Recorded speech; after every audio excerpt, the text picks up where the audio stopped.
everybody, and welcome back to Roll with Ben. Very excited to dive in to today's session. Let's not dally nor delay. Either or are both bad right now. Ryan, you are our resident summarizer.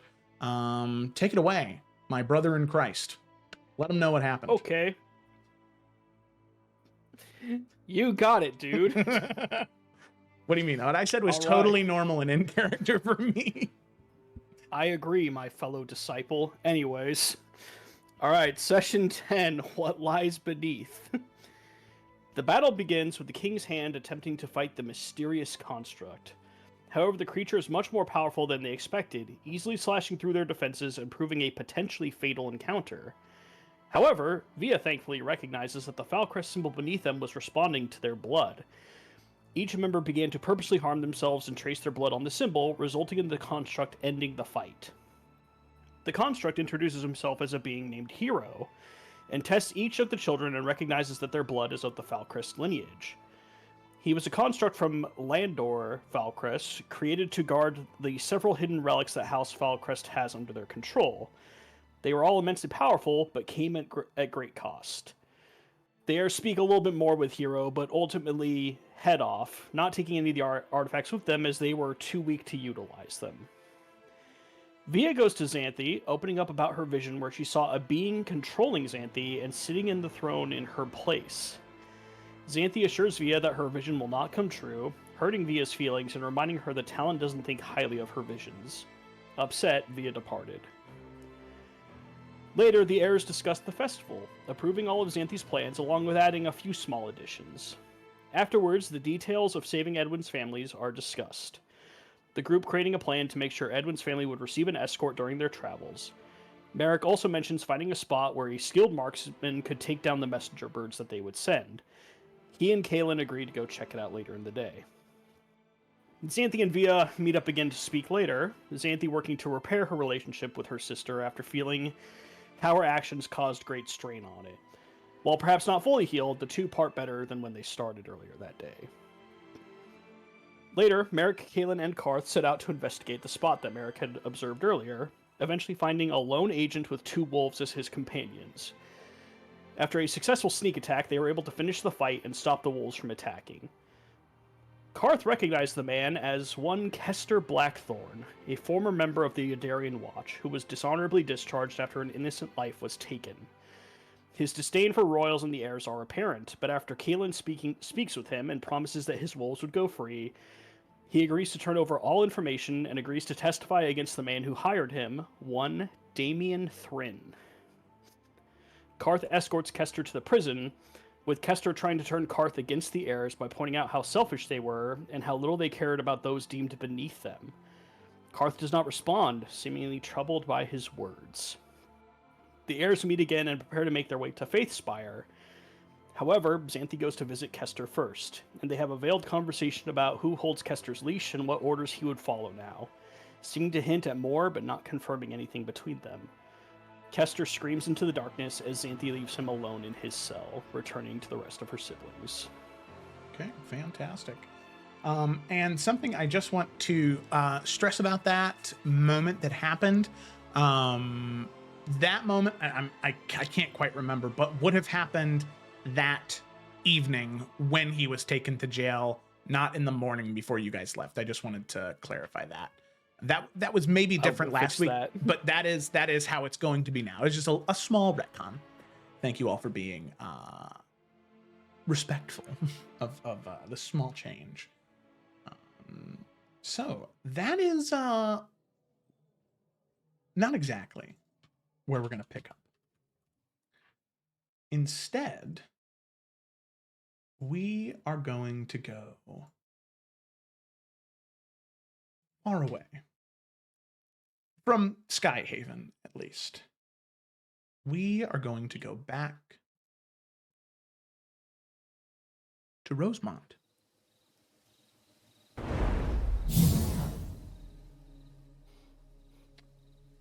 Now, within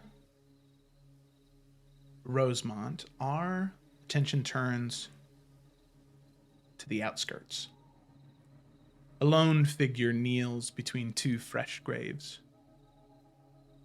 The evening light casts long shadows across the disturbed earth in front of him. A weathered farmer, Adric Wren. He places a singular flower between the two mounds of dirt. The same flower that the Lady Kaelin had given him. His calloused hands, they tremble as he sets the flower down.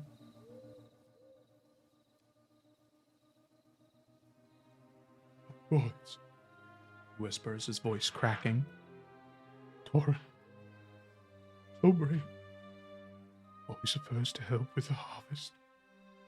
And Darren, lad, your mother would have been so proud of the man you were becoming.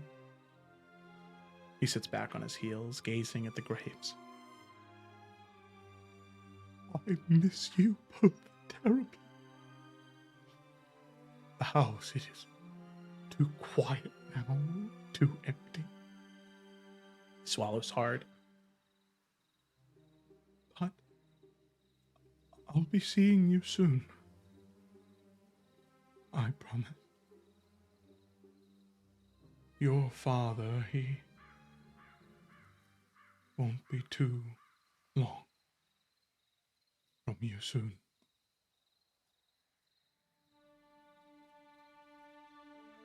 The wind picks up, a rustle through the nearby trees. Adric doesn't notice the approach of another until the shadow falls across the graves.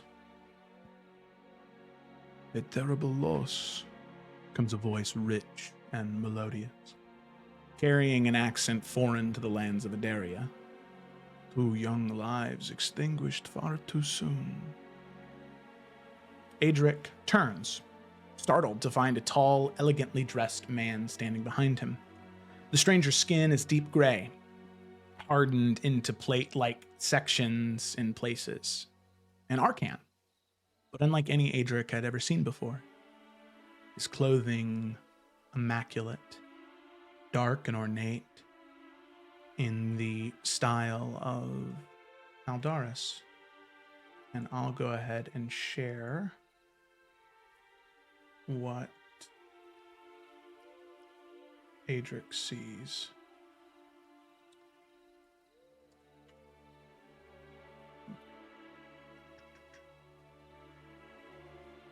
Just do the image into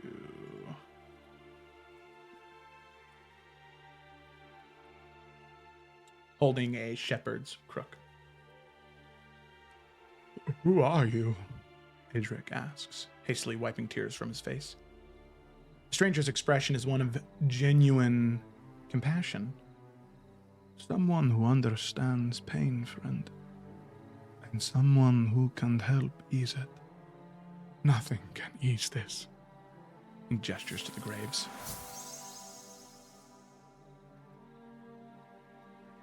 May I? May I? The stranger indicates to the space beside Adric, who nods hesitantly. They were your sons? The stranger asks softly. Yes. Killed in the land disputes. For what? Few acres of dirt wasn't even theirs to fight over. Stranger, he nods solemnly. I come from Maldaris. We view death differently there. We see it not as an end, but a transition. His voice, it wraps around Adric like a warm blanket. But I can help you, if you'll allow it. Help me? How? Who are you? My name is Voresh. In my tongue, it means herald or shepherd. I guide those who suffer. Adric looks back to the graves, then to the stranger. Something about the man's presence, his voice, it makes Adric want to trust him. What would you do? I can take away the pain. Not the memory of your sons, no. Never that. But the agony that prevents you from honoring their lives. Adric hesitates only briefly before nodding. Please, please. Voresh smiles gently and raises his right hand. For the first time, Adric notices the gauntlet he wears. Black enameled metal with sharp edges that seem to drink in the fading light. Voresh begins to murmur words in a language Adric does not understand. The gauntlet begins to glow faintly. Thin white threads emerge from it, weaving through the air towards Adric. They enter through his eyes, his ears, his mouth. The sensation is strange, but not unpleasant. Warmth that spreads through his body, dissolving the knot of grief in his chest. When it ends, Adric collapses to his knees, gasping. Voresh kneels beside him, a steady hand on his shoulder. Are you all right, friend? Concern in his voice seems so genuine. Adric raises his head, eyes wide with wonder. I am. I have never felt better. The weight, it's gone. Voresh helps him to his feet. There are many in the area who suffer as you did. I wish to help them all, but I cannot find them on my own. Would you help my cause? Help me bring peace to others. Of course, Adric says without hesitation. I'll help spread word of you, shepherd. As he stands, Adric glances down at the graves with a puzzled expression on his face. Who are these for? Voresh's smile deepens. 2 poor boys who lost their lives and their father. But they are in a better place now. All of them. Adric nods, accepting without question. Except for one that lingers as he speaks it. If I may ask, shepherd, what gave you this gift to heal? Voresh leans in closer. This is between us, alone. This gift, my friend, it comes from the dragons. They see how kings and queens of this land have hurt their people. They wish to bring order and peace back to Ederia. Pauses very intentionally. In fact, 3 eggs were recently discovered in a keep nearby here. Do you know where that is? Could you lead me there? Yes, my shepherd, Adric says fervently. Serwyn Keep. In fact, the king's heirs cleared out the bandits that were there just a week ago. It should be empty now. Very good. Voresh places a hand gently on Adric's shoulders. Lead the way. Let us make haste. I have a busy evening ahead. The 2 figures walk away from the graves, heading into the gathering darkness towards the distant silhouette of Serwyn Keep. As we are going to go ahead and transition back to Skyhaven. Now, we are going to pick up the night before,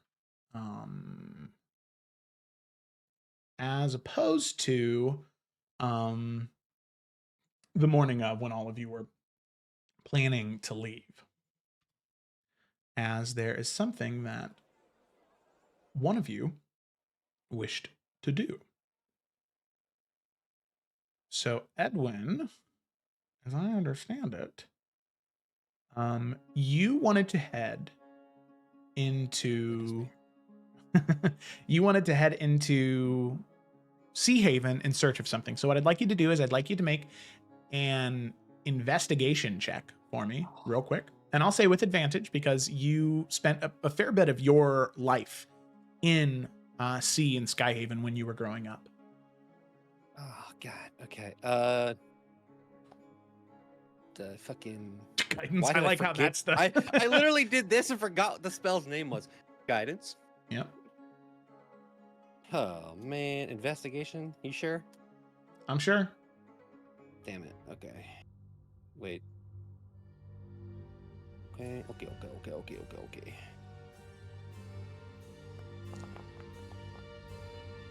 That is not supposed to roll 3 times.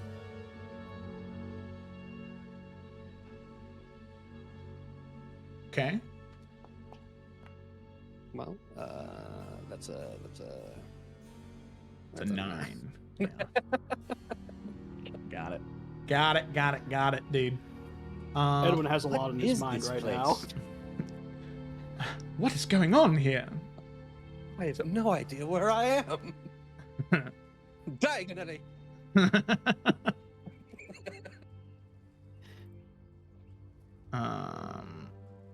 Fuck.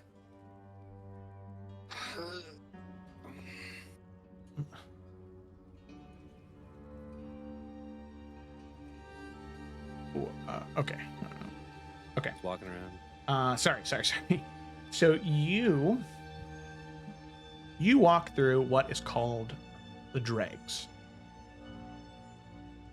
For what you're looking for, Edwin, this is where you need to go. Mm-hmm. So this is located in the shadow of Sea Haven's harbor. This warren of makeshift dwellings cobbled together with shipwreck salvage and discarded cargo crates. Unlike the sturdy stone structures of Sky Haven proper, these ramshackled homes lean precariously against one another, a connected maze of narrow alleyways perpetually slick with the sea spray, and frequently something much less savory. Overhead, you see tattered sails and faded cloth that stretch between buildings, creating this sort of patchwork canopy that keeps the worst weather out while casting everything below it in this murky half-light, even with the moon shining bright above. The smell of salt mingles with fish guts, cheap alcohol, and the acrid tang of questionable alchemical experiments. So you walk throughout the dregs. You don't want to necessarily ask people for directions or instructions. You don't see any beggars around that you might be able to try the same things you did in Crown's Rest. But eventually, after I'd say about an hour of walking, you do find a shop. One that is still open, even this late at night.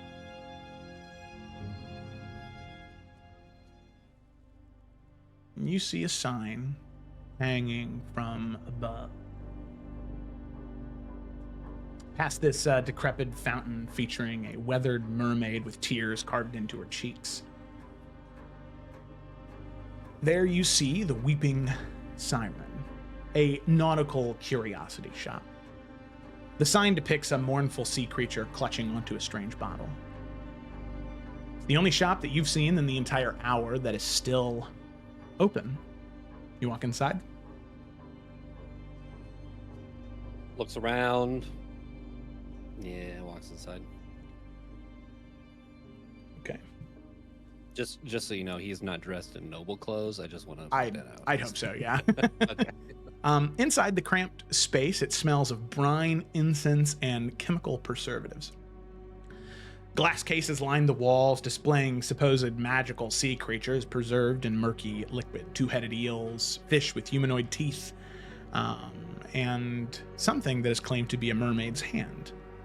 Shelves overflow with coral formations, sailor's knotwork, and small vials of sea witch tears.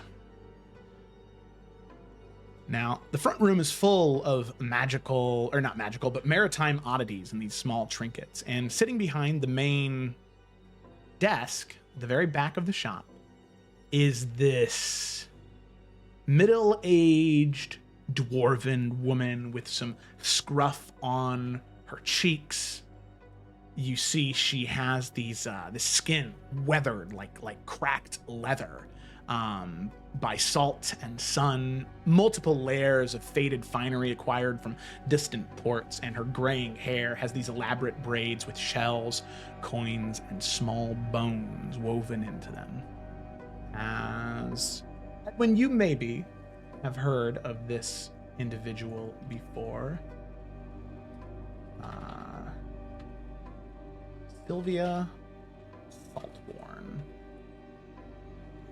and share this image. How crooked is this woman's nose? About that crooked. All right. Is there any greenish skin I can see? Nope. As far as Edwin can tell, not a hag, just a dwarvish whoa, woman whoa. who has been through a lot. You can see that as you enter, her eyes light, and you can see that there are some other patrons in here currently with you. There's 4 other individuals that are looking through items, some sitting in chairs, maybe guards that she has hired, given the fact that this is a rather, well, poor establishment in terms of the clientele it tends to serve. She sees you enter and goes, "Well, welcome, laddie. Very good to have you here. Welcome to the Weeping Siren. Is there anything I could help you procure or find? Not often we get shoppers so late at night. What might I help Edwin, you find, my young lad?" As soon as Edwin walked in, he just started looking around at things, and as she starts talking to him, he goes, "Oh, me. Sorry." Yes, Good evening. you indeed. Just looking around at the oddities and very curious at all the things you sell. I've not been around this part, and, well, your shop caught my eye. Yes, it catches many an eye, it does. So is there anything in particular you're looking for, or just wanting to peruse the goods? He's going to walk up to the counter, look at all of the people. Are the patrons far enough away? Like, Yeah. how far away are they? The room is, it's maybe like a 30-foot cube. They're far enough away where you feel like you could whisper and they wouldn't hear you. Okay, so right now, by the way, Edwin has his hood on, all black cloak. He looks as shady as he possibly can. He's gonna walk up and kind of just like lean on the table and just gesture her forward, as to like whisper. What is it you seek? I'm in seek of a very rare potion of sorts. I'm wondering, what do you have in stock? Not the normal healing or poisons. More so to tamper with the consciousness? Oh, aye. We've got much of what you're looking for. You see she looks at you for a moment, kind of studies you. You can see her one sort of like foggy glass eye. It's kind of like rolling aimlessly in her head, like not moving in the sign of like perpetual motion, while her other eye is dead fixed, locked into yours. I think we can come to an accord. There's much we have in terms of potions that would affect the mind. Just its significant price, and well, I think I'd need some type of encouragement to retrieve such wares that most could view as ill-mannered or auspicious. I understand. If we can keep this among us, I'm sure you might find this as encouragement. And he is going to reach into his cloak and pull out. You said there's a very poor establishment. It looks very poor. 2 gold pieces.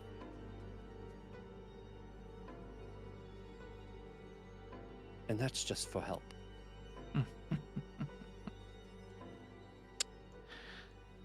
Aye.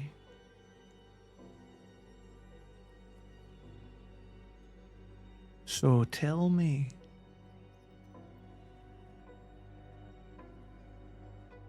what does a noble-born want here, eh? Because only the rich and wealthy would walk into a place like this and assume that you could leave your muddy shoes, my door. 2 gold, lad. Really? What is your price? Oh, just depends, lad. Because now I'm feeling mighty insulted. Well, I apologize for the insult. It was not my intention. He reaches in and takes out a platinum. Here we go. I apologize, and puts another platinum next to that one and pushes it towards her. She will take the 22 gold, the 2 platinum, and the 2 gold, and she'll take it underneath the counter and says, "Very good. Now we can start over. What exactly can I help you with, lad? What are you looking for?"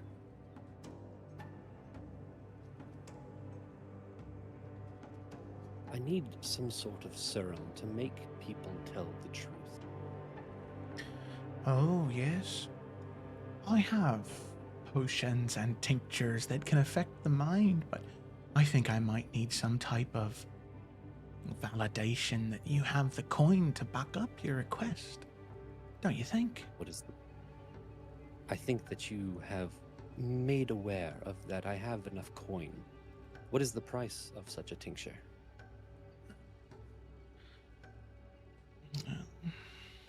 I don't know if I should share it. She kind of looks around, back towards one of the individuals sitting in a chair, a rough sailor man, who kind of stands up at her, looking over, and begins to walk towards the front counter. I'd act fast if I were you.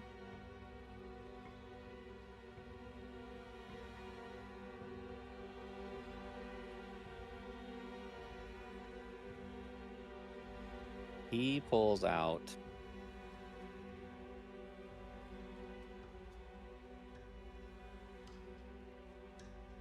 rustles into his bag and pulls out 10 platinum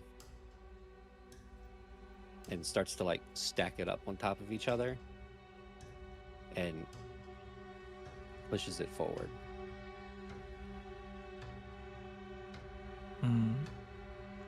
Now that is so that you don't have me roughed up.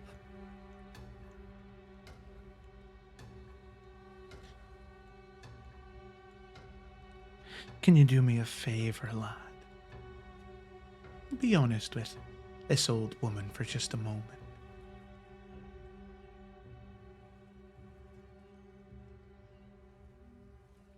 It's very clear you're no merchant, not an attempt to haggle at all. You're a noble, and a kind one at that.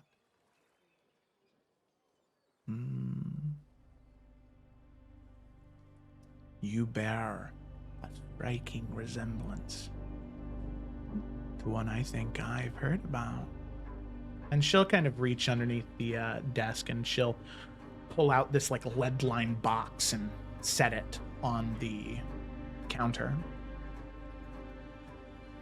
And she'll pull a key out from underneath the counter as well and hold it in her hand. That 100 platinum, or that 100 gold bought you the box. The key will cost you another 100.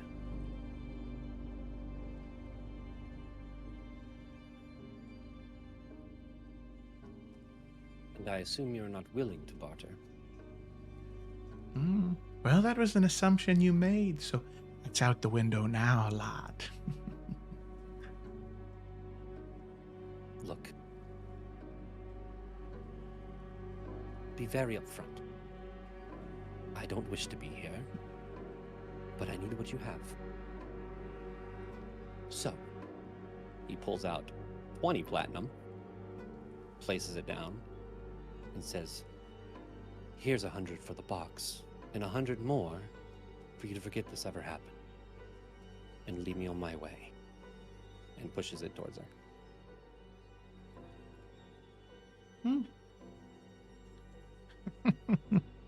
Well, look at that. Real Prince of the Pauper you are. And she'll set the key down. And she'll take the platinum and she'll put it away in a chest beneath the counter and say, "This right here, it's my own concoction. We call it mermaid's honesty. All it takes is a couple of drops directly in the mouth. And most people, unless their mouths were sewn shut, couldn't stop them from telling the truth. It only lasts for a minute, though, so make sure you know what you're going to ask beforehand." How does it work in drinks? It's potent. Mix it with a small amount of whatever liquid. I'd recommend a shot of something, probably, so it's still extra potent.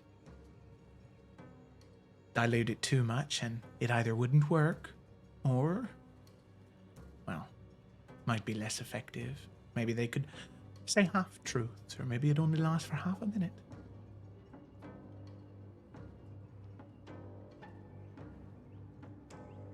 I thank you for your business. And he goes to grab the box and holds his hand out for the key. She will set the key in his palm and say, "All I'll tell you, lad, is be very careful walking home. Coin you carry on you, they can hear it. Like how dogs can sniff out meat miles away, they can hear it. And they'll try and take it. So either you've ever find whatever guards escorted you here, or you run, boy. As if not, they might be finding a prince in the drakes. Even worse, washed ashore. So, Thank you for your advice. she'll let go of the key. Puts it in his pocket. Grabs the chest, throws his cloak over. Good night. Good night. As he walks out of the shop, he looks around. Anyone looking at him? Make a perception Outside? check. All right, we'll do that.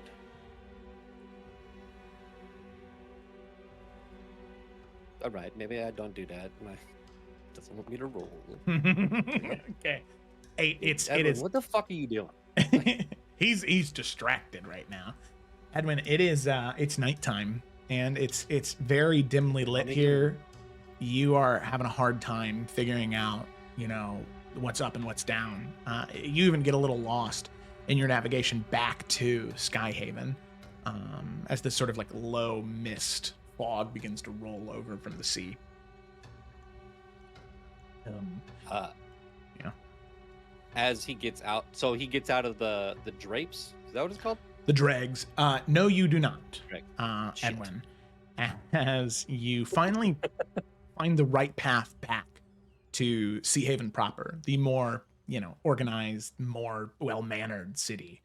And as you go to step between this more narrow entry point, there are two individuals that step in your way, and you hear the footfalls of two more approaching from behind. Bigger man, one of the patrons from within the shop. He steps forward, says, "You were the one who spent all that money in the shop. Took you a while to get back here. I think you got lost a bit, did you?" I think I did. And I think I finally found the right direction. So if you would let me pass. and you see he puts a hand on Edwin's chest. Well, you're not going anywhere. Not until you cough up all the gold you got on you. Well, unfortunately, I spent it all on this box.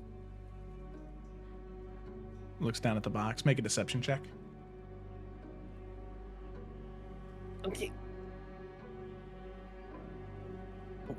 Where? Oh, it's alphabetical, guys. Your skills. Bro, I swear to fuck. Sure What is, is buddy. happening tonight? Oh my god! The dice have chosen that you will die tonight. Apparently. I'm gonna miss Edwin. Here's the thing. I know you still got gold on you. I can smell it. Top of the gold you're gonna give me that box since it was worth so much. You know what you're gonna leave with? Your life. You can see he draws out a dagger. So, friend, let it be. Edwin looks down at the dagger. Well, now you've threatened the hand of the king. And that is, well, unfortunate for you and all of your friends. If you lay a hand on me, this whole place will be turned upside down by morning. I guarantee you. You could kill me and take all of my gold. But you won't live another week here. Please. I don't want trouble. I have enough of my own as it is, which is why I'm here. Make an intimidation check. Let me... No, intimidation? Come on, man. Why do you hate me? I'm gonna roll bad. It didn't roll. Come on, Edwin. Roll. Anthony! What was that sound effect? Oh my god. Please. I haven't rolled above a everyone 10. come Guys, home. I haven't rolled above a Man, 10. we're not sharing inspiration anymore, are we? Oh. Nope. Not anymore. Yeah. Sorry, Can I give mate. my luck point to No, Edwin? no. Nope. What does he say, Joe? Or do? You should have brought Karth with you, man. See, he looks over, he looks to you, and he kind of smiles, and he looks back to one of the guys behind you and says, Don't you know someone in the grey coats? But we could get a nice ransom for a princeling.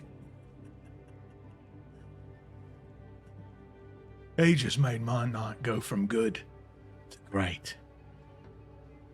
My prince. and Edwin. I'm gonna message you. Yeah. Well, at the same time you're doing that, Edwin looks around. He's extremely anxious. He doesn't think he's gonna win this fight, not even by a long shot, but he's gonna look around. Yeah, I was going that way. I was going that way anyways. Okay. He looks at his hand and he slowly puts the box down.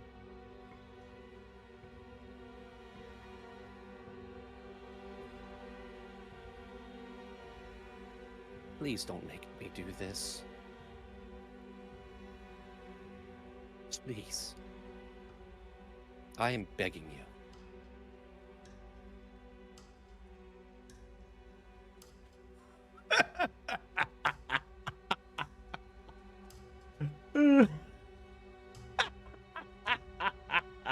As he just starts laughing at you, Edwin.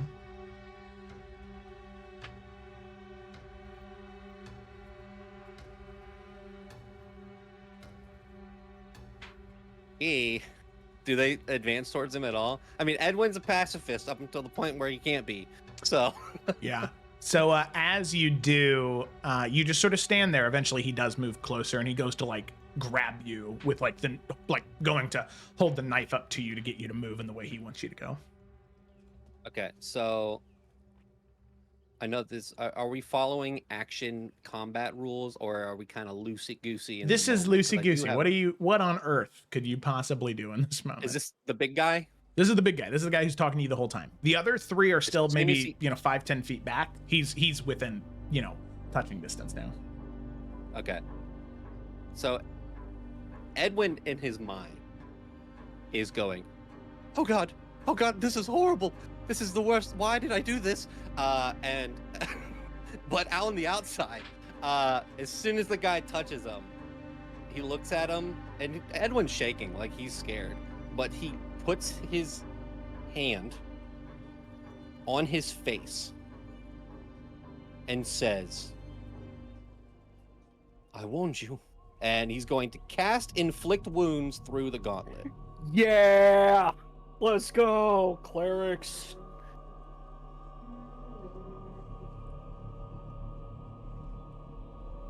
Edwin, you black out. Oh, shit.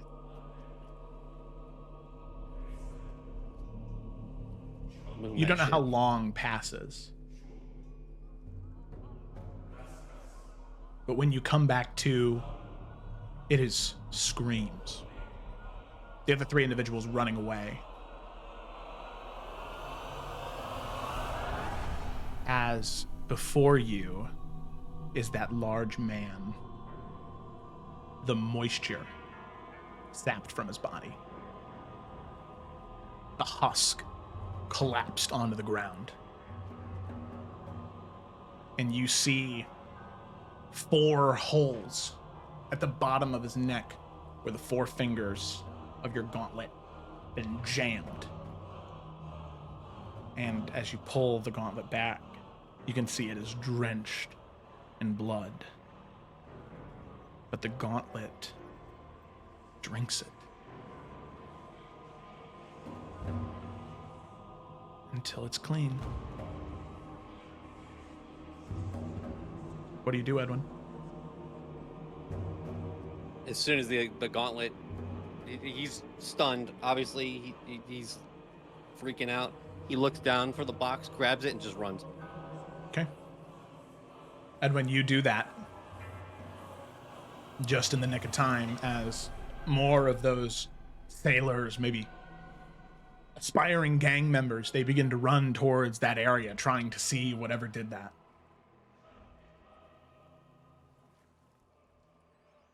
But you get away.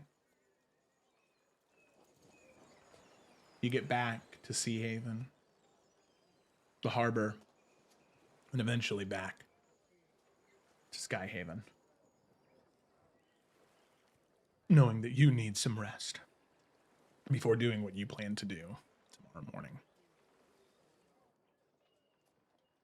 As he gets into his room, takes off his cloak. Is he covered in blood or no?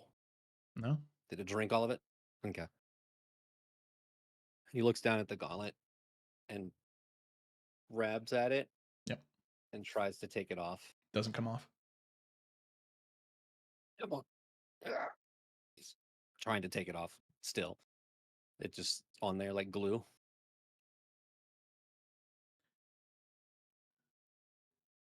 Oh, damn it.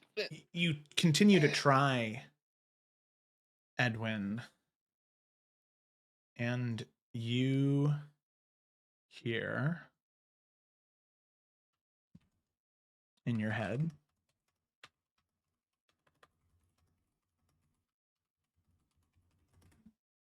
that.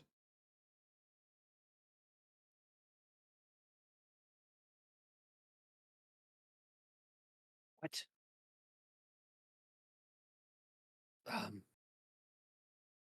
He looks around to like pinpoint what, like, did it come from the room? Came from within your head. No. Come on. It's not talking to me, is it? Come on. Ah. Get off my hand.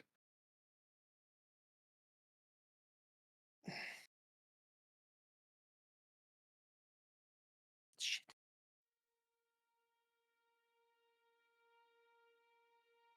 He takes the box, puts it underneath some blankets, wraps it up, puts it under the bed. And I guess he's going to try to go to sleep. Okay. Sleep does find you, Edwin, and it's very strange. It is a sleep shrouded in shadow. You do not dream. You do not remember falling asleep, and you don't remember waking up. You just are. But before we continue with Edwin and his plan, we are going to jump to Kaylin. As Kaylin, you are getting ready to leave, but there is one thing that you wanted to do before heading out. Isn't that Well, right? it's definitely not whatever the fuck Edwin's doing. With love, Edwin. With love. Yeah. So she wants to go try to find Bjorn one more time before she leaves. Easy enough. Possibly. Yeah. You end up finding Bjorn at that serpent statue. So cute.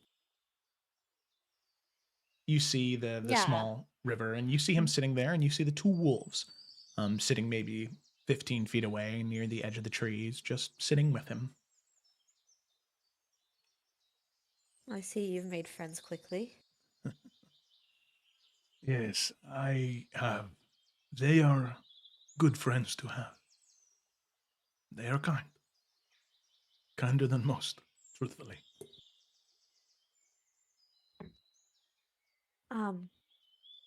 I think we're leaving today, so I wanted to ask you something before we headed out. I'm not sure how long it's going to be that we're in Face Spire. Do you have a moment? For you, always.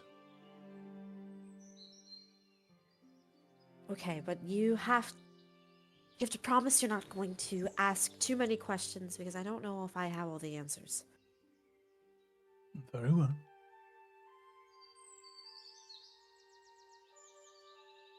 Do you ever see things I see many things. like out of like out of the corner of your eye or looking in the shadows or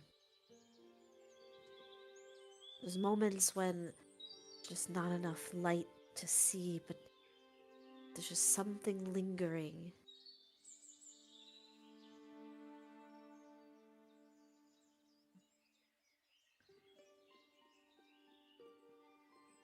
You see he hears you, and he thinks for a moment, thinks very carefully about how to respond. For those that live their lives in the Serpent's Grove, it is not uncommon. No, Bjorn, I know that. I'm not.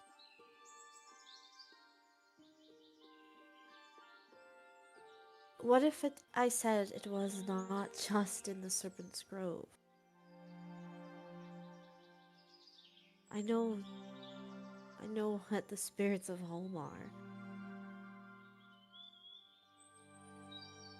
This is something different.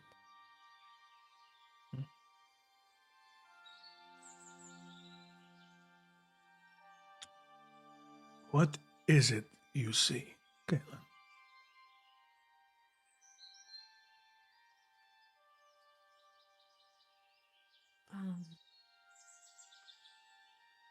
I don't know. It's never clear enough to make out. It's just sometimes it's like this dark shape. I can only see it in shadows and corners and sometimes it's just nothing. Sometimes it's truthfully just a dark figure and nothing more. And so I think it's just a trick of the light or my mind playing tricks on me. But sometimes it's a face of bone and these huge antlers that almost look like limbs of a tree. And other times it's just nothingness, but it feels like there's something watching. The form you saw, when did it first come to you? That It's usually night kind of of shuffles blood her feet. and sacrifice, was it before then or after? Bjorn, I've always saw this. It's always been there. Your My mother, entire life. you often spoke of watchers beyond the veil. Some spirits that choose their vessels carefully,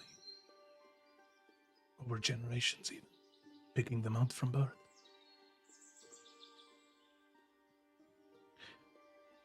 Did it ever do anything for you? Intervene at all?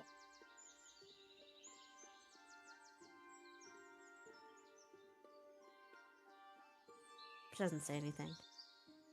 He nods. You don't need to. He understands. There's an old saying among the Veilwalkers. Nothing crosses the threshold without invitation. Something answered your call. At night.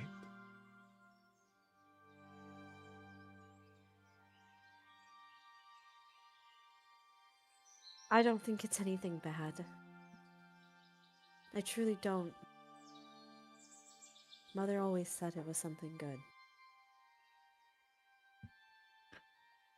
But sometimes it feels as though no communication, not knowing who or what is lingering over my shoulder. I don't know. With everything else going on, when there's a doorway open, I worry that other things might come through.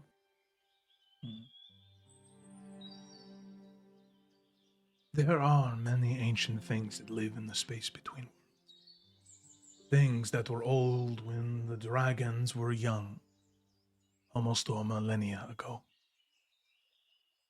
They are neither good nor evil, as we understand such things.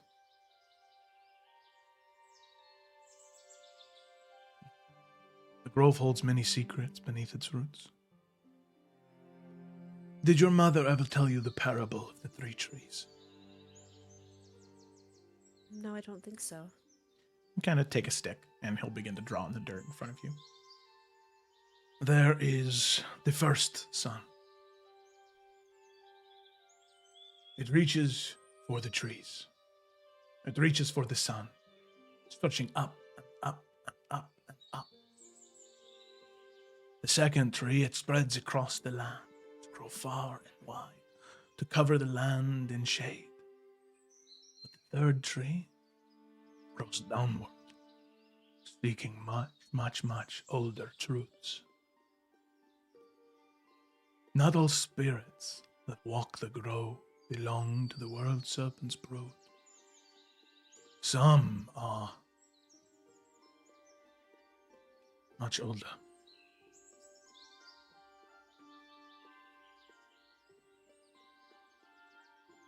Bjorn, do you know what this is?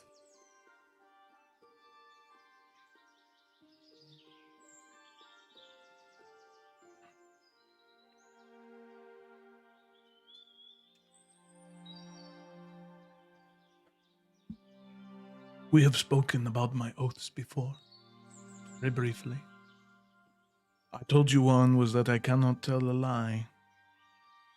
And there are many others, many which I am sworn to secrecy of. So you do know.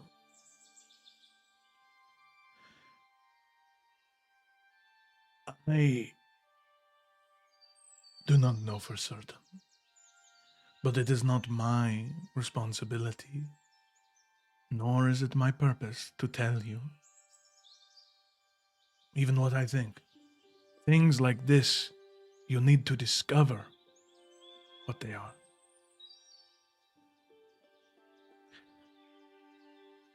And for that He reason, gives you a look.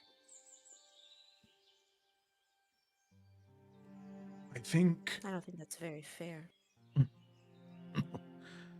No, it is not, but I can help you discover what it is.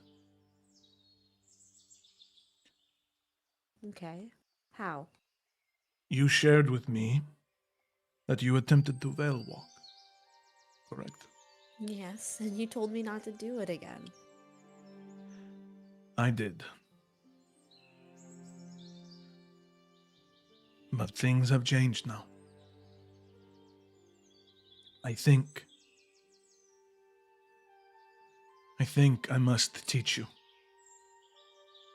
how to become one, how to walk through that veil, so you may better know whatever it is that sees you, that protects you.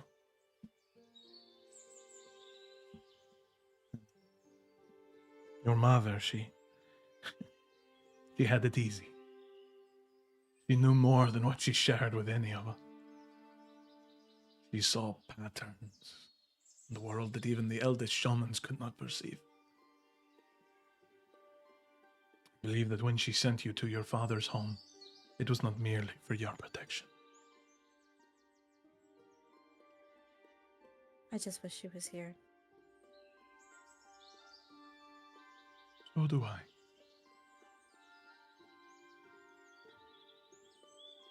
There's a heavy sigh from him. When I get back, can we start? You have a few days on sea for your journey to the city, right? Yes, about 2 or so. There's one thing I'd like to teach you before you leave so you can practice. Okay. It is known as the right of perception. And he kind of turns to face you and he sits cross-legged and gestures for you to do the same. He does. And as he's talking, his voice is incredibly gentle, and you can see that in front of the serpent statue, he's, pulling out small pieces of wood and getting a flint and steel to light a small fire in front of him. The first step on the Veil Walker's path is to see what has always been there, hidden just beyond the edge of sight. The right of perception is not about learning to see something new, but remembering how to see it as you once did before the world taught you to ignore it. You see he reaches into a small pouch at his belt and sprinkles a handful of herbs onto the fire. The flame shifts to this deep emerald and violet hue. The smoke takes on this sweet, earthy scent.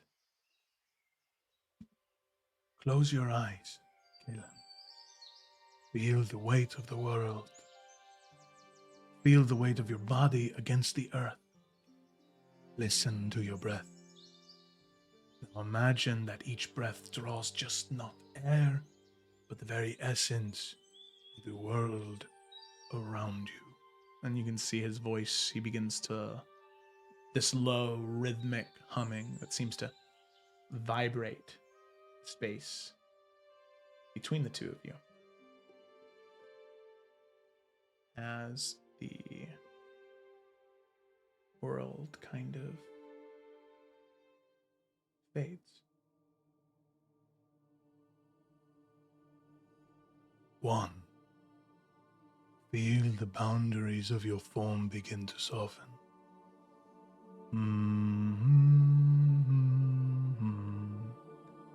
The air seems to thicken, becoming almost liquid.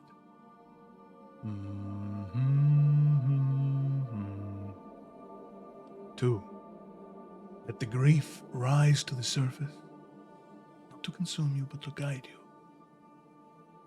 Sorrow is a thread that connects us, Sakari, to the world. And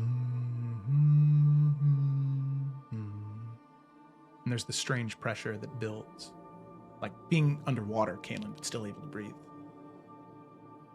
3. Open your inner eye, daughter of Senua. See what has always been there. And Kaelin, with Bjorn's guidance, this is incredibly easy to navigate. As you open that inner eye, the world around you changes. The colors have inverted, shifted. Familiar objects are now lined with this faint luminescence. The trees around pulse slowly with dim light, as though they're breathing. The fire in front of you burns cold and blue. Its flames flowing downward rather than upward. It is incredibly strange to see. And the individual sitting in front of you is not a human man. It's this massive bear, silver-furred and scarred, sitting in the same position as his human form. Around his neck is this talisman of bone and wood that glows with internal light. Samson sits beside you, still ferret-shaped, but his coloration is inverted. And all of the spots that were white on him before are now black and vice versa. And he continues to speak. This is the threshold. Not quite the spirit world, but no longer the material plane. Here you can glimmer the true nature of things. What form do you take on this side, I wonder? Look at your hands. Yeah, Kaylin- Kaylin immediately Yeah. is going to look up at her hands, What form does Kaylin take? kind of like, oh. Oh, I play don't your know, choice I in thought you would tell my me. cutscene. Yeah, I don't know.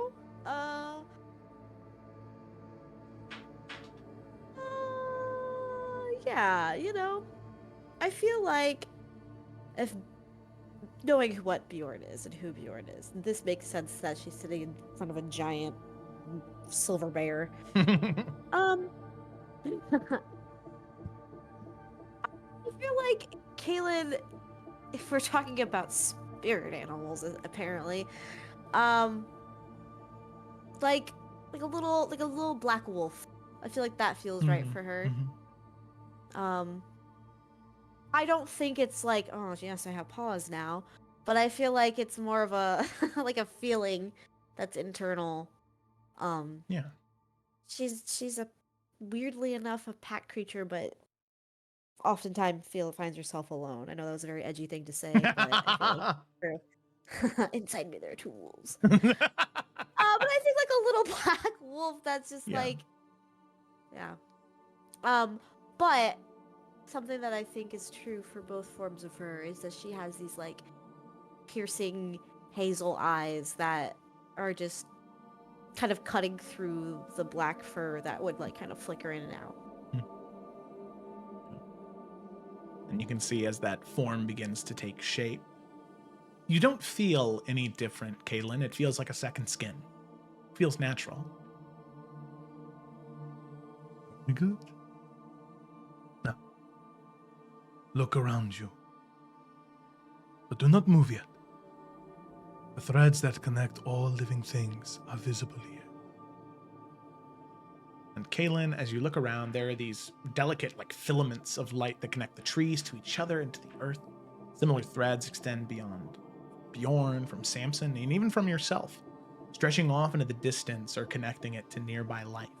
You see what are these spirits of animals moving past, and you can see how those threads like lightly connect to yours and Bjorn and Samson as they move away and disconnect. Proximity connects us. This is but a glimpse. Please.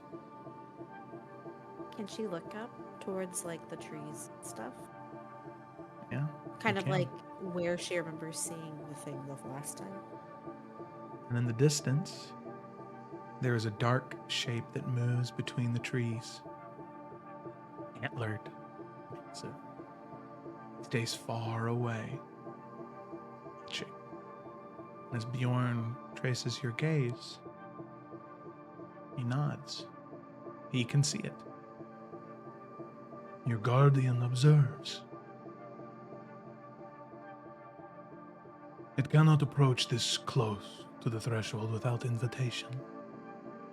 The rules that bind such entities are ancient and unbreakable. Before you even consider doing that, make sure you're confident in your ability to be in this shallow crossing. True veiled walking goes deeper still, but this is where you must start. Grow comfortable here before you even think to commune, to speak, to ask, to talk. For when you reach out, it is not a guarantee that those you seek will answer, especially with what happened with your uncle. I fear there may be those that try to cross this path, using you as its medium.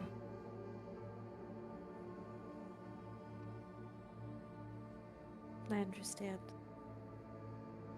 I think that's what Nan was afraid of. Kind of looks up the direction. Do you think it's lonely? You see Bjorn looks at it for a very long time.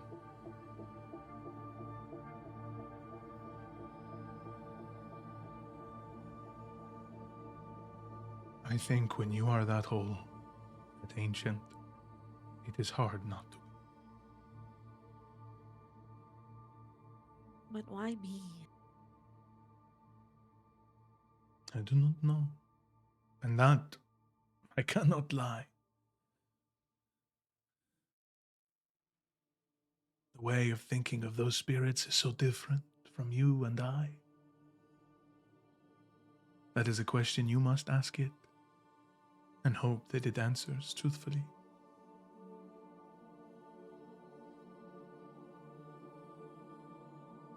Caleb's just gonna, in this form, hug Bjorn.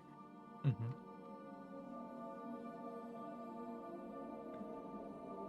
Thank you for showing me this. I will do whatever I can to keep practicing. Remember this feeling, this way of seeing. With practice, you could even glimpse this lair without herbs or ritual. When your sight shifts of its own accord, do not fight it. You are resilient. Kaelin, daughter of Senua, child of the old blood of the Zakari, many, many, many before you. It is in your blood. You are resilient.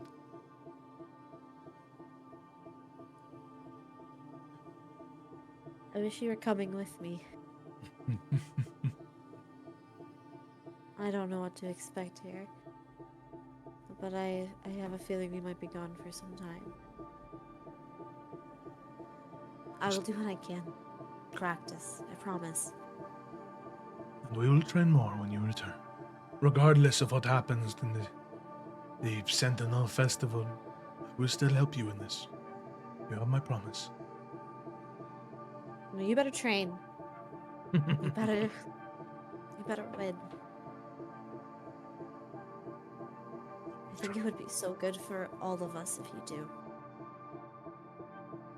But I can't help in any way, you know this.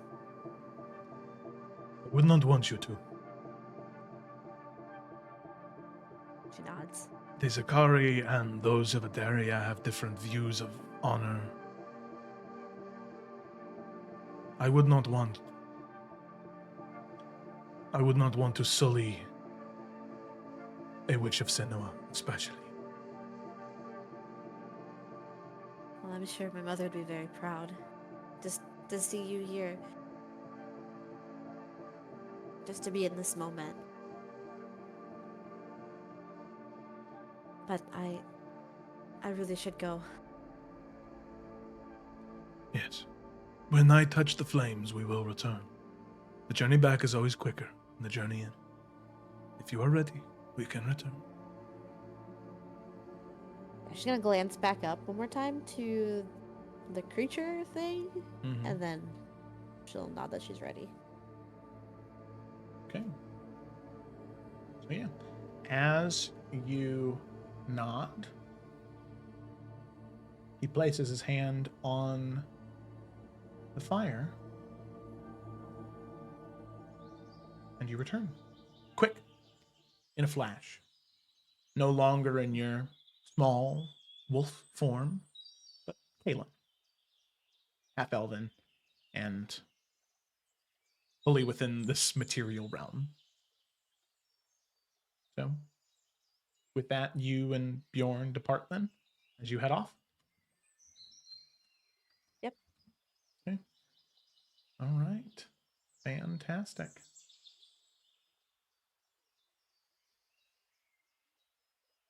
So, with that, we're going to go ahead and cut back to Edwin.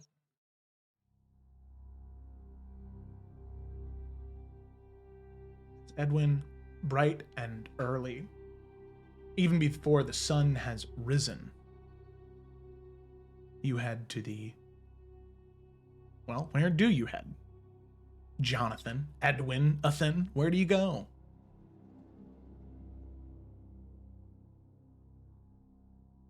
Jonathan. Jonathan. Ed wakes up. He doesn't do his morning push-ups, but he does drink his morning coffee. and he's going to look over the box, uncover it, and open it, realizing he didn't fucking look if there was actually anything in the box. Luckily, there is. As he's please be something in there. Okay. How much is there? It is a very small vial. Probably only one use. Mm.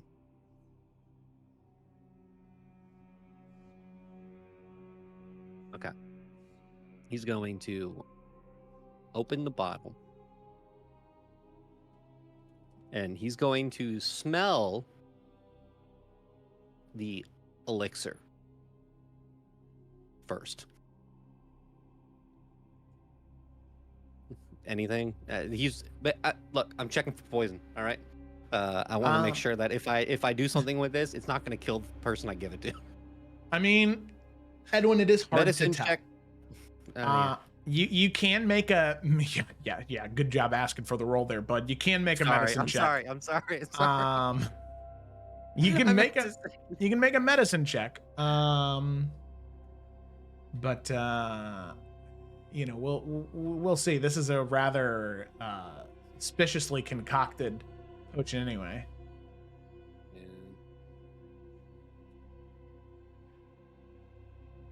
Edwin, what the fuck is happening tonight, man? This is some bullshit. Oh my god. All right. So yeah, Edwin. It is you take a sniff and you know you try and Smelling salts. and figure out something, but it just has this really awful acrid smell to it. But there's not much that you can ascertain as to whether it's not. You don't think it is. It doesn't have that sort of distinct, like vile, rotted smell that some poisons do, but some are more subtle. You know, some are meant to smell like flowers. It's hard to tell.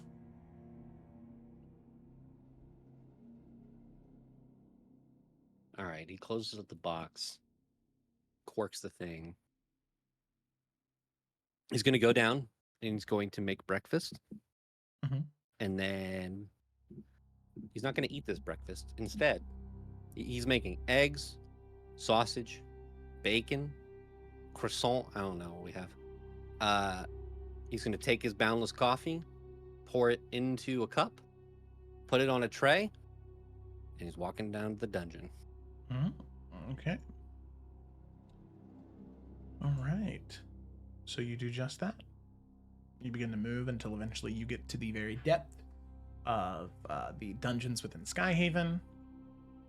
And you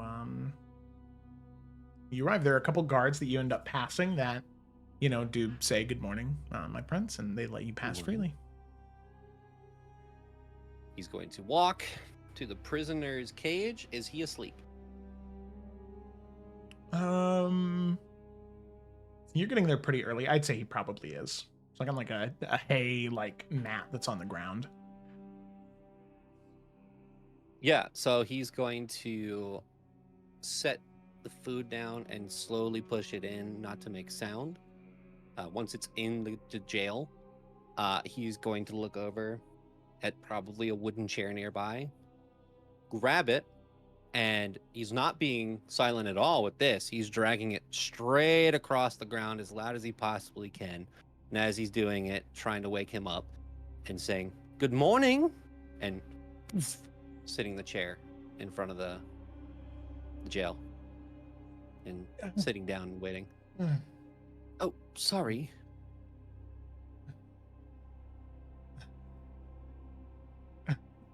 No, you're all right.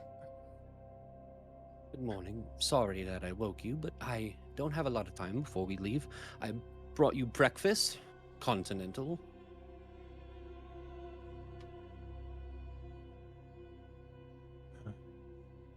Thank you. You're welcome. Kester, was it? He nods. Kester, I have some questions for you this morning, and then you won't hear from me or my siblings again. Well, at least not for a couple of days. If you would indulge me, feel free to eat while we talk. I know you're probably famished, and, well, I don't want to treat our guests rudely. Thank you. And he'll kind of grab the tray and he'll begin to sheepishly eat the food. Right. So, tell me, Kester.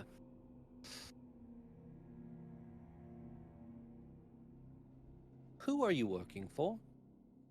And indulge me, I know you've answered this question probably many times. I would just ask for your utmost honesty.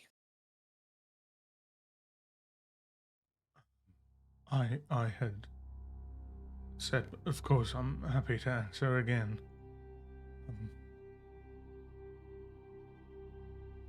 I'm working for, well, I was working for a merchant, out of Crown's Rest.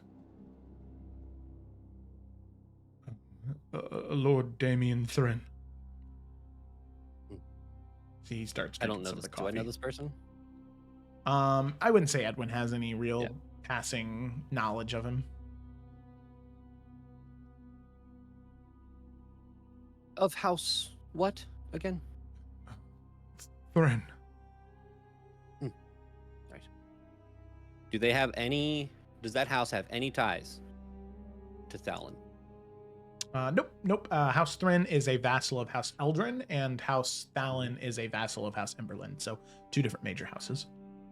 Okay. Right. Easy. And how long ago Starts did you drinking take the this coffee. job?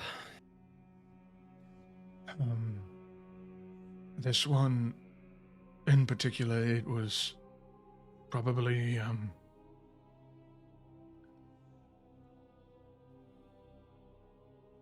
2 months ago, I think. I was sent here. Months. Wow. Now, things that you've said. I mean, he's only said twice. Two things. Do I believe him? For both those things, make insight checks. Yep. Come on, Edwin, please. Bro, I don't know what's happening. I just Seems like it's really Guidance? funny I because don't- you've rolled the most by far. I think you're the only Yeah. person that's rolled this session. I mean, feel Okay. bad about it. Okay. So, I mean, as far as you can tell, Edwin, he is telling the truth. Was the truth serum in the Nope. coffee? It was not. Nope. Okay. Couldn't test it for poison, and I don't feel like killing this guy, so we didn't put it in the drink. We have it on our person though. Edwin just kind of squints at him. And you fully knew what you were doing, right? You fully knew the job at hand. You weren't told after the fact. You weren't that you were shooting down messengers to the Nornathi specifically for the last 2 months. Just north. I didn't know they were to the Nornathi. Just north. But you knew did- they were important. I didn't know. I just was told to shoot down any messenger falcons that were heading north, transcribe the letters, send them to Damien, and then resend them from where I was. All right. And how many exactly did you send back? Shoot down 3. 3. Okay. What made you take this job? Exactly. Lack of coin, no self-respect. Which one?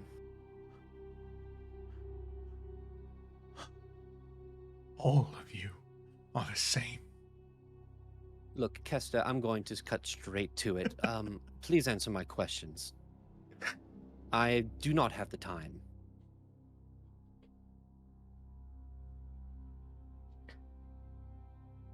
Why did you take the job?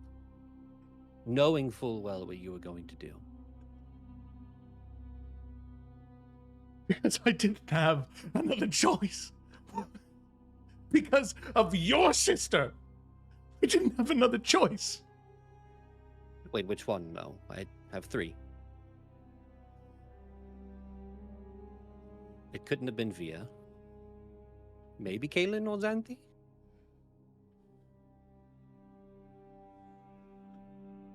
I want you to know that whatever someone did to hurt you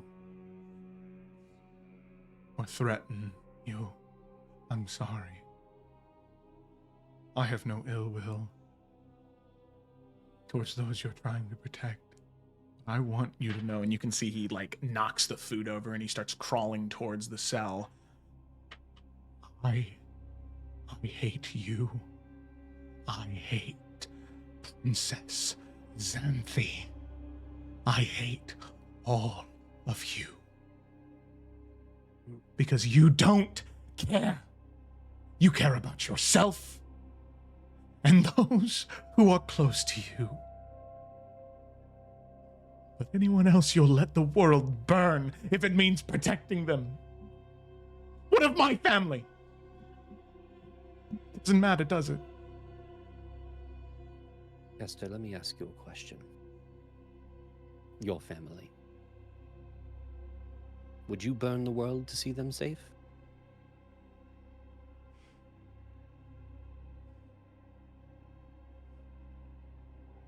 If it meant destroying everything to keep them safe, would you?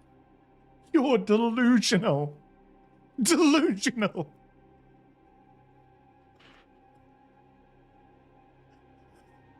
That's what it is, isn't it? Self-importance. All of you believe you are something more, that those you love are worth more than others. Is that what it is? That your loved ones have more worth than mine because you're noble born? Or is it something else? Is it something deep down within you, this seed of vileness? If I could save thousands, if I could make sure that the world wouldn't burn, no, I wouldn't put thousands or hundreds before my loved ones. Because I'm not a monster!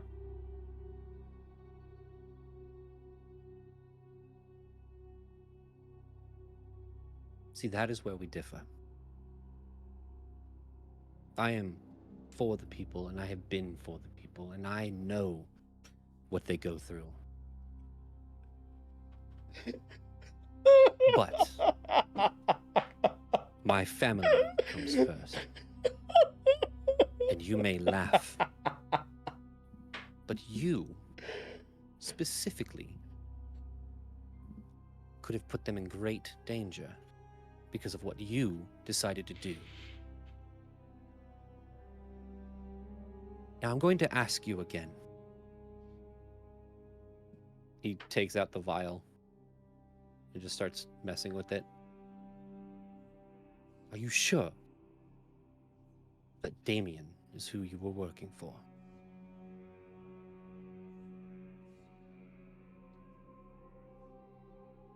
Yes.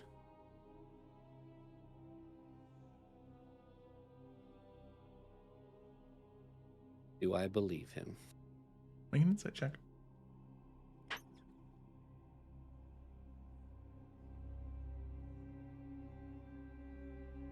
Hey, there you go. Yeah, he's telling the truth, as far as you can tell. And Edwin, above all else right now, you see the truth, but he hates you. Truthfully. Deep hatred.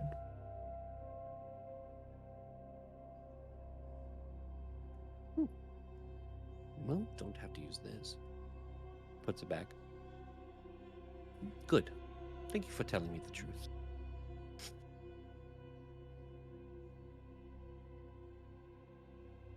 Thought I had more questions for you, but you've annoyed me. So, have a good day. Enjoy your... Looks at the food all over the ground. Food. I guess we'll see you in a week.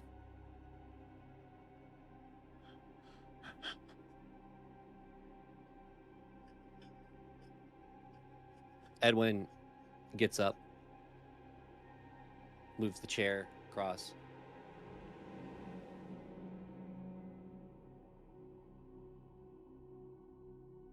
bastard.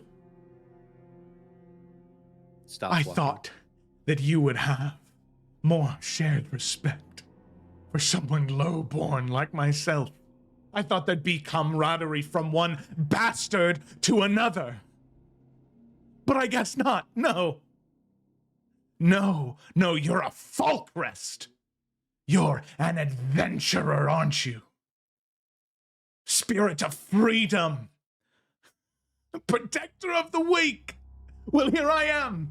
Someone abused by that system that your ancestors would have overthrown long ago. And what do? You berate me with words. You treat me like an animal. Edwin turns around and walks back to the cell.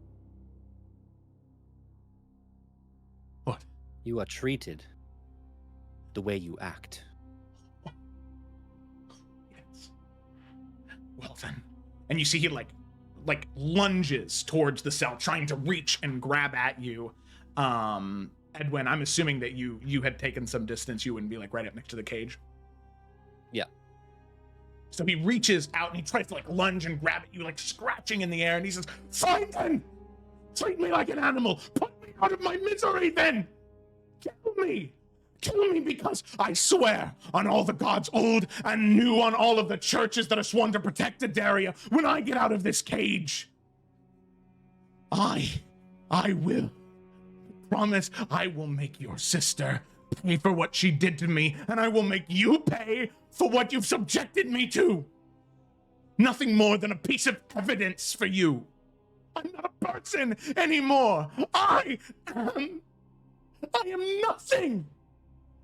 But at least if I kill an arrogant prince, then I'll be something. Isn't that right? Edwin, Prince of the Pauper.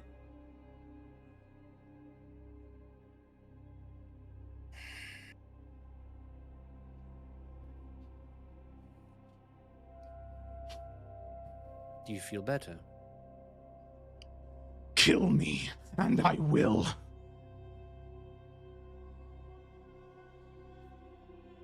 Depends on how these next few days go. He And he spits starts at you, walking Edwin. Goodbye. Walks away. Yikes. All right, Edwin, you walk away. Woo! Okay. Crazy. So we transition from there as all of the kids. This conversation was a lot more pleasant than Jesus. Woo! Okay, so yeah, let's see, what are we doing here? Dockside sounds like a good one. All right.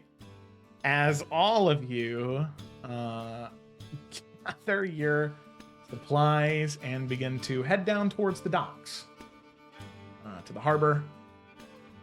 As the sun is beginning to rise, you prepare to leave Sea Haven. I'm assuming taking the same ship that you have been, correct? That you took here? Yeah, I'm in.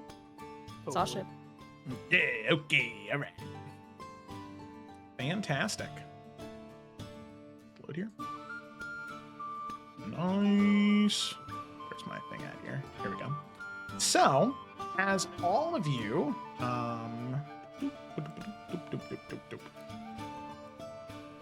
make your way onto the ship, you can see the sun is just beginning to crest over the mountains, and this is honestly the first time it's been drawn to your attention, mainly because I haven't brought it up, but also it's something that's a truth of the world nowadays after the calamity of the Broken Dawn. But as dawn breaks over Skyhaven, that fractured sun emerges.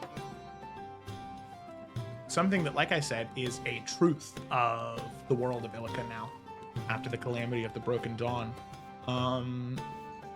Its broken form, it casts the spectacle of light and shadow across the land. Long ago, there was once a perfect sphere, but now it resembles this sort of cracked eggshell of golden light. that stretches across Skyhaven's plateaus and ravines, creating this like lattice of darkness that slowly shifts and crawls across the stone. The ships in the harbor, they below the sun, they're bathed in this dappled light, and their mass casting this strange, like elongated shadows that twist with the sun's broken rays. As the sun climbs higher, the effect does gradually diminish, and by midday, an observer who didn't know better might believe that the sun was whole and unmarred. Its light strong enough to hide those scars. Only during dawn and dusk are the cracks even visible. And most believe that's thanks to the Church of the Broken Sun. Those individuals who have spent much of their lives attempting to heal that sun and protect individuals who would seek to destroy it, wreak havoc upon it. But all of you board your ship, the Falcon's Pride, captained by Adeline Wyverncrest. And unless there's anything else all of you have to do, you begin to make your journey by boat to Faithspire.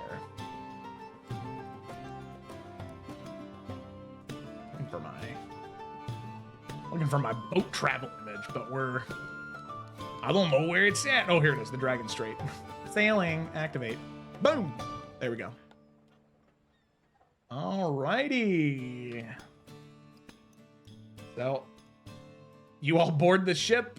It leaves the harbor, and you leave Seahaven and Skyhaven behind, headed towards Faithspire. So the ambient sounds of the ship filling the area. You crest along through the Dragon Strait, headed towards Faithspire. It is... Didn't see those two right there. Had to get both those H2O sips. So you see the land stretches out before you, clear and blue. It is a beautiful day today on October the 3rd, 11:03. So as the ship begins to sail that early morning, does anybody have anything they want to do on that first day, or are you all kind of taking some sweet time away from one another after being in such close quarters before? Nothing to role play out. Merrick's just are all the sailors still doing like lifeline ties after what happened with like the Sanguine on our last trip? Mm-hmm. I would just say that Merrick is staying up there with them, lifeline tied on, just because, it was mainly like Karth that grabbed Edwin, but it was other sailors who like grabbed him and pulled him off, so Merrick wants to be up there to help just in case something happens to someone else. Yeah, of course. He feels like he owes them a little bit. Makes sense. That's all. Okay, otherwise I have no plans. All right. And obviously if the have Sibs need a something. meeting, then cool. Yep. It is a meeting. I have a meeting for everyone. Okay. Staff meeting. It's a staff and a family meeting. Best of both worlds. Let's go. Yay. But yeah. Just at some point that day, she will kind of like get everyone to converge. I don't know, maybe when they're like having one of their meals or some shit. Only thing is, she'd want it to be like semi-private. This ain't top secret stuff, but like obviously just out of earshot. Yeah. Okay. Yeah, easy enough to do.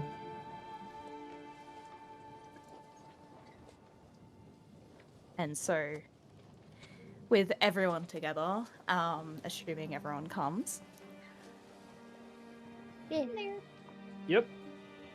Cool. Should I say? No, I didn't bring it up yesterday because I wanted to confirm the individual first, but I believe given circumstances, I'm kind of like directly looking at Edwin for that one, I do believe it is important to mention the fact that I am familiar with Kester. He was one of the individuals under my command when I was still with the Watch. And I was also the one he was under when he was discharged. And I bring this up to say that it may potentially make his testimony a bit more of a challenge. It's reason for him to just be disgruntled. I wouldn't be What was the surprised. reason? What was the reason he was discharged?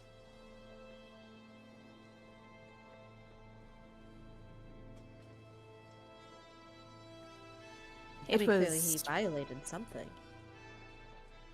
it's related to an incident. There are reports and all that I'm sure you'd be able to read, if you are so inclined. She asked Well- you. Yeah, you are, or were the captain of the guard. I thought going to the source would be the best answer.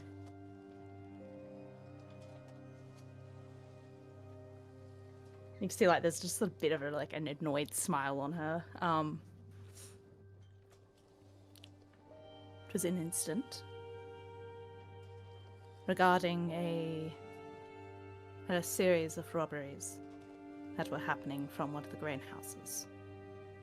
That was related to one of the Undercity gangs. However,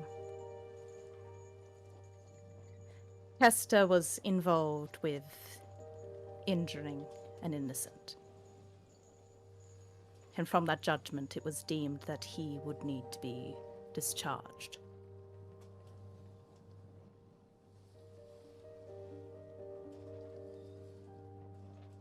I'm sorry, but that was the most vague answer you possibly could have given, Xanthi. And I never figured you were too interested in my work. You've never asked about it before. I haven't, but now it's become relevant.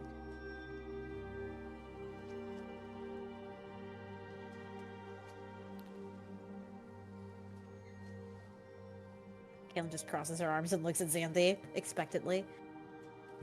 It isn't relevant for this matter, I assure you. The individual was a child, that's all. He But- injured a child. Yes. An individual that was believed to have been responsible, or at least associated with that gang. It was an assumption that was proved incorrect. And the child is fine now? How serious was the injury?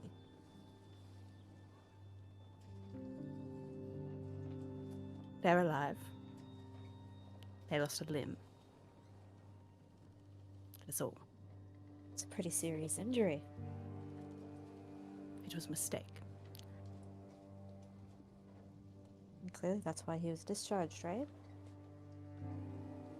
It was.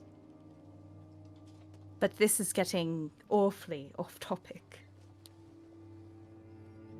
Like I said, there is reason for him to be disgruntled, reason for him to go against his testimony, to try and provide any falsehoods.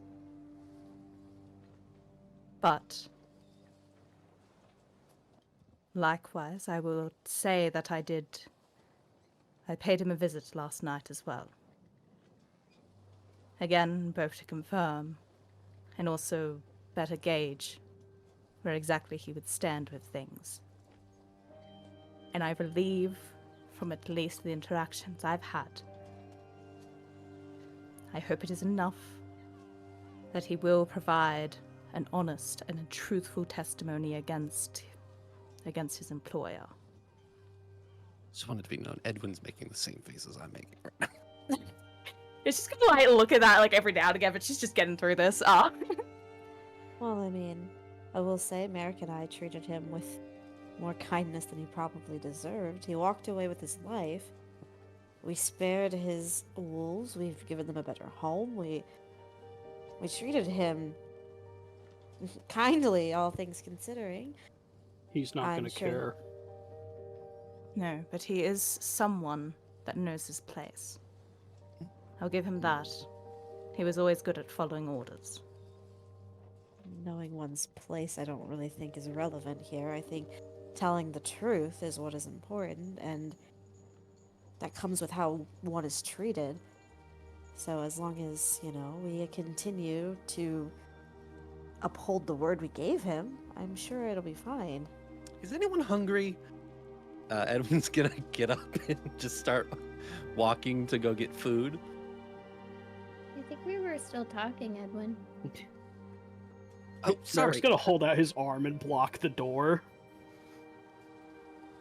Something on your mind, brother?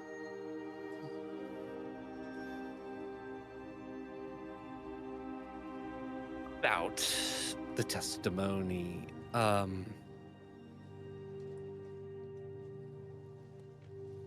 I paid him a visit this morning.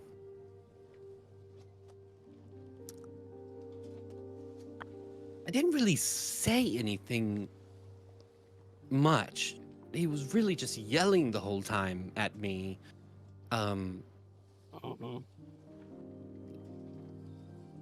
He very much hates me now. I don't think he's going to testify. What exactly did you do? I brought him breakfast. I asked him questions. What was the nature of those questions from today to you? I asked him who he worked for. I asked him why he was doing it. I may have insulted him. How? I asked if why he was doing this was a lack of money or self-respect. And Edwin, wow. What answer could he have possibly given you that you were looking for? I know. Look, What did you want out of that conversation? I don't know. I wanted him to say Davian. I wanted him to say that he was working for the spy master. Edwin, I wanted him. He was telling us the truth in that moment. When Merrick and I left him, he was fully committed to testifying. We also don't know if this was a direct attack on your family or something else. Of course it was. Edwin, no, They were specifically shooting down birds to the Nornathi, where my family lives. These walls are very thin. I think it'd be best for us to all to keep cooler heads. But whatever your questions were, they could have waited till he had to testify. There was no sense in trying to get any more now. Did you give any inclination of why you were asking? Does he have any way to know what your interests here are? He has no reason to believe what my intentions are, only that his actions put people in danger.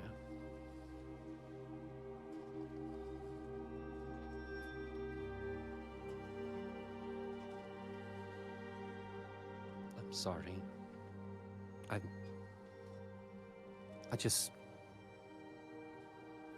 got carried away. I went down there with the full intentions of being respectful and talking to him and just making sure that he was telling the truth.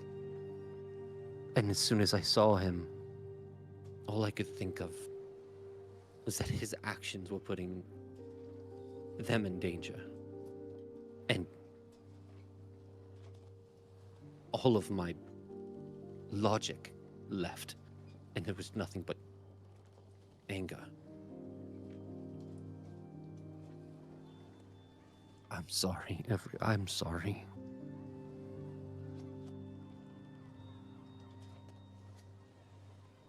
As I was saying before, I'm not sure how much sway I will have over him, especially, I think, given now, but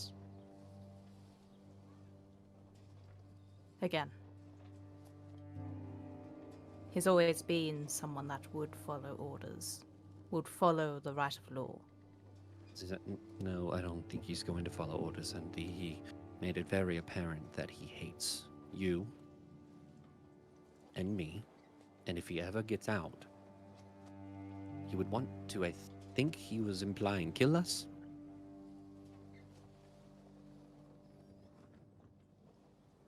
I'm sorry. What? I understand this man was very broken and upset when we left him.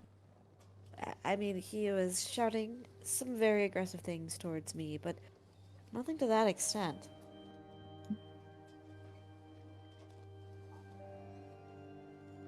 He's upset Honestly. because he was dismissed. He was upset because you insulted him. But I guess I'm missing a piece as to why this escalated. Where's this I mean, I'm this sure hatred coming he's from? frustrated with a lot of different nobility right now. I mean, we know that he was taking orders from House Thrin, you know, and he probably assumed that we would be at least somewhat aware of what House Thrin is doing, and so he was doing that, and and he made a mistake, but following orders, you know, in regards to Xanthi's thing, I mean, to my knowledge, he was still following orders, even if it was a mistake, right? Xanthi? Or was he going rogue?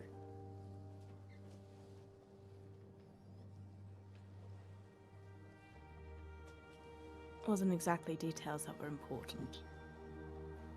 I think it kind of matters right now, though, because if this guy wants to kill us, I think something's I mean, I'm starting to feel really bad for this guy, because, I mean, he's not originally out to get us. I don't think.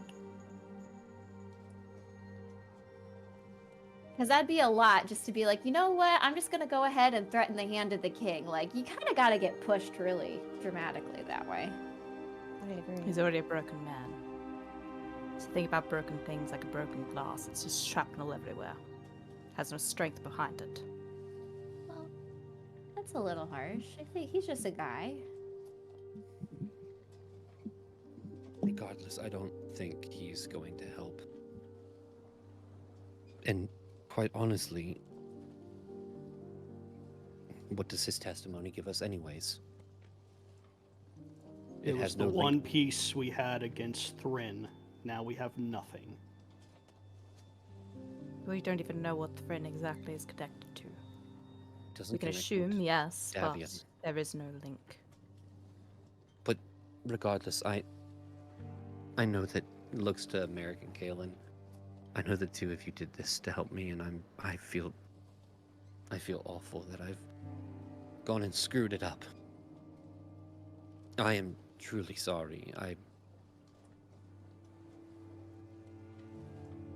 I don't think it's hopeless. But I mean, like I said, he's just a guy. He's probably feeling really desperate. I mean, I don't know criminals personally, but I don't think people just wake up one day deciding to do something against the hand of the king or anything like that. Maybe when we get back, oh, I haven't talked to him yet. Maybe I can talk to him and so that he's at least, you know, has no anger, I think, towards me. I've never interacted with him I once. think it's pretty much focused towards me and Xanthi at this point. Like Yeah, laser so- I would focused not be on us. comfortable with you going there alone, Octavia. There's guards down there. Even with Well, I them. can always go with her because clearly I was one of the few people to have shown him some kindness. Okay, then yeah, me and Kaylin can go and see if we can. I don't think we would be able to convince him that, you know, to forgive and forget, but like at least, like Xanthi said, if he wants to comply, I'm sure we can get there again. He's probably just feeling like hurt and scared. I'd ask that I'd also join you. No. No, that's not a good idea. I agree with that. I know him more than any of you. I'd be able to sort through whatever he does say. He Xanthi, won't speak around you. with all due respect, he wants to kill you and I. There's no reason for you to go down there and talk to him. They're words of a madman. I don't And- think we need to have much credence behind it. I don't think he's mad by any means. I think He's hurt. he is right. He's hurt. He's broken. You said it yourself. There's truth behind those words. And I you think might they're feel important. a little cornered if it's a few people. I think less might be better. Well, then Wait. Kaylin need not attend. Could be the two of us. Xanthi, no, you're not going down there to talk to him. You don't give orders here, Edwin. Okay. I'm gonna just go alone, okay? No one accompany me Tanya. because I haven't had a chance. And I'll have a guard. I'll have a guard with me and it'll be fine. And then everyone's happy because we need to work together and get along, okay? And everything's really tense right now. And the worst thing that happens is nothing changes and we still don't have his testimony, okay? It'll be fine. This also isn't happening tomorrow, so we can continue to talk about it. Yay! I agree with Via on everything she just said, actually. How many days are we at sea? 2.5. Plus, however long Faith Spire itself takes. Edwin, I want to make it very clear. I am frustrated with your actions, but I understand them. And I know that's not... I know your intention going down there was not the result. I appreciate it. The only thing we can control is our own actions and reactions to things. We can't control others. You had no idea he would react this way.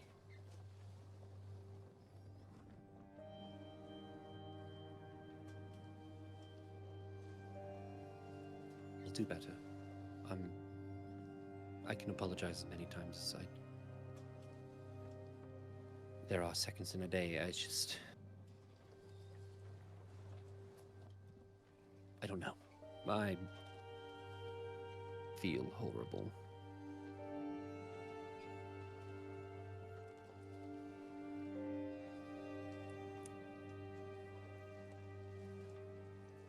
But thank all of you.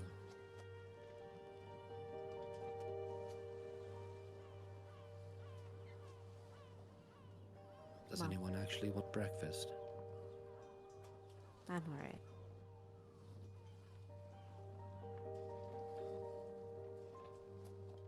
All right.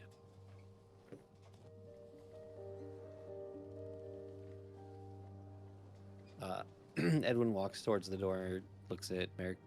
May I leave? I'm not here to give orders either.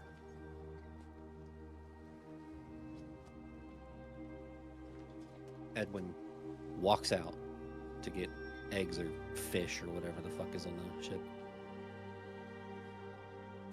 Okay, perfect. Now I will say this is on me. This is something I forgot about while you guys were still in Skyhaven. There were letters in Skyhaven that had arrived for two of you, in particular, because if I recall correctly, right, via the two letters that you sent out, not to your mom but to Poppy and Isadora, those were pretty much claimed by the Archmage because she told you not to do that, and you said that was okay. Yes. Yes, So, okay. and I think those may have. She sent word to try and collect those, but they were already sent out. So. Okay. Nice. So it seems like those did get intercepted at some point because you did not receive any letters at about the time that you probably thought you should have. Okay. But we have two letters here. One is for Edwin. So, doop-a-doop-a-doop-a-doop-a-doop. This is in response to the first letter that you sent to Astrid shortly after your return to Oh shit! Oh boy! shortly after you returned from your journey to Rosemont. So this is after your meeting with wait, so- Talon. Would he have read this letter prior to conversation with Mayhem? Nope. Nope. You went so early in the morning Damn. that it was like as you were Justify packing his your actions things, Marianne dropped off these letters. I just forgot to bring up. So I'm going to change you to an observer, and that is just John. So it should only pop up for John, right? Oh my god, I hate you. Yep. Oh, did you see that at the bottom? Yeah, that's my favorite part, Yeah. dude. That's pretty fucking sick, isn't it? You're horrible. You're a horrible person. Who I love. I think John, if it's okay with you, Oh, you don't need to first share the two letter. You can- words? Huh? The first 2 words? Yeah. Bro. Dear Let Edwin. us see. No. Dear Edwin. What the hell are the 2 words? And then Let us read your personal letters to your No, wife. fuck you. Xanthi, you also receive a letter. This is from Rahavi. After the decision that was made about House Varison and the wine, and after the petitioners. So let me. This is from him. Observer. There you go. Now both these letters are a little bit in length, so. But yeah, Now there's we it. need a minute. Yeah, you're good. You're good. We're gonna move on as you guys are moving through those letters. I just forgot to we're just gonna sit here. No, I forgot to give those before we left Skyhaven. So as all of you are sailing along, not a care in the world, just super duper chill, nothing bad has happened at all in the past 24 hours. You guys are just one big happy family. It gets to about midday. And as the sun is now, fully at... Ooh, sorry about that. Excuse me. As the sun is fully at its highest point, high in the sky, noon, you do see a ship beginning to approach on the horizon. And I would say that you all, being, nobles, trained and educated in the way of the world and, the various houses, you would recognize the sails belonging to House Arden, which is a vassal of House Eldrin, specifically known for trade and commerce. It is a ship that, Merrick, you're actually really familiar with, as your mother would drill you on the ships that were most common and the ships that were actually most profitable. This is the Swallow's Shanty, a very well-known trade vessel that regularly travels between these sort of like major city circuit on the Dragon Strait, which is Faithspire, Skyhaven, Tomehold, Kraken's Reach, Crown's Rest, and then back and forth between those, making those circles all the time, trading goods to the various ports. And one of the things that the Swallow's Shanty is known for is that it'll frequently stop other ships on its journey to see if they would be willing to or want to trade. So you can see the captain pulling out this sort of large cylindrical tube, this like megaphone almost, will reach out, very Sea of Thieves style, and will sort of shout out to the ship and say, "The Swallow's Shanty is offering trade if you'd be willing to accept." Let's do it. What does the captain say? Always accept. Yeah, the captain will, she'll look to all of you and say, "All of you are in command of the ship. I'm merely making sure we're going where we need to. If you wish to stop, we can stop." Bitches love shopping. We go. With all that excess money we have. We do have a lot in the party funds, Now, We did, and then we paid for a giant ass festival. I would say Merrick and Xanthi, you would know a little bit more about House Arden, considering, you're highly political, and Kaylin, I guess. The three of you would know more about House Arden, considering your highly political lives that you were either forced to live or you have been living. The captain of this ship, Lysa Arden, she travels a lot and she hears a lot of things, and most of what she is known to sell, especially to ships along the sea, isn't always, bolts of cloth or exotic spices. A lot of the times people pay her for things that she's heard. So that's something you would know heading into this conversation. As eventually the two ships slow down, raise the sails, and the gangplanks are put down as the crews can kind of mingle back and forth between both, trading various goods with various merchants. But the captain of the Swallow's Shanty will approach all of you. Where's she at here? Lysa Arden, the halfling woman. Image. Observer. Captain of the Swallow Shanty. Cute. She's Old so lady. I love this person. Middle-aged halfling woman, Bless. salt-streaked hair, and you can see the tricorn hat she currently has on her head. She says, "Well, it's very nice to make the acquaintance of all of you. Didn't think when I left Faithspire just a few days ago I would encounter none other than the King's Hand and an old mate of mine, Captain Wyverncrest. It's always good to see you again." Captain Wyverncrest, the two will shake. There's some camaraderie between the two, but the Captain Lysa Arden, she'll say, "Well, so you wish to stop? You wish to trade? What exactly can I offer you? We have some interesting wares that might pique your interest. Some enchanted spy glasses. We did also procure some ceremonial robes from Faithspire. If you, well, I know, Prince Edwin, you are a man of the cloth. Perhaps might be something you'd be interested in.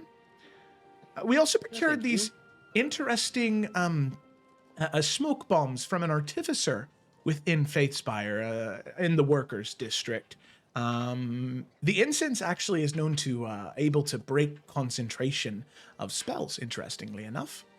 And well, I also have a collection of maps of various ports of entry of Faithspire, if you'd be interested in that as well. Show me what you got. Of course, and she will sort of snap her fingers, and the items are brought over, and Said you can that. you can see exactly the sun. Hey.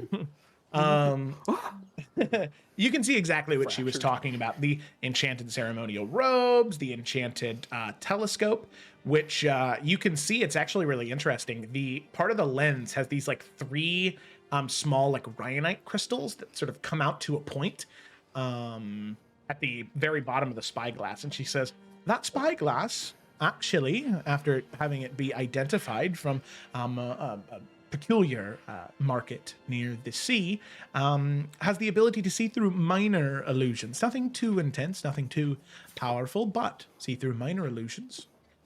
Very interesting.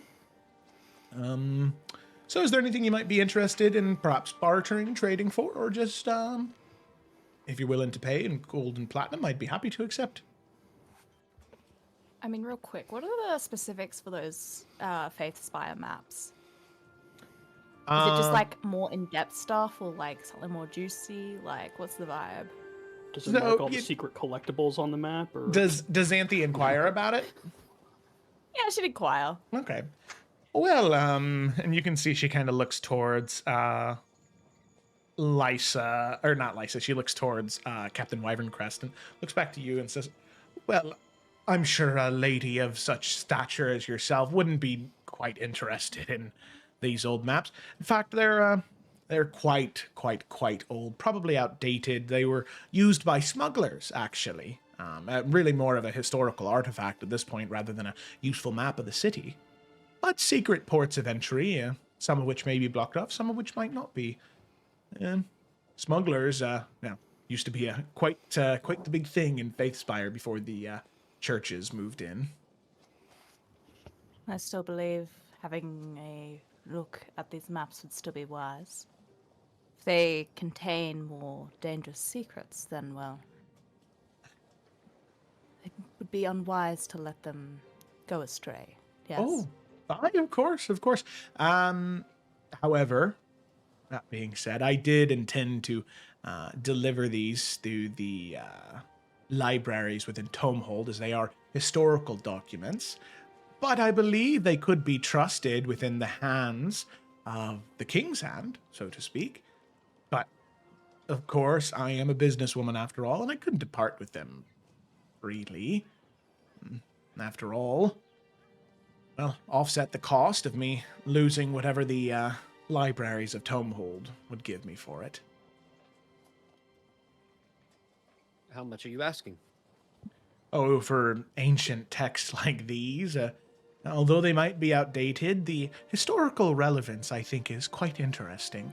75 gold, I think, is a fair price.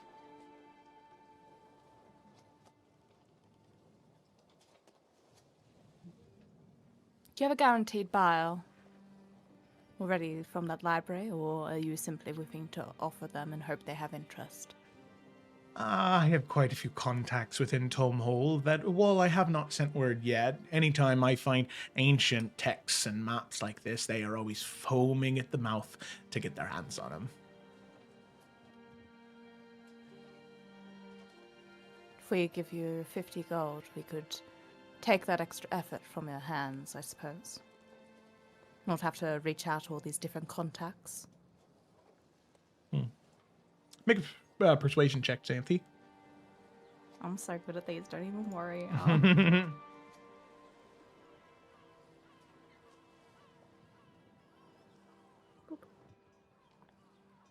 Yes. Oh man, So good. I think you might be underestimating how fervent scholars can get over old dusty maps. Octavia, my princess, I believe you are quite familiar with the ones I speak of. Oh, definitely.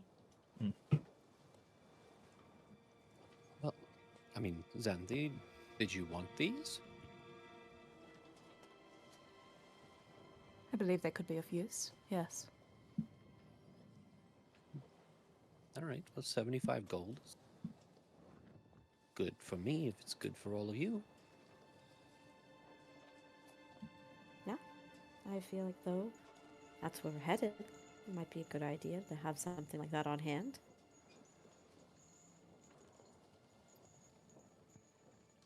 Cha-ching. Very good then, 75 gold, my young prince, and the maps are yours. Great doing business with you. And she'll take the gold, hand it off to one of her quartermaster, and then we'll hand you the map. She'll even give you a free leather casing for them to go in so they don't get ruined or damaged by water. Kaylin will say, well, speaking of which, that's where we are headed. How are things there? Do you have any news? Well, you know, Faithspire is always busting at the seams with the clergy and the priests, always trying to convince one another that their church is the better one. I do think there's more that I've heard, but I think I'm having a hard time recalling it all, honestly. Port to port to Edwin. port. Well, Kaylin looks at you to I pay her more. don't know if gold would help, honestly. Edwin well. looks back at Kaylin like, the hell? You see, what's causing me problems is my mind is elsewhere, and I apologize for being so forward with all of you, young princes and princesses, but the Swallow's Shanty isn't my only vessel. Captain, I don't think is an appropriate term. I believe I'm more of a commodore now, honestly. But many of my vessels, many of my trade routes are harassed by pirates. And perhaps if a little bit of weight was lifted off my shoulders, per se, a letter of introduction to a particular king of Adaria, well, it could help ease my mind knowing that I'd be able to finally cut through those layers of bureaucracy and House Weber's delay, that I might be able to focus on what I remember hearing of Faithspire. What is she asking for? A letter of introduction to Talon. So She that she'll remember about what's going on in Faithspire. No, 'Cause her- like as in her trade She hasn't been able to get.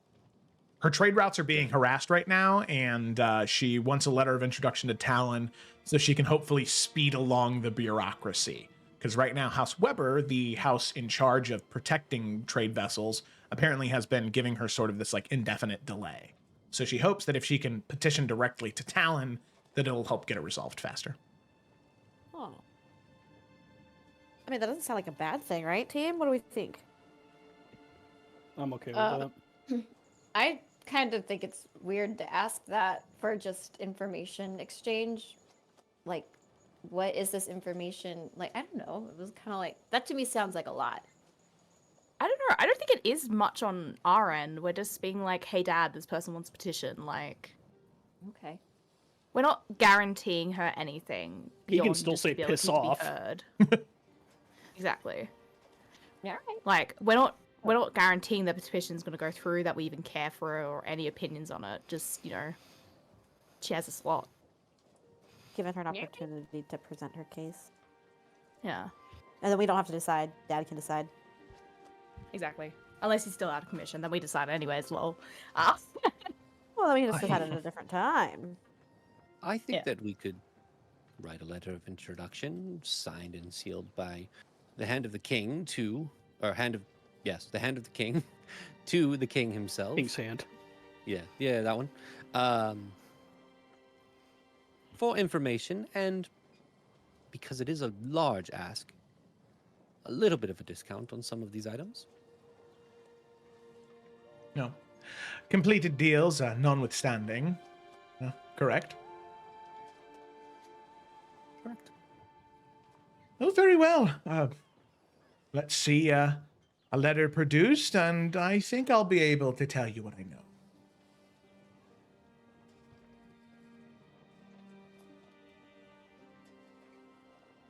All right, well, I'll guess I'll be back. Take your time, young prince. I'm in no rush. Neither are we. Walks off. Okay. Edwin realizes as he walks down, wait, I'm the treasurer. Why am I doing this? How much for the spyglass? Well, to any other individual, I'd be looking at about 200 gold for it, but since you're doing me such a grand favor with helping protect my trade routes, half off, 100 gold. So does it function like a regular spyglass and it can see through illusions? Mhm, It's a yep. double. Yeah, Merrick will buy that. Out of his Very own good. Pocket. There you go. Thank you. Now, the ceremonial robes, they are of the Order of the Broken Sun, if that's of any intrigue to all of you. Now, of course, I wouldn't advocate using these robes unless, well, you had some serious inclinations of joining the church. Of course. I think we're okay. I will Want definitely to double dip, pass. Edwin? Yeah, does Edwin want Edwin's them? Edwin's not here. He's writing a letter to the king. Do we Yeah, get the vibe that he wants to meta double talk. dip? Does Edwin want them? Fuck no. For the Church Alright, of the cool. Broken Sun? Nah, those guys are fucking weird. You're not gonna convert. Alright. Damn. Hell no. They have a cool logo, but that's pretty much it. Mm. That's funny. Reading their shit. Militant, zealous order. Yeah, okay. I don't know. Perfect. With what No. fucking Xanthi, do you Edwin want was to calling in convert? the dungeon? Hey, he was trying to uphold peace. Felt very militant. No, just pissy. Hmm. All right. Here is your letter. Signed and sealed. Ah, thank you very much. And she'll take that, she'll tuck it into her coat, and say, well, then, honestly, I'm things are starting to come back to me. But before we get into that, the last thing, those smoke bombs, there's 3 of them. Originally 200, but half off, 100, 3 uses. What do you say? Not only do they I was create so a cloud of focused. smoke, but they do disrupt concentration. I feel like they might be a good investment, not gonna lie, especially when we're going to a place that's gonna have a bunch of clerics, you know? A lot of concentration happening. Let's get him. How much money was it? I apologize. 100 gold for 3 uses. And the way that they work is when you throw them down, it's a 20-foot radius. And immediately, any cleric needs to make a concentration check with disadvantage. And the next time they make a concentration check, they do it with disadvantage if they're in the cloud. When they move out, it's just like normal. So there's the immediate and any time after that. You say cleric specifically? Nope, just any concentration. Oh, okay. But it's a cleric. And I Gemma was like, said cleric because Yeah. Yeah. That's Yeah. what we're going to be dealing with. Yeah, Paladins so it- maybe, probably, but you know, it is- spellcasters. any spellcaster. So if you guys are in it too, it's also disadvantage. Yeah. Yeah. Sucks, Yeah, suck. yeah. Anyways, we get them. Yeah. Party fun? Mm, I think 100%. 100 gold. Is that what we said? Uh-huh. Yeah. Smoke That's bomb. not too Wait, bad. hold on. Let me just. And they're also prevent fun. 3 uses. Yeah. Ancient maps of space fire. Oh, Space fire. That's Smoke awesome. Bombs. Ooh. Look at that. To the party. All right, there we go. 175 gold we have spent. Mm. All right. Now, what was it? Give me a moment. I want to make sure that whatever I tell you is the truth, and only the truth from what I have seen myself, not just what I've heard.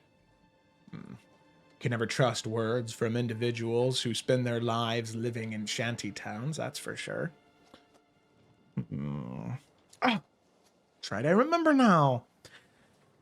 Several things have been heard and I've seen in Facespire while I was there. Specifically around the Emberlin Rectory at the very center of that island. It's been very strange activity for about 3 weeks now. No one has been allowed to enter and no one's been allowed to leave.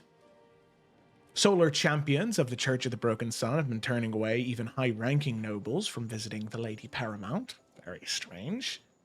And the High Solar, Derek Marathis, one of the 3 heads of the Church of the Broken Sun, well, apparently he's been importing unusual quantities of warding incense from exotic suppliers, all the way off from Mirios.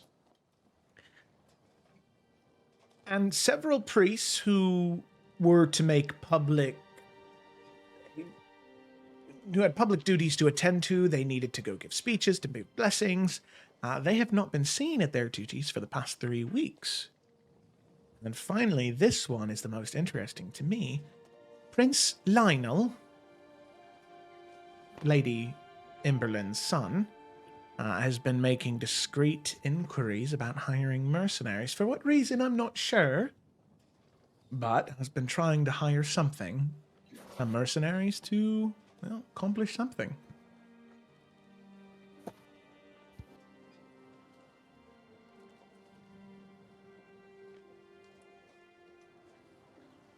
well, clearly there's a lot going on.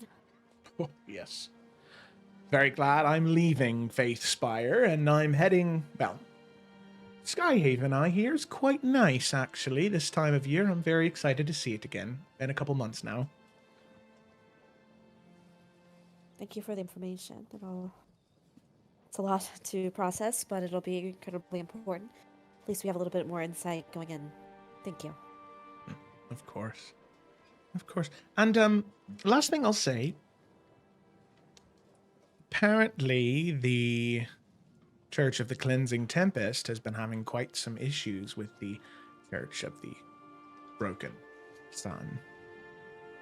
So, mayhaps if you all are headed there to attempt to speak with Lady Emberlin, well, you might have some allies within the Church of the Cleansing Tempest that you could potentially reach out to. They might have a vested interest, but that's entirely up to you, my princes and princesses.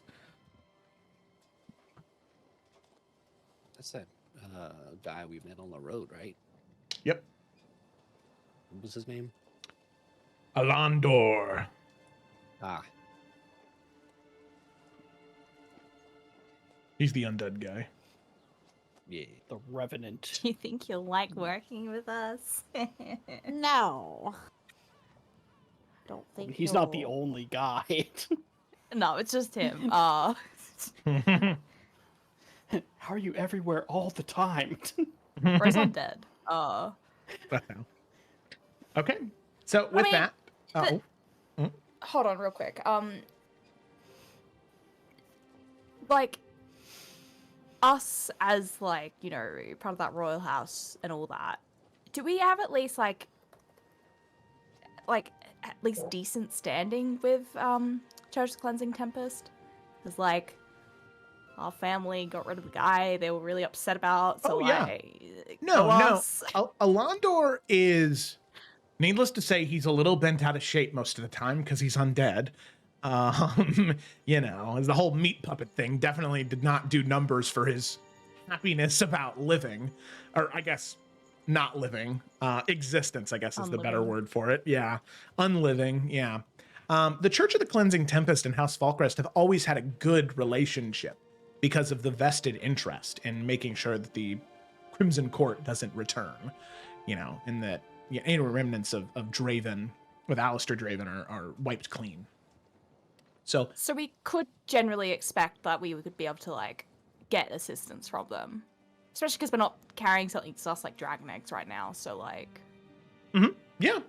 I mean, probably. Yeah, okay, cool. That was all. Further question: how do the Church of Unbroken and Church of Cleansing Tempest like each other? Is there any malice between the two of them, or are they cool? I wouldn't say Malice? cool. They're Where's she at? No, there are disagreements for sure. Because the thing is right, the Church of the Unbroken is like, we will protect people and we will lead with peace. And the Church of the Cleansing Tempest is like, the traitors must die. You know, like, so it's All right. some philosophical disagreements for sure. Edwin is kind of iffy about the Yeah, like, you know, because like the big reason why the Church of the Cleansing Tempest isn't based in Crown's Rest anymore is because they burnt down a part of the Reaches, like a fire that spread throughout half the Reaches that burned down, you know, a lot of buildings and killed like 30 people because they were trying to suss out, you know, members of Draven's, you know, like people that were part of that cult. So, Damn. Okay. yeah. What, you didn't remember that from the 20,000 words in Legend Keeper? Yeah, no, I remember that. I just, Okay. you know, thank you for reminding me. Yeah. Just to see if you remembered. Exactly. Okay. Well, is there anything else we want to purchase, or should we be? Well, on our unless way? you're We bought interested everything, in didn't we? unless you're interested in these ceremonial robes Oh, of the Church of the Broken Sun. Hold on. Circling back. So what do the robes actually do? They're just, you know, You That can is robes? sneak into one of I- their Just sermons. fancy? yeah, they Not they bad. I are was gonna s- they are robes. Okay. Yeah. This would be us just playing drippy. Hitman. We could wear them. They would think we're one of them, LOL. and then pow, and then get out. No, I mean, we joke all we want. Do we actually want this as a disguise so we have another option here? We don't know exactly what we're getting into there. How expensive are these robes? 10 gold for 10 of them. I mean, we can get one for each of us. Even if we don't use them, it's only 50 gold. 5 gold. Will it seem suspect if we Oh, did buy my these, bad. I did though? math wrong. 5. I mean, we can buy them if we want as a fallback. I won't be wearing them. Look, will she be confused as to why we're buying them? Probably, but I don't think she's gonna, like, tell people about it. Why would she? Yeah, this woman's seen a Hey. lot. But she also trades in secrets and shit. All right, 10 gold. You said 10 gold. 10 gold For for 10 10 of them. 5 Well, gold. okay, we will need extras because I'm guessing we're going to take guards with us, so it might Alright, not 10 be a bad gold. idea. Just buy all 10. Like, Yeah. not a big difference between 7 and 10. Might as well just clear her out. Yeah. So you take the 10. And she says, well, look at that. At least of all my interesting high priority goods, you've cleaned me out. So unless you're interested in some pouches of spices or some bolts of cloth, I think I'm tapped. Fuck is this place? Who are they? Fucking Broken Sun. Church of the Broken Sun. I black holes. No need to roleplay it. Can Merrick get 5 gold worth of spices? Sure, yeah. Yeah. We have For his spent fish, you know. 185 gold. Black holes, son. Won't Rich. you Anyways, girl? I don't feel rich. All right. With that, Don't, you should. Lysa Arden will say, well, I thank you all very much for your patronage, your information, and this letter of introduction. Next time I'm in Crown's Rest, I will, well, probably stop there before heading to Tomehold. Thank you all so much, and safe travels, and be safe in Faithspire. Things seem tense there, to say the least. Thank you. May the wind be at your back. What he said. Thank you very much. And with that, she'll head back. The crews will sort of shift back to their original boats, making sure that everybody is on the proper ship that they're supposed to be. The gangplanks are pulled, the sails drop, and you all head on your own way. Leaving behind the Swallow Shanty. What time of day is it? At this point now, I'd say that it's, after all that, probably 3, 4 o'clock Just the same day that you all Edwin left. told everyone that he fucked up. Yeah. All right, cool. Edwin's got nothing. Perfect. Okay. What else? Anybody have anything on the rest of this day? No. I got nothing. Okay. All righty.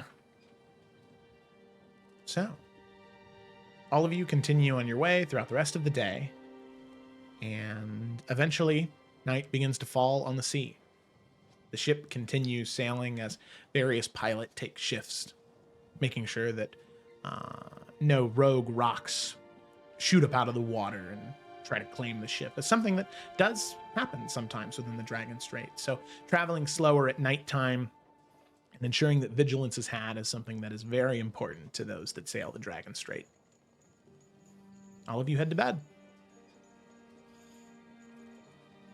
And sleep is restless for some of you.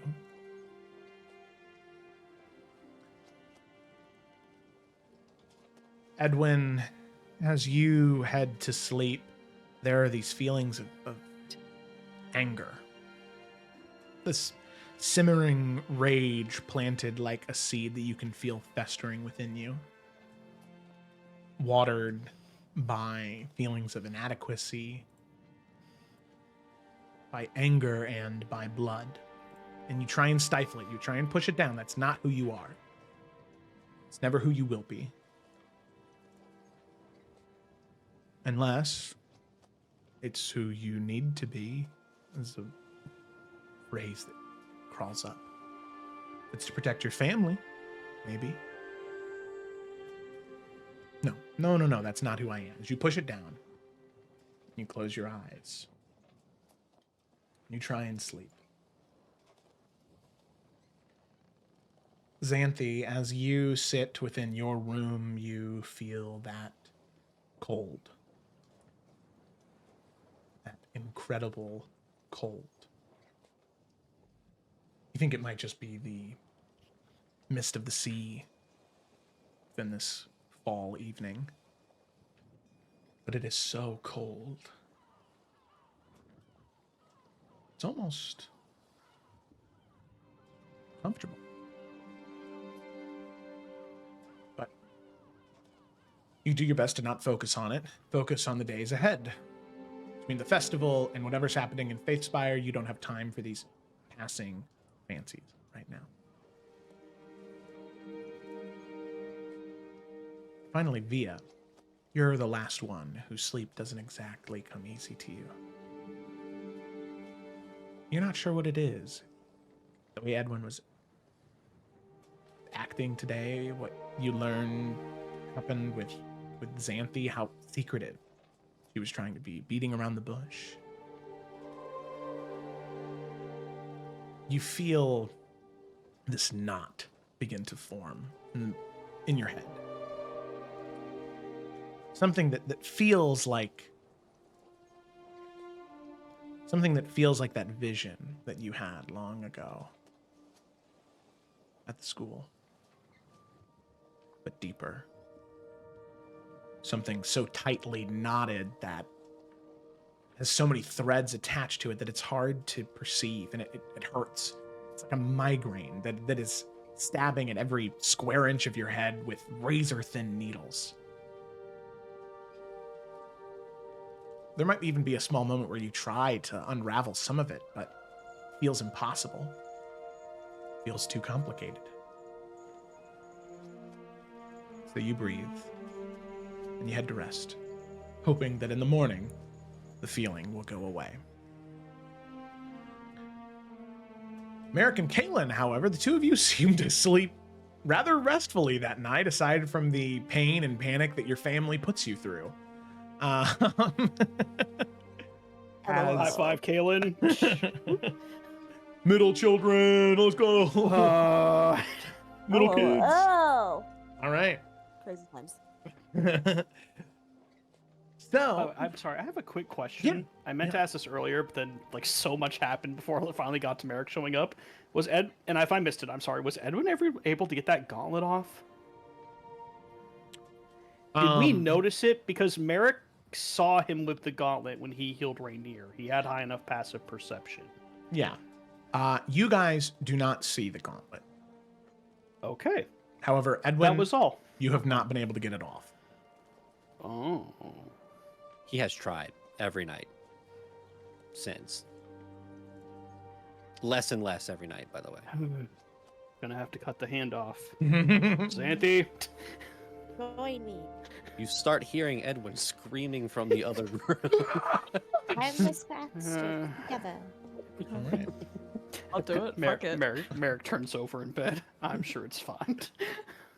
Okay. Kaylin, how do you Really do funny, that? Kayla. Transparent hand. You guys both are one-handed bastards. Then that'd be hilarious. Yeah, I told you. High five! Hands. Oh. Let's make shirts. High five. One-handed bastards. My favorite club. Love it. All right. As all of you awake the next morning, ready for whatever this new day has for you, we're going to go ahead and take a quick break right there, and then we will return for our final day and a half of travel. Thanks for watching, and we will be right back. Where's the BRB one? There it is. Oh, wait. Okay, When are we going to be back? Want to hear about my? Yes. We'll be back in 8 minutes. So 50. That's the ending Those, screen. I want to.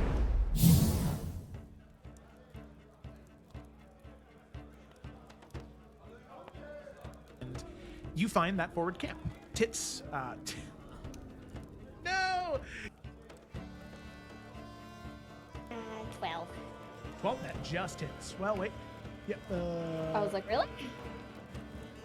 yeah, that just hits. Since you're hitting him from the opposite side, he does not have the 3/4 cover behind us. Oh, okay. All right, Via, you've surprised me. 6 points of fire damage. 6 points. He is dead. Via just looks at her hands. Oh my god! What is her death count? Kills in everyone. I'd say Via might have the highest kill count I right think now. You so. had double the kills of anybody. Oh my god! Yeah, she just looks at her hands and then focus back at the fight. Here we go. Kaylin's whole outlook on her is about to change. Kaylin's like, I can work with this. Darian Watch is going to move. Falls off to the side.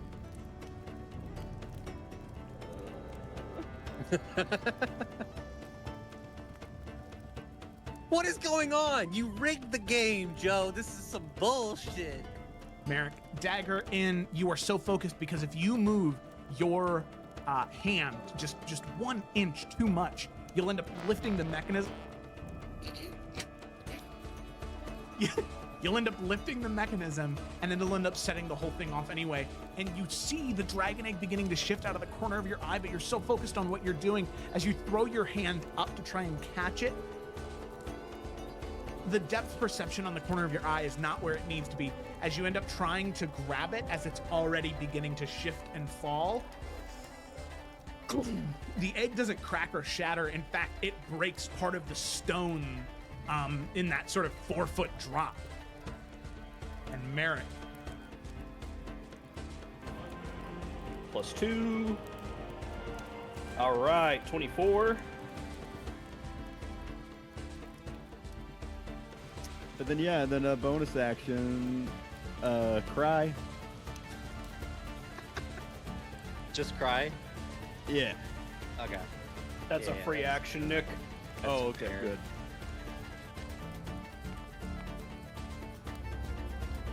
The voice that echoes. We keep.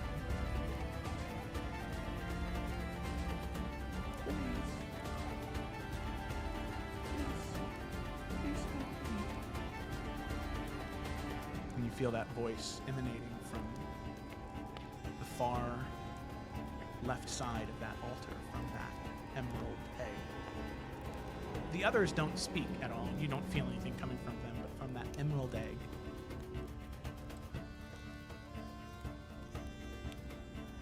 Everything is fine.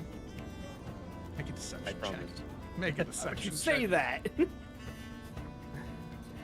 I mean, Kaylin what is she can do about it. literally like rubbing her temples right now. Also, if we're going back to Rosemont, we don't need her to do anything anymore.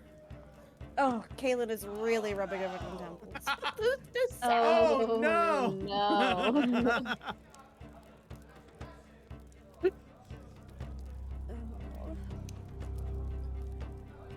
You see, she just kind of stares at you for a moment, and she whispers very low.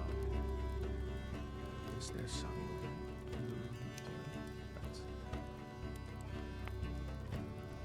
No, Captain.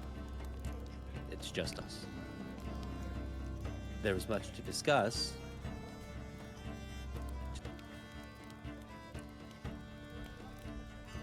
Blocking the road, don't move. You can see, or you can hear Sir Otis say, Sir Lando, if you would, please.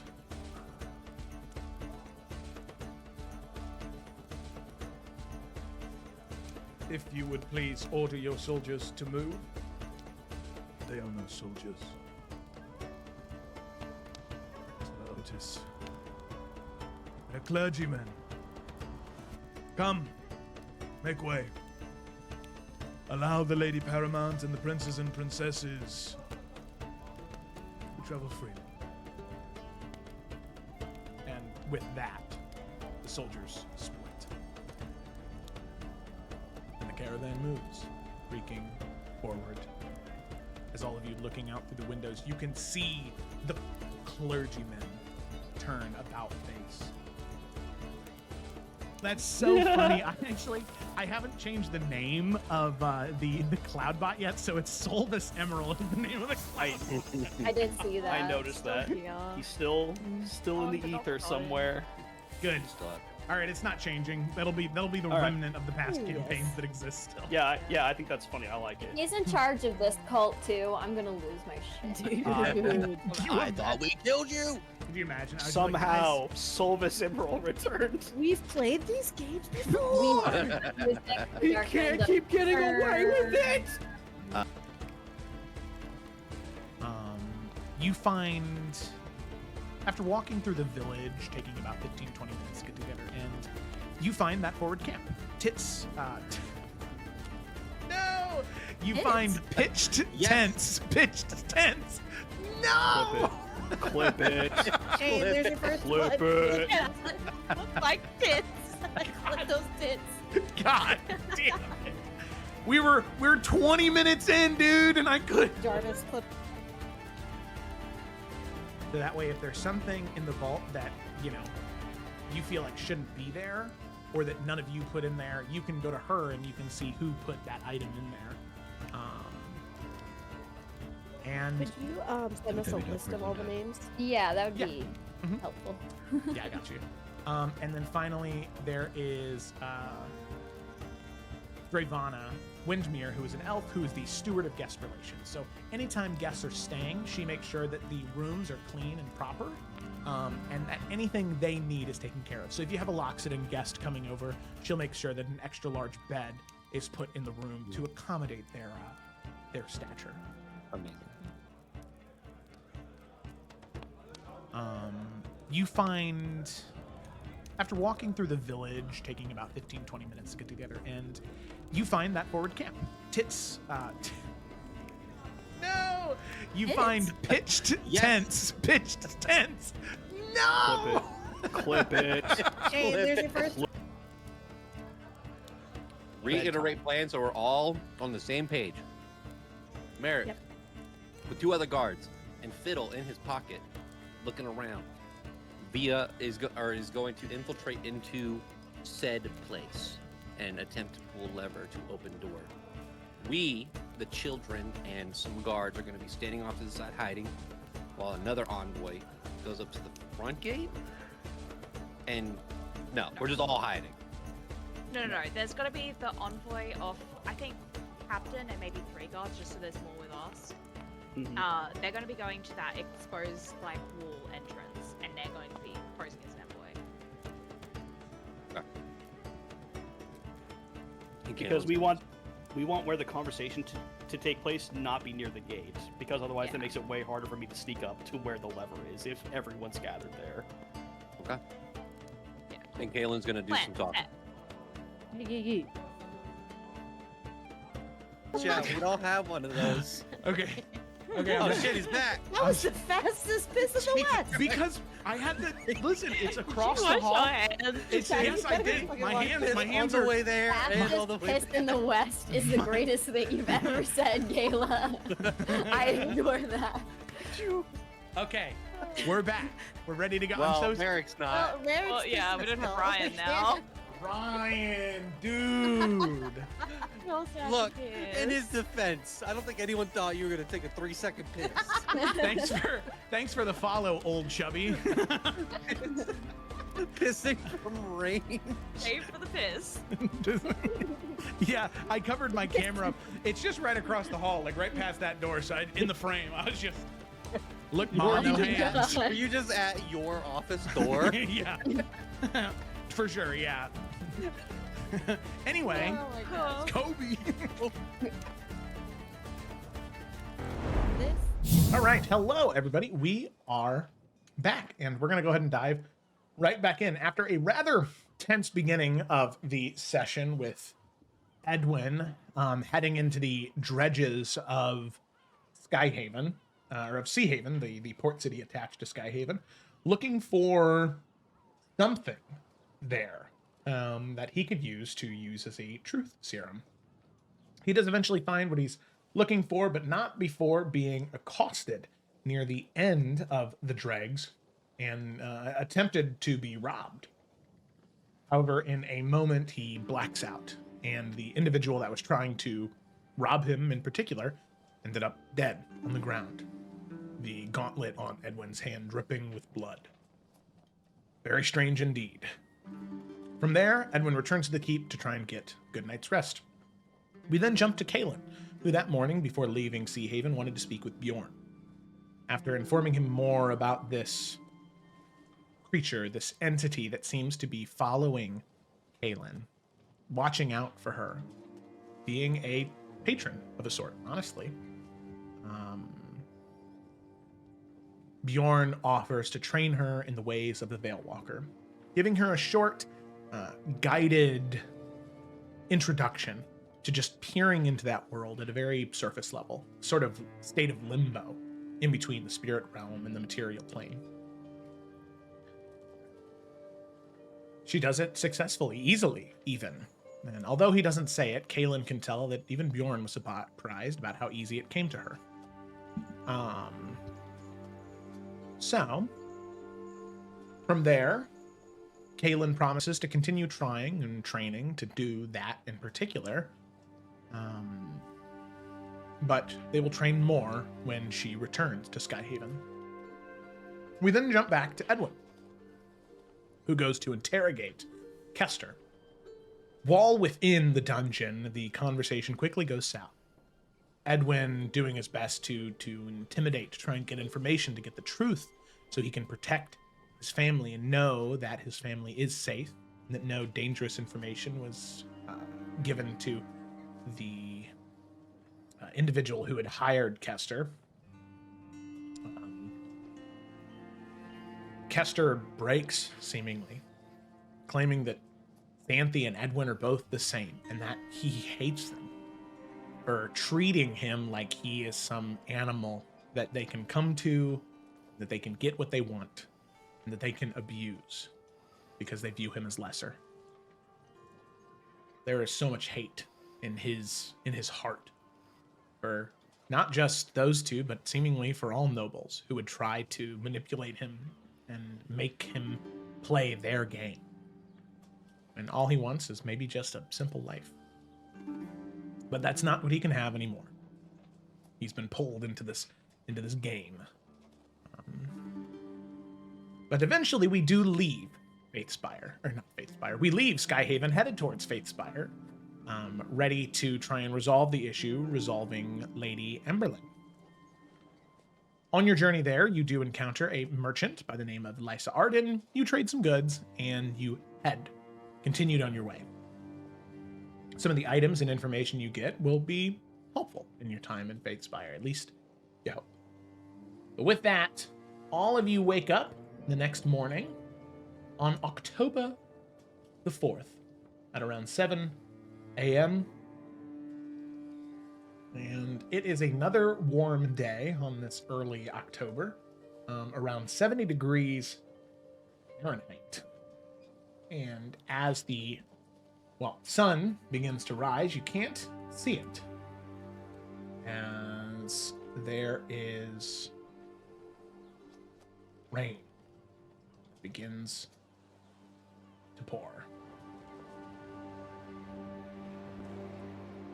Thunder begins to clap in the distance. As currently you will be sailing through the rain. Right. Edwin reminds the crew to tie yourself down because the last time we were in a storm, we got attacked by a Sahagween. Okay, they're already tied down.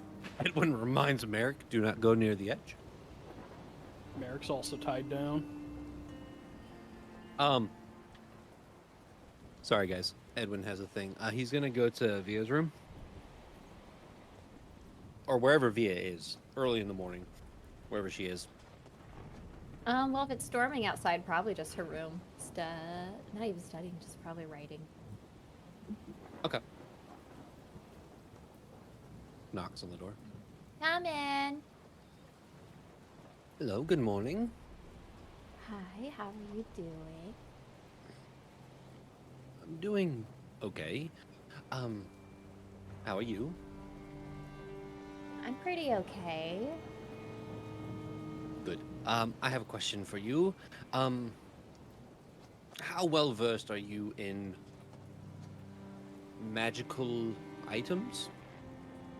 Or, I guess, figuring out if they are magical? I mean, I have a spell for that, if that's what you're trying to say. Oh, wonderful.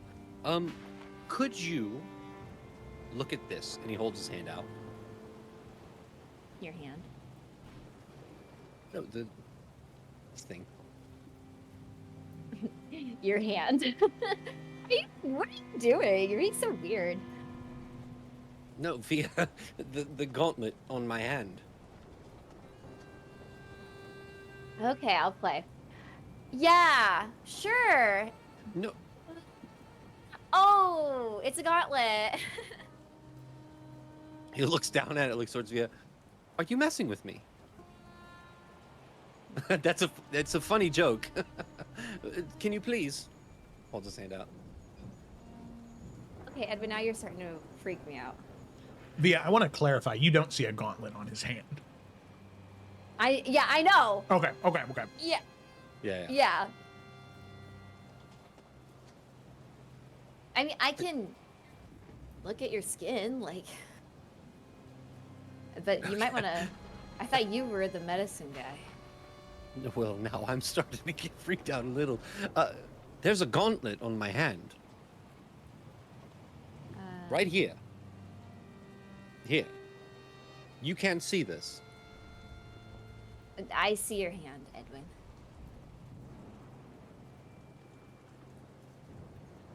Give me your hand, Okay. please. Sorry. Yeah. He turns his hand this way, not to, and just goes like this. Can she Do feel I it? feel anything? Feels like a flesh. hand.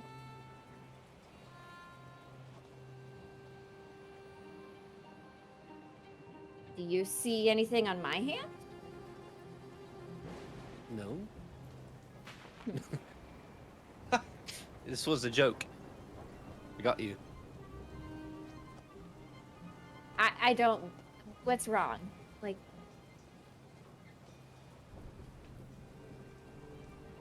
So you're seeing a gauntlet on your hand. Maybe it's seasickness or something. How long have you been seeing a gauntlet on your hand?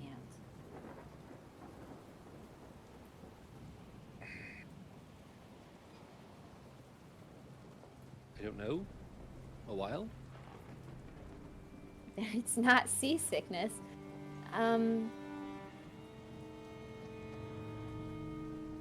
Well, what if you What does it look like to you? Because I genuinely only see your hand. What does it look like again, Joe? Is this a regular? No, this one's like a weird looking one. Yeah.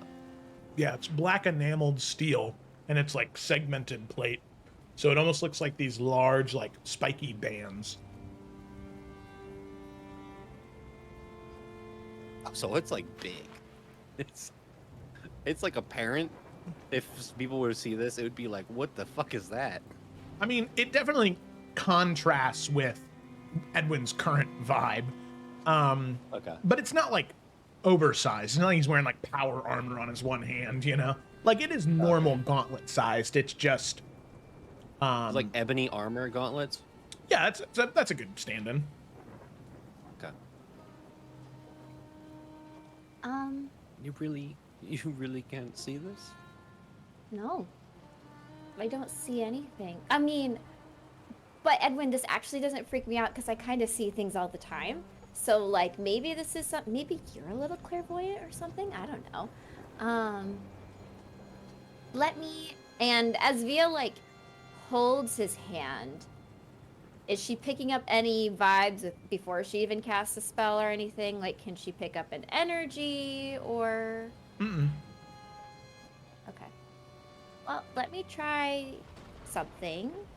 Okay. Right. And then I would like to ritual cast Identify on his hand.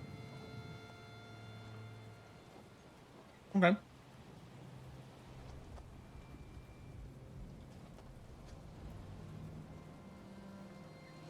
Are you reading Identify? I can also post it in the chat. if you want Yeah, I need the one D&D version of it. to. Let me display.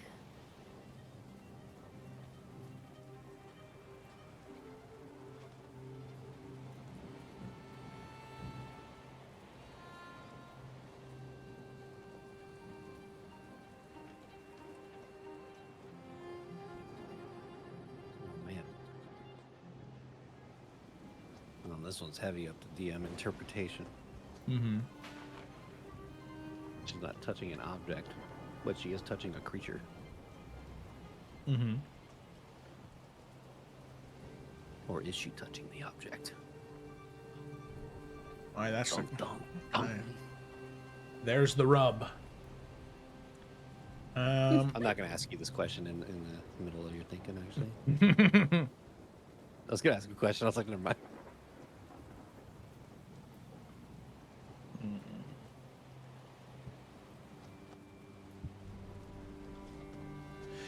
As you focus in on Edwin's hand, on where he claims this gauntlet to be, you don't see anything, and for a long while into your casting, you don't sense anything either.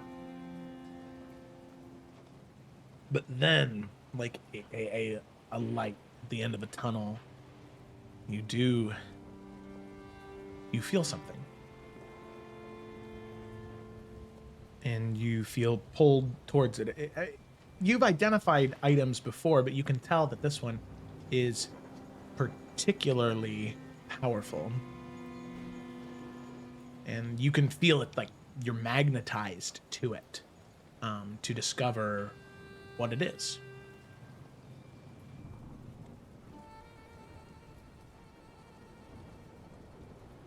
But the thing that is so odd, Via, that as you get to the end of that tunnel and you reach the final casting moment of Identify to learn those things,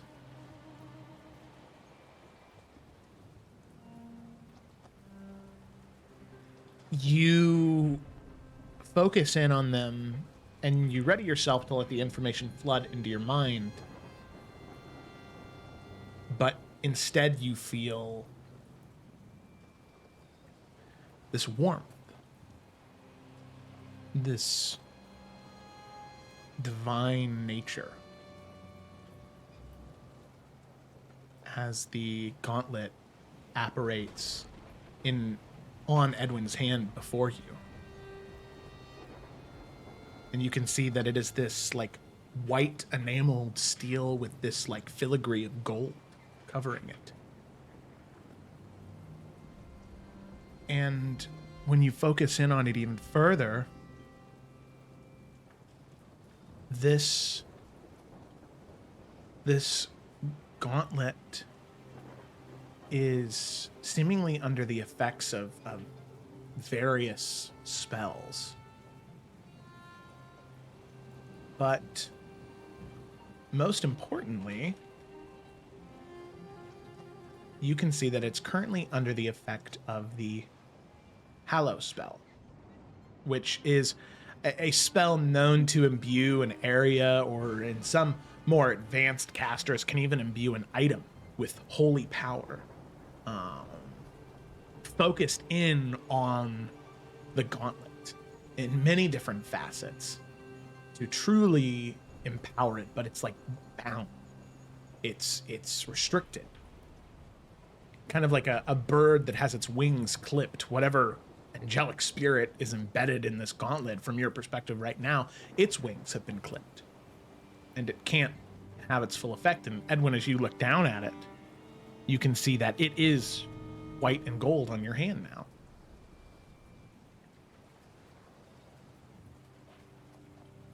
When and where did you get this? You can see it. Now I can, yeah. I don't know if anyone else could, but I can. Odd. Didn't look like this a couple of minutes ago. This is very special. Seriously, where did you get this? Well, I got it. It was a present on my 18th birthday. It just... Well, I say it was a present. It kind of just showed up. Where? It wasn't like from anybody? Is it from Dad? Nope. It just... It's going to sound odd. It came to me. It just showed up, and I've had it ever since. Were you in like a temple? Were you praying? Like, give me some sort of context clues here. Actually, this is a question I don't know. Did Edwin just wake up with it? You don't remember. It just was in your possession one day. That's right. I would love to give you that information. I just don't know. I know I was 18, and that's it. I don't remember where I got it. There's a lot of magic on this, and there is a divine connection. Really? I picked up something. If you're familiar with the hallowed spell at all, I'm not exactly sure how it's affecting this, but I didn't pick up anything sinister. I'm gonna guess this had something to do. It's too bad you can't remember, but it's gotta be something to do with your faith. I don't know. Is this something that you guys, if you sit there and pray really hard for, something like a gift descends upon you? I don't know. What's your faith even? Like, It were essentially to protect the innocent. No, we don't pray around asking for ancient magical items or. well, I for don't even power. know if it's ancient. I think this is just divine in nature. It doesn't necessarily mean that it's ancient. Are you sure it's giving divine? Joe, definitely divine. Yeah. Okay. Yes, for certain. He looks Divinity. back down at it again, as it obviously does not look like what it did literal minutes ago. Mm-hmm. I don't understand completely how your connection to magic and your god's your faith works. But what I know is when there's something I don't understand, the better thing to do is to keep diving in and learning more. So whatever process you go through to get closer in your faith, I would try and see if you can do the same thing with this. Because clearly there's some connection with divinity, and you are a man of faith. So I feel like we're connecting the dots here, right? Like, Yes. No, that makes perfect sense. Joe, he puts his hand on it and just. Yeah. He's not trying to, like, remove it all the way. He's just trying to see if it moves at all when he tries to, like. Yeah, it's loose now.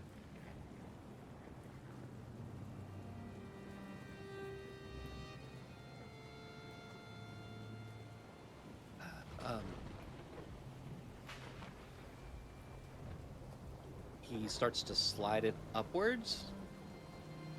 Is it coming off? Mm-hmm.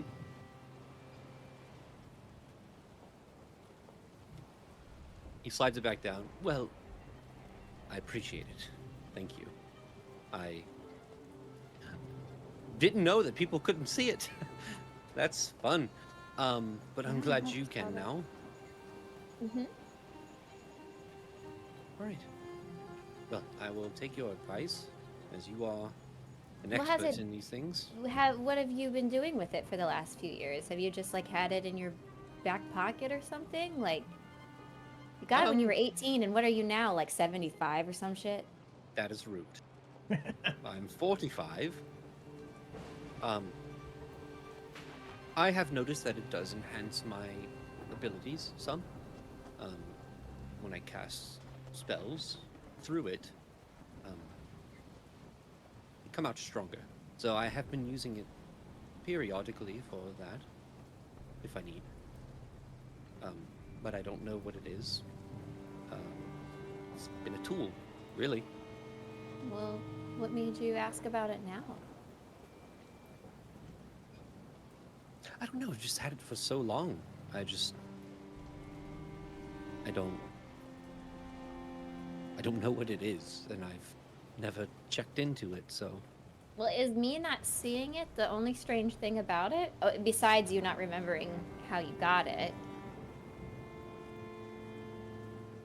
Around that, yes. It's just kind of weird that they're an item that you've had for how many years you're now suddenly curious about. Well, I have a lot more free time. Okay, Edwin, if you don't want to tell me, that's fine. I'll go back to writing. What do you mean? Nothing. It's just like, oh, gosh. Like, we're all doing stuff so independently all the time. And it's like, oh my gosh. Edwin's got this cool gauntlet, and he's not going to tell anybody about it. And apparently it's some divine blessing. But he didn't know about that for 47 years. And so...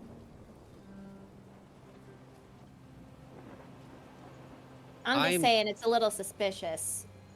I agree. Maybe I'm really curious sibling.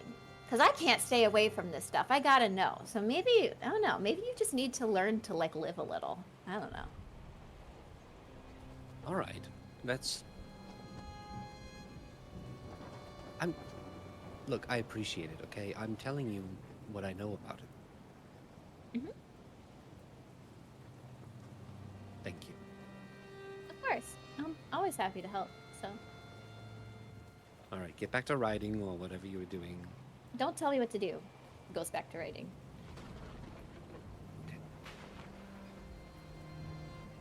Hell yeah. Leaves. Alrighty. Looks down at the gauntlet after he leaves, just real quick. Mm-hmm. Still looks the same. Yep. Starts to slide it off again. Mm-hmm. Comes off. He doesn't take it all the way off. Slides it back down. Okay. Sounds Just good. curious. Yeah. Curious. Okie dokie. So, the day continues to pass. It gets to be about noon. The rain is still coming down. Does anybody have anything they want to do?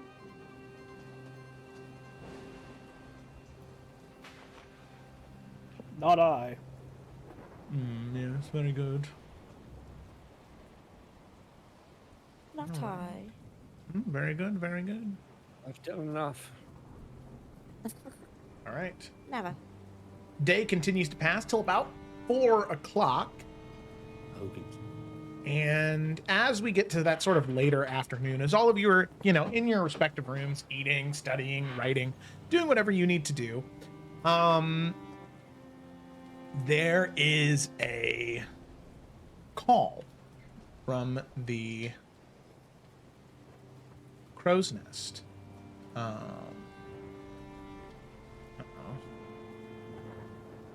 As one of the crew says, shipwreck ahead! Shipwreck ahead! And all of you, you can hear that. Do you guys head above deck to see? Yeah, 100%. Obviously. Okay. Merrick immediately pulls out his spyglass to get a look. Oh yeah. Love it when you can get to use things immediately. Immediately. So yeah, you all head up above deck. You head to the bow of the ship, and you can see off in the distance. Merrick, it's very clear for you to see with the spyglass. Even through the rain, there is a large merchant vessel that is like halfway submerged in the water with tons of wreckage around it. And Merrick, I'd say with your spyglass, you see it before even the man in the crow's nest sees it. You can see what looks to be a young woman on a piece of driftwood, currently looking unconscious. Merrick would turn to the captain and immediately kind of point and direct as best as possible. We have someone overboard, young woman. Doesn't appear to be conscious. Could slip at any moment. And you can see they all begin to shout and move, getting ready to go and get her as they're able to confirm with the man in the crow's nest. A small a small rowboat is dropped from the side of the ship, and they head over there and they go and grab her. She is currently unconscious. Let's see here.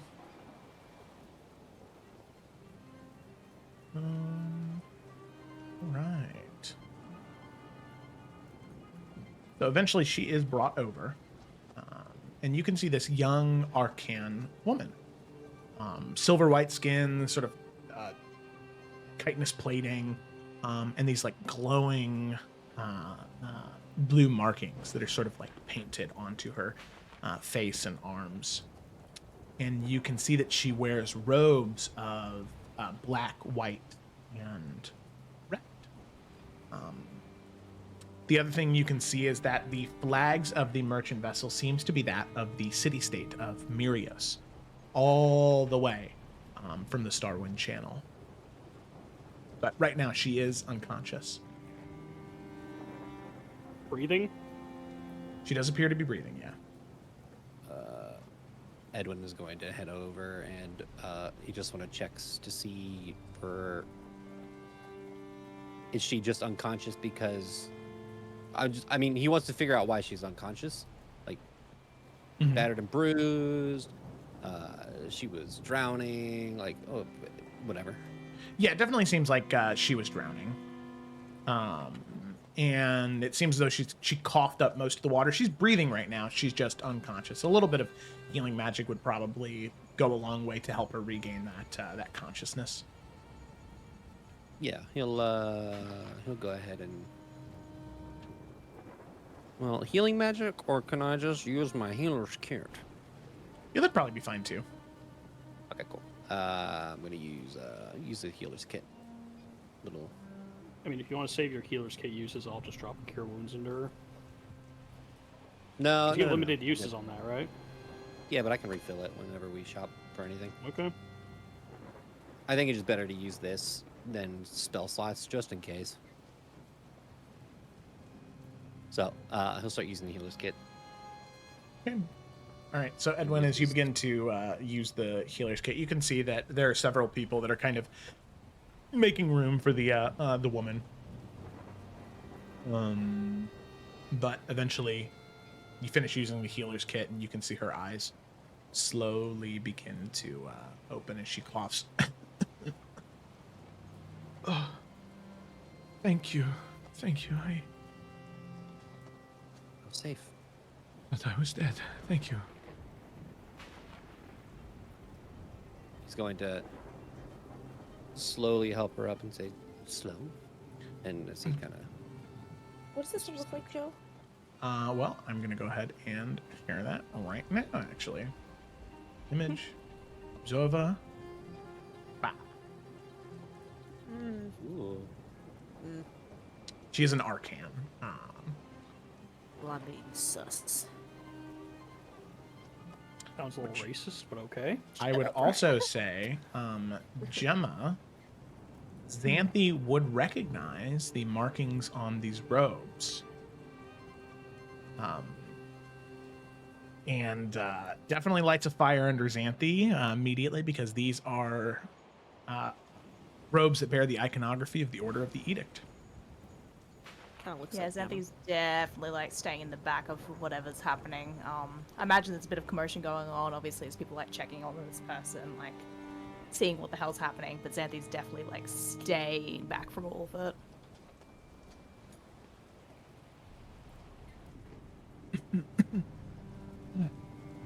Thank you. Thank you very much. I was worried I was going to die out here. What happened? You're safe now. It was a research vessel from Mirios. We were attacked by Nornathi raiders. It was so strange. It all happened so fast. Before I knew it, the ship was torn asunder, and most of the crew was dead. I jumped, hoping that I could swim away, but eventually they left, taking whatever they thought they needed from us. I don't know. Joe, Edwin knowing what he knows. Does that sound like something Nornathi, like Nornathi Raiders is a thing? Yeah, Like they so would attack currently vessels? the Nornathi people and the people of Mirios, just that city-state in particular, are actually, they're currently at war right now. The Nornathi people claim that certain archmages from Mirios were trying to like steal people and children and artifacts from Nornathi lands. Of course, the people of Mirios deny that. They never ever did any of that. And they've continued to try and travel between the sort of northern channel where the Whispering Sea is and Mirios and Tomehold. where most of their work is done, because many of their like repositories of knowledge is in that sort of northern coast, where the Whispering Sea is. We're in the Dragon Strait, right? You are, yeah. So, Why the fuck are they out here? so what they? Okay, my map isn't loading. That's cool. I'm looking at a Legend Keeper. Okay. So, what they do is they travel like from where Mirios is, and they travel east and then north, and then they have a lot of stops that they tend to make along those like northern kingdoms, and then they round past the Nornathi to Tomehold. So they take the long way because of the information stores that are on the way, that sort of long way around. Circle. Yeah. Mm. And before they had like prosperous trading deals with the Nornathi, but then the Nornathi claimed that they were, you know, doing nefarious things, which the Archmages have denied.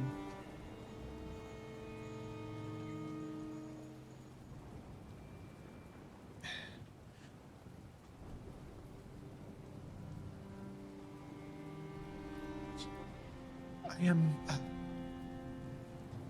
Siltia Moldoris. I am so very appreciative of my saviors. Do you know what exactly happened, though? I wish I knew more. I am just an acolyte. I haven't even been brought in to the order. I'm not even an aspirant. I have not gone through the I don't know what any rituals. of those words mean. Oh, With I all am- due respect. no, I'm sorry. I speak. I am not used to those that are not familiar with the way of the edict. I am a new member. I've only been a part of it for a few months. This was my. How old's this girl like Joe? Sorry. Somebody decided to fucking like rip ass out of that fucking neighborhood for some reason. Jesus Christ, their car was farting all along the freaking road. Oh my god, dude. All right.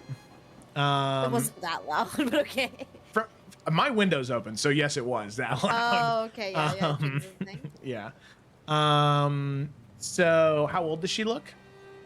Yeah. Early 20s, you know, around the Okay. same age as Merrick, between Merrick and Via, probably. Keelan would say, well, we are headed to Faithspire. Is there someone there that could help you return? I could send word probably to Mirios to see if there's another envoy or trading ship heading this way. Perhaps I could find passage there. I do not know of any churches of the Order of the Edict within Faithspire. We are rather shunned outside of Mirios.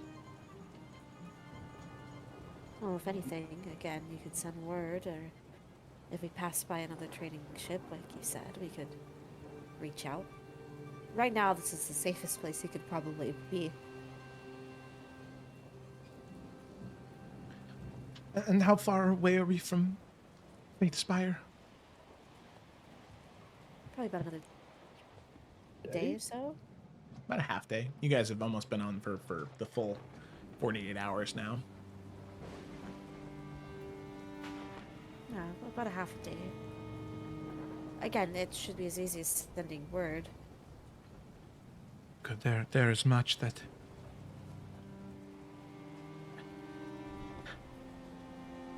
There is word I must deliver to those who need to hear it. Maybe we should, if you feel okay to get up, bring this inside. It is raining very heavily out here, and get you into the warmth. I did not even know this. Thank you, yes, please. We bring her inside so the crew can go about.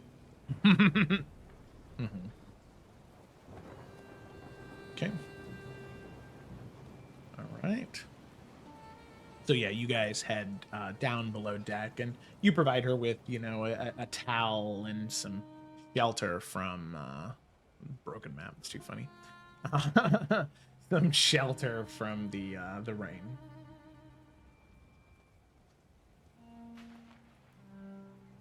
So you were saying there's a message or messages you need to get. To those of my order and to she assists those of the Order of the Edict and many of the churches and people of Mirios. Her name is the patron saint. And word must be sent to her immediately of what has happened.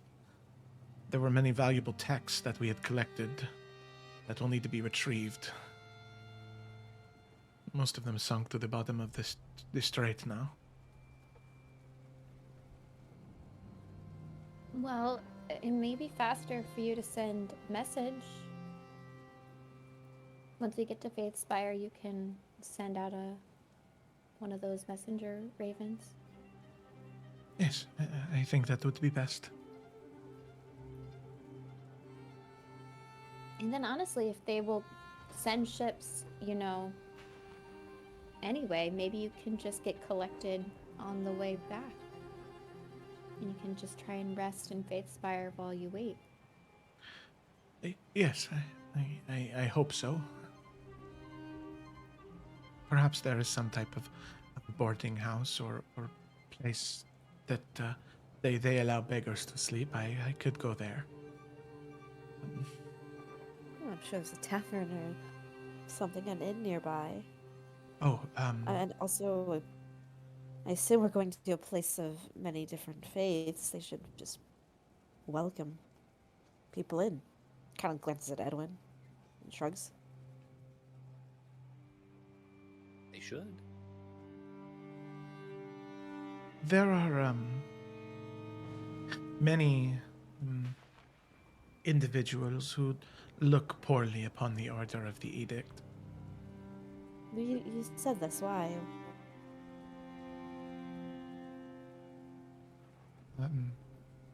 We do not ascertain to the conventions of faith within Illica. Okay, well, teach their own, right? Joe, and this might be for everybody, but what do we, and I know Xanthi probably has more knowledge, but like in general, we would probably know a little bit about why it's taboo, right? Like, Yeah, I mean, it kind of. The issue is like this is to Adarians, the Order of the Edict is perceived as a cult, not as an organized religion. It is a religious movement that was founded in Mirios almost 1,000 years ago. So it is quite old, but where almost all other churches and organized religions of Illica, they take 3 of the sort of pantheon and they make a church from it. The Order of the Edict is solely focused on the divine mandate of Seraphis, which is the god of law. That is the only one that they listen to. So they are a sole church, a sole deity church. Whoa, hey. Hey. So they believe in the lawbringer, the god of order, and through his doctrine, they pursue balance, ambition, and mastery of the arcane art as well. So through those things, that is what they are. That's why they're perceived as taboo. Also, the founding was very strange, where there was some entity, there was some thing that came to them, something not divine, something different. And so that's another point of contention for the people of Adaria that makes it seem even more culty. All good. This just sounds like real life situations I've been in before. We'll be able to go, well, I mean, we have some robes that you can wear of a different faith while you're here, just for safety. I would not forsake the order No, that would be very bad. No, it's not forsaking. You're just like wearing something on. No. It's like armor. No. Oh. Okay. Sorry, this is Ryan asking. Couldn't she just stay on the ship for as long as we're there at the very least? I think so. That works. I think she just wants to go off to send word, but could just, you're right. She could sleep on the boat. She doesn't feel safe elsewhere. That's a good idea. Just a thought. Well, we'll help you find stuff. We won't just like leave you high and dry. We'll figure it out. You know. I mean, Someone in need. at the very least, just put a cloak over and don't show that you are wearing. It is wrong to hide who you are. Listen, I understand. Well, my faith is a little different, too.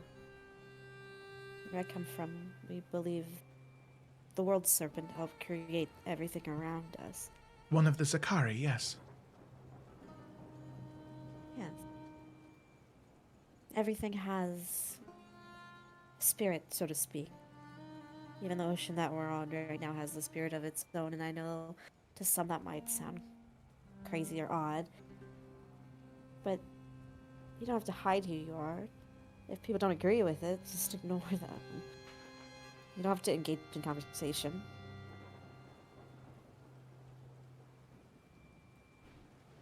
I know it's easier said than done, but make your calls, make your connections, then when the time is right, someone will come to get you, and you don't have to stay here long. And you definitely don't have to explain yourself. Your beliefs are for you, no one else. Thank you. I appreciate the guidance. I had met many of your people in Mirios, those who worship the Great Elk. They shared a similar opinion.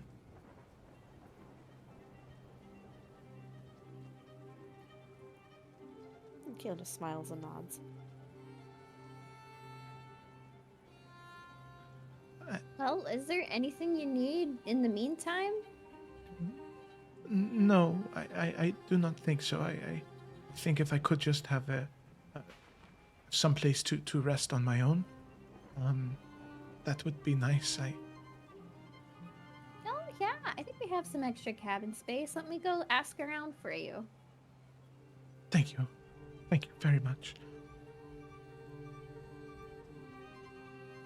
I will do that and then lead her to an extra cabin space, assuming we have it. Oh yeah, you have an extra one. Okay. Well, remember that crewmate died, so you had an extra one. Oh, yeah, perfect. Because that guy died. The guy who had Your the sacrifice. place died. But I don't think that would happen to you. So here you go. Well, it would be in poor taste to waste it. Thank you. Yeah. And she'll walk in and shut the door behind her.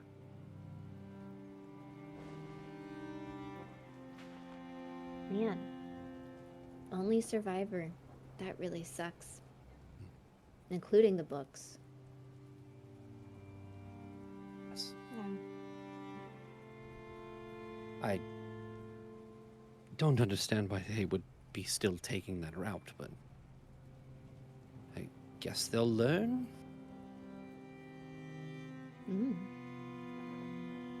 Waters are a dangerous place. Sometimes things just happen. The two are at war.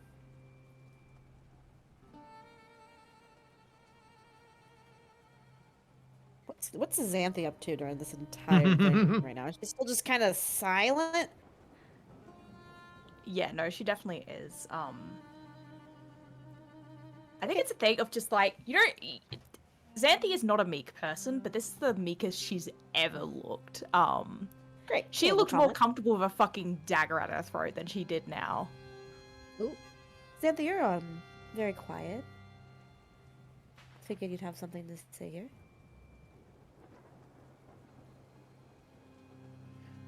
We provide her safe passage and nothing more. Well, can certainly help her get home.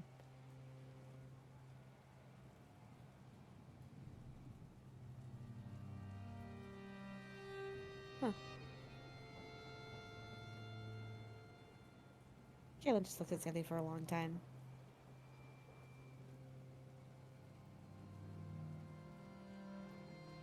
Well then.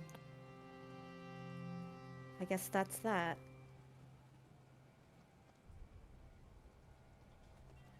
Yep.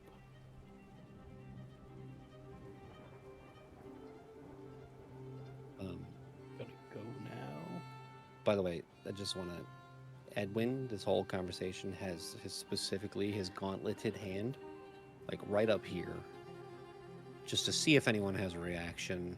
Does anyone else Like, notice? do we all I see did it my now as nails well? today. Did anyone else notice my nails? Anyone No, they look noticing my lovely. nails? Yeah, you guys can all see it. Oh fuck.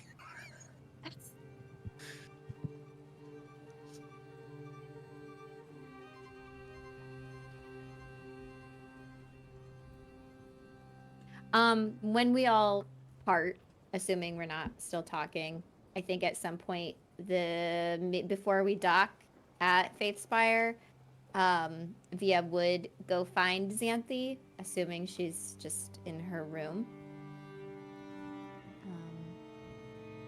And assuming Xanthi lets her in. It wouldn't be a huge like roleplay thing, but I think Via would just say,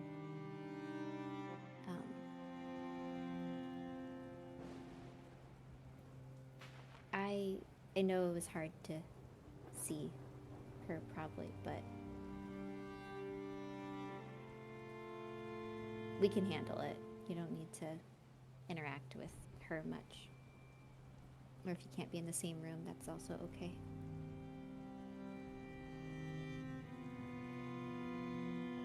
I think when Octavia came into the room, Xanthi was still definitely all out of it. Just kind of sitting there, kind of almost like fiddling in the sense of just like rocking it back and forth, but she just has like this little vial of ink in her hands.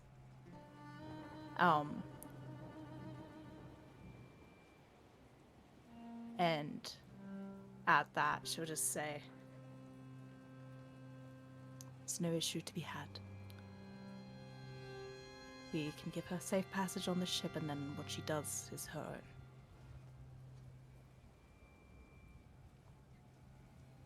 I understand there's no issue, but it'd be okay if there was a little one. But yeah, we'll get her there safely, and ta-ta then. Are you gonna use the ink at all?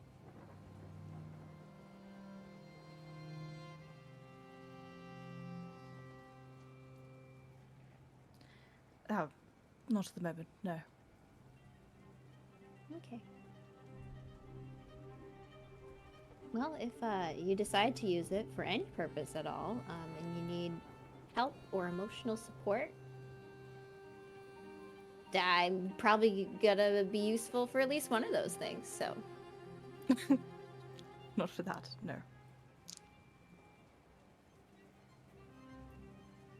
Okay. That's all. And she's gonna give her a quick hug. Not a big, dramatic hug, just like a little, like, and then leave her alone again.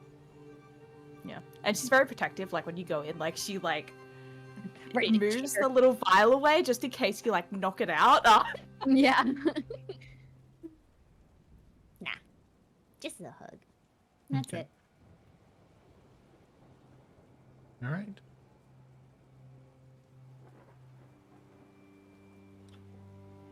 So, with that, as the day continues to pass, eventually the rain and thunder does stop. A little bit of warmth returns to the deck as the sun begins to shine, just in those sort of final gleaming rays of the sunset. You'll actually be arriving in Faithspire rather late at night, around 2, 3 o'clock in the morning. It'll be a pretty late arrival, but you have a few more hours this evening to do anything you'd like to do. Give me 1 second here real quick.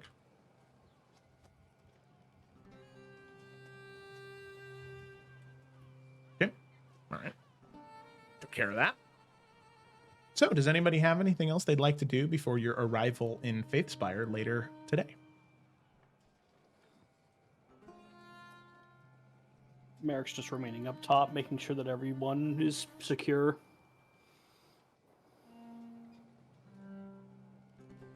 Okay. Sounds good. Mm-hmm. No, you did good.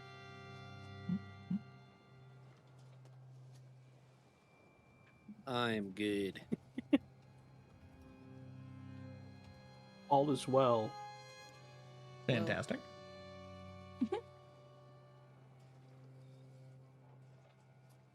Okay, well, I'll do a thing. Oh, hello. Will you now? Oh, yeah. Okay, well, as Kaylin goes back to her room, I think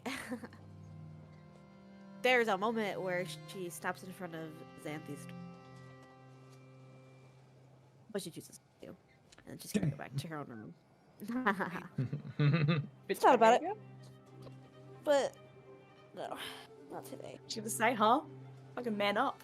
Got a lot to say, but I don't think today's the Yeah? day. Square the fuck up, Kayla. Oh my god. Listen, she's not the one ruining lives of poor innocent guards.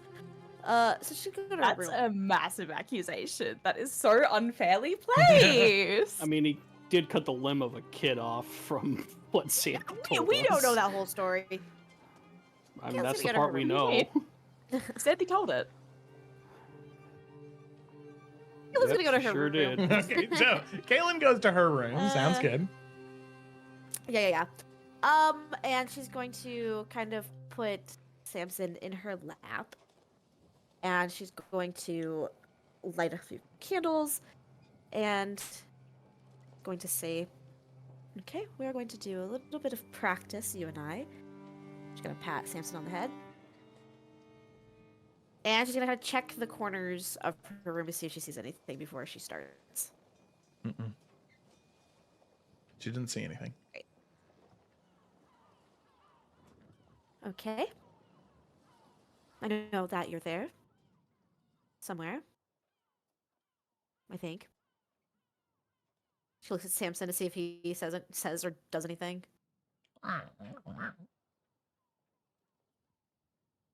You're not helpful.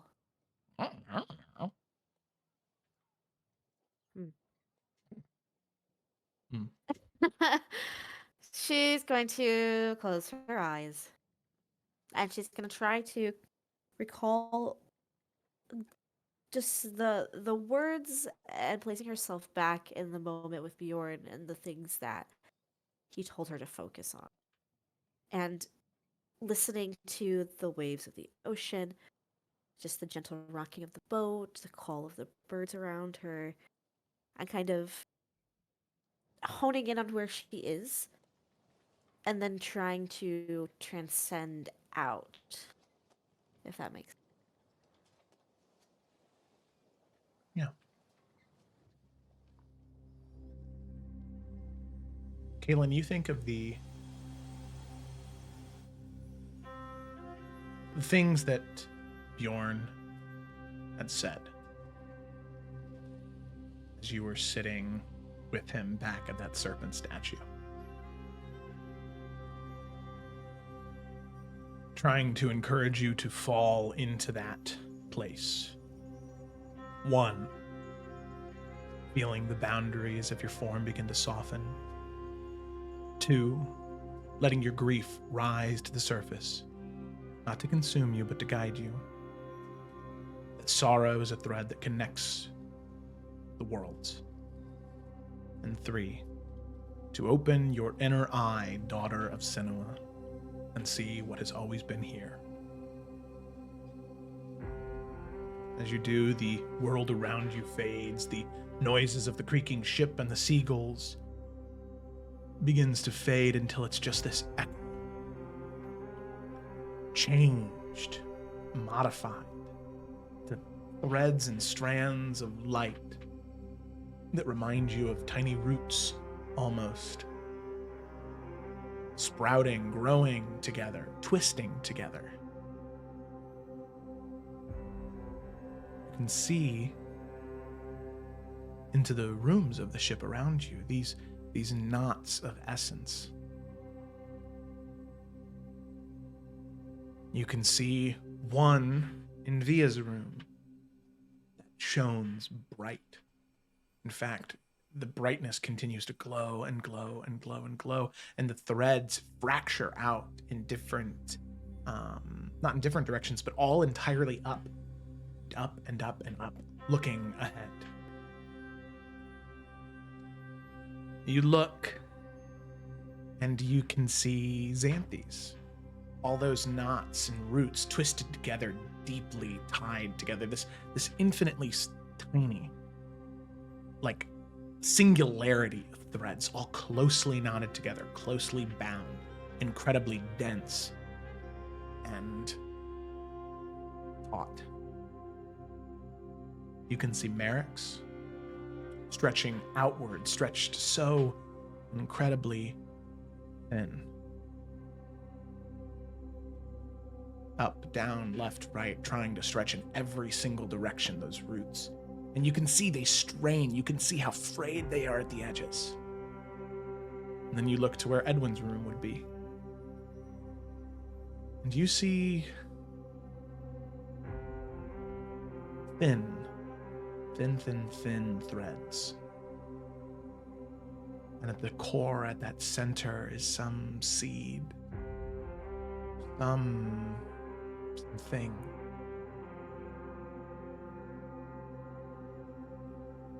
Something, When I Kaylin. look down.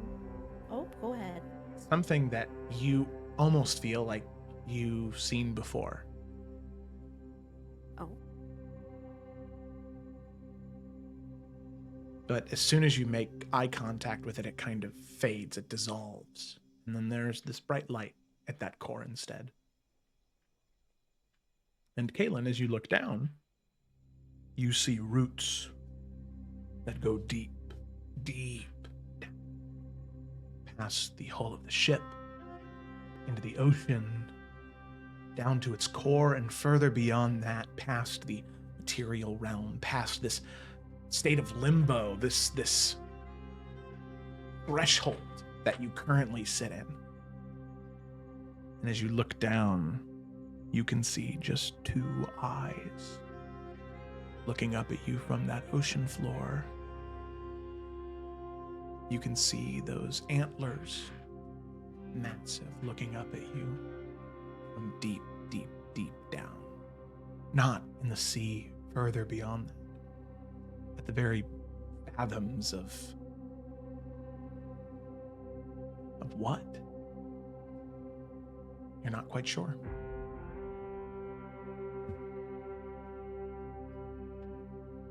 Oh, I think the moment she looks down, I think she kind of startles her, so she kind of jumps and she grabs Samson and just kind of moves to the corner of her room.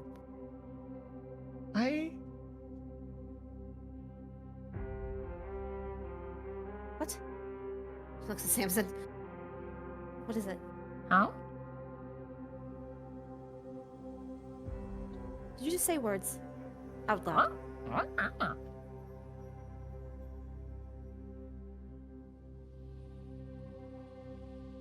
Is that thing Samson, still like, there, Joe? Samson trying to avoid eye contact with you.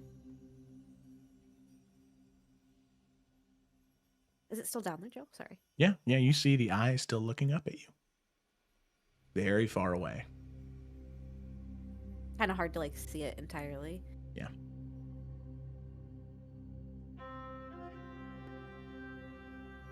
Hello?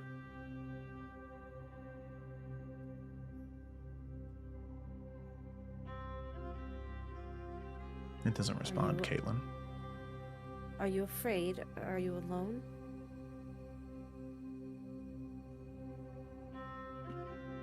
Doesn't speak, just looks to you. You remember what Bjorn said, spirits like these, they don't commune, they don't come unless they are invited. However, he did warn you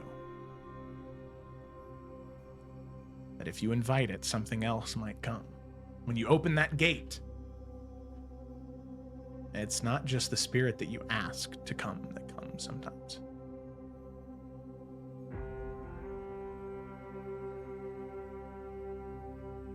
I've seen you watching all the time. Ever since I can remember. I know it's you. I know you've always been there. I just don't know why.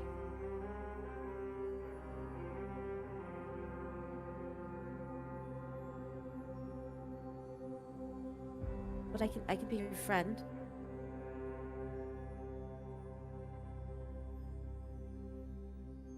But I don't know if I can trust you yet.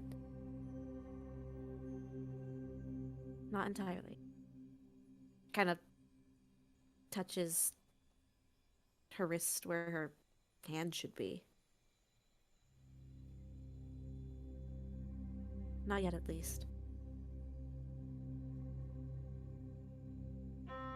She's gonna pull Samson next to her and close her eyes to make it go away.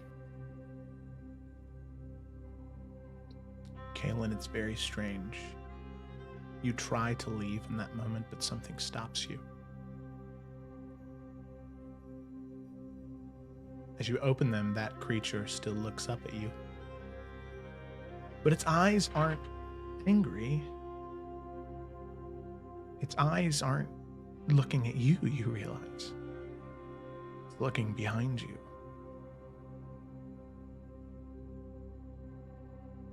Turns around. Kaylin, as you turn around, you see this black, undulating mass.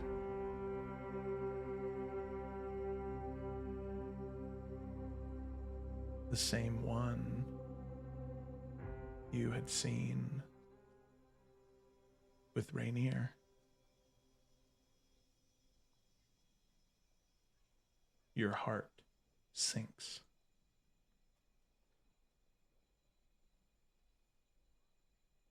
It found you. You didn't even reach out. But it found you.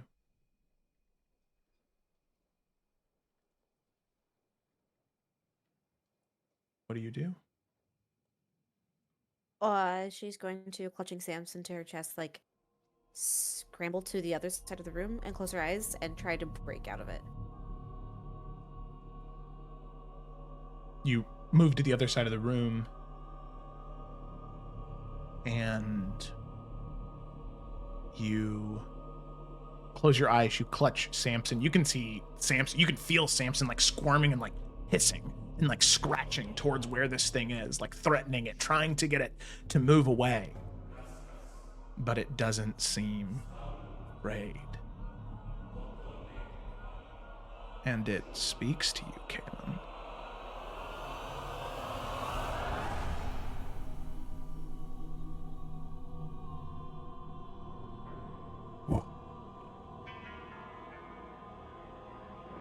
You didn't learn the first time how dangerous it is. You come back, and this time with no guide. You are trapped here now. You will be my plaything, Kaylin Falkrest.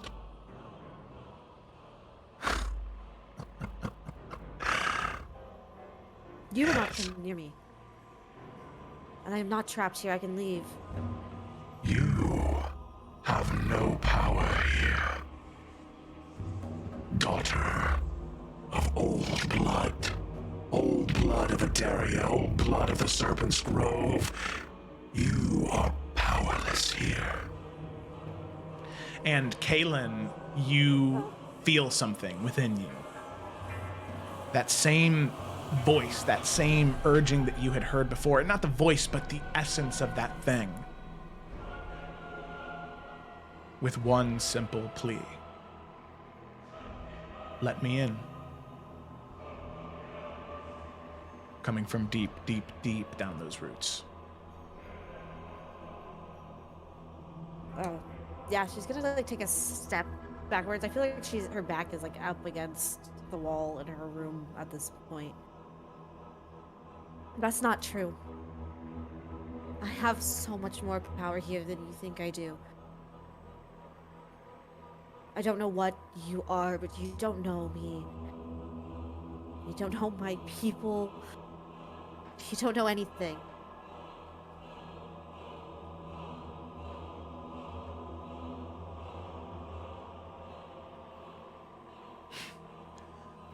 I know so much more than you do.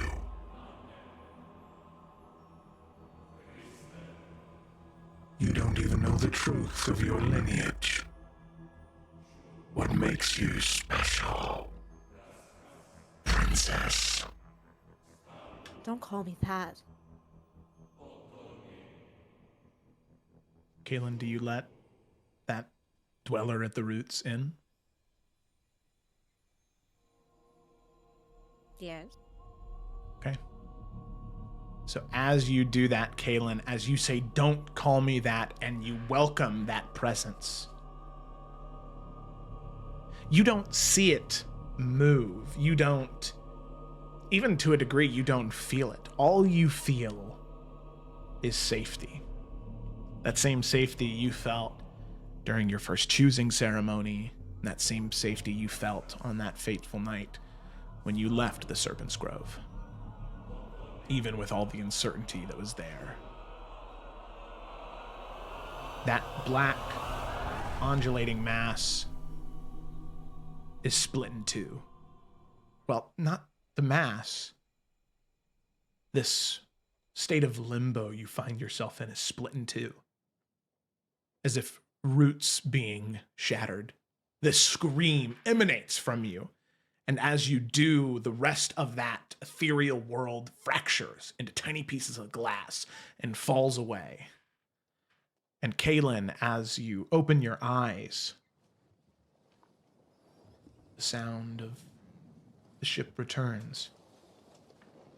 And as you look in your room, it is covered in roots, stretching out all over from floor to ceiling, covering your bed and your desk that emanated from where you were, and like embedded themselves into the wood of the ship.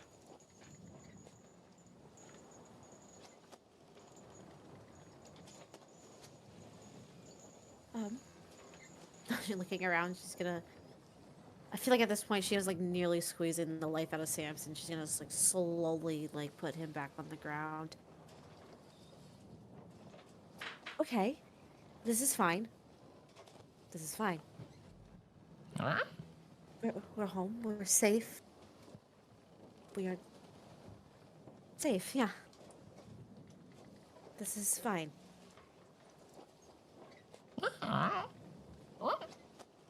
He touches one of the trees. Is it like very there? brittle. It's very brittle. As you kind of touch it, it just Oh. kind of shatters, almost like glass. But it's wood. As you look at it, it seems like, I mean, it legitimately is wood. It seems dead though, as it's here. Okay.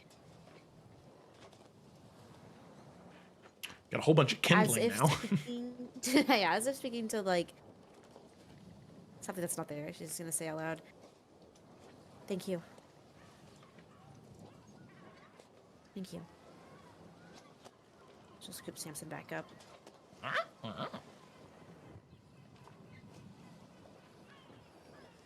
What did we just do? Samson goes, and he like slashes one of his claws, and then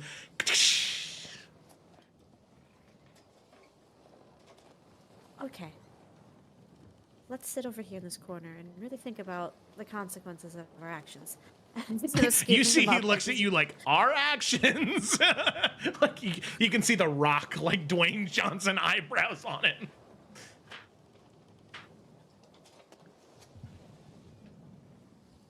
Kaylin looks very confused and scared, so she's just gonna sit down on the floor.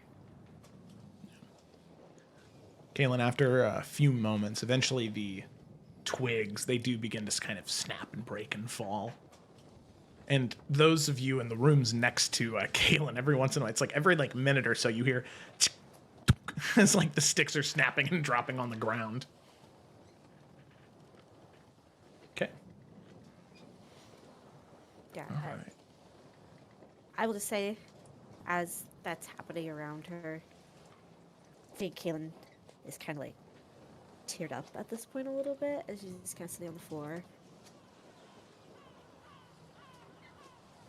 And just kind of talking to Samson. Yeah. I don't think I've ever felt more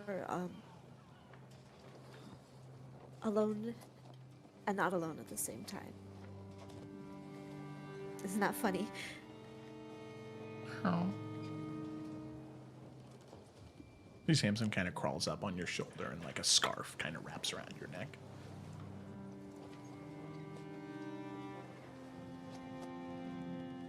I just want to go home.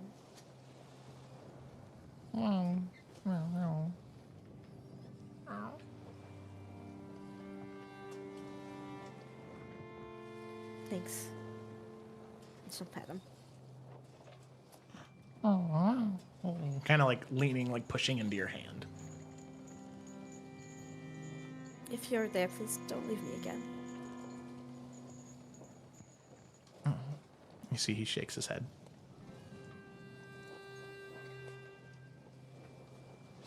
I wasn't talking to you.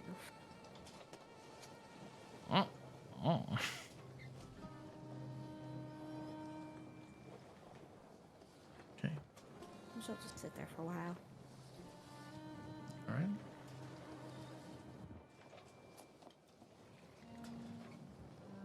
So, with that, the rest of you, doing whatever you need to do for the rest of the day.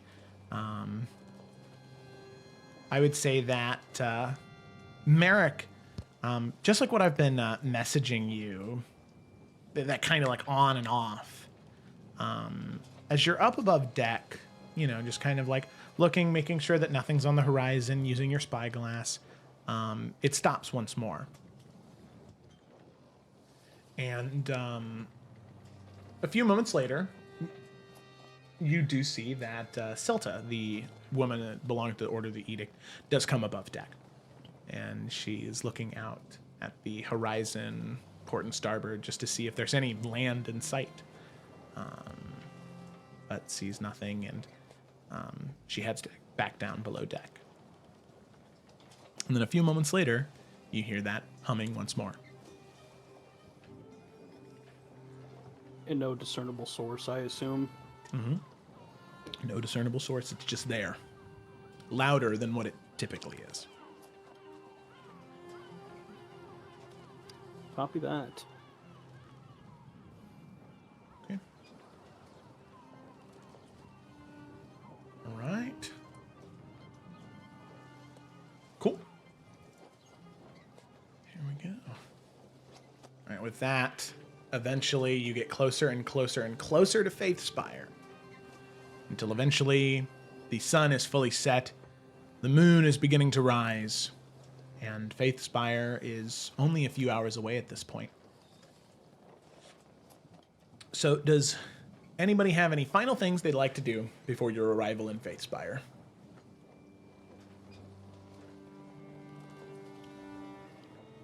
No. Nope. Not me. Okay. No. So, as all of you are, getting ready for bed or finishing up whatever activities you have in the evening before heading to bed, is there anybody above deck looking at what you can just barely begin to see the coastline off in the distance, although it'll still take you, several hours to get into port. You can just barely see the coastline forming. Is there anybody up above deck, or is everybody just kind of in their rooms hoping to get at least a couple hours of sleep before arriving at Faith Spire? Eric would probably still be up there. B would probably just be in her room. Okay. Ed would probably be up there too. Okay. All right, so Merrick and Edwin up above deck. Kaylin, Xanthi, I know Via, you said you were in your room.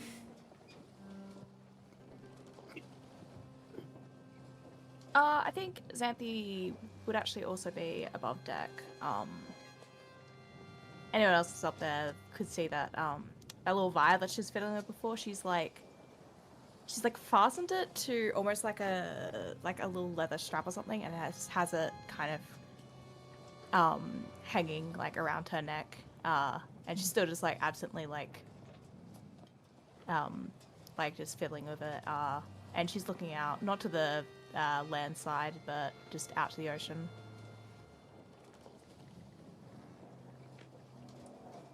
Okay. Kaylin, I'm assuming still in your room. Yeah, I don't think she's moved from the floor. That's fair. Well, okay. Edwin's gonna bite on his fish hook. He's gonna walk over to Xanthi. An aggressive hook. She's an aggressive person. Everything okay? Well, we are almost in Faithspire. We do not know what is going to be happening with the Lady Paramount there. So I would not necessarily say that things are okay, given how little information that we are going off. Mm. Is that why you're fiddling with that? And have been?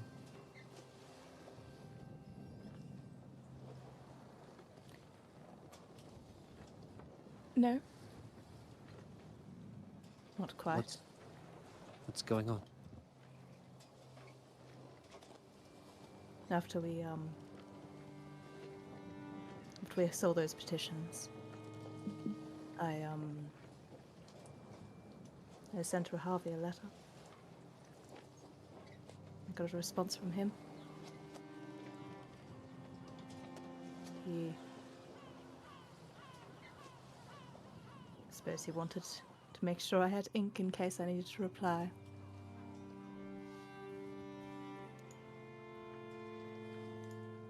And what was the response?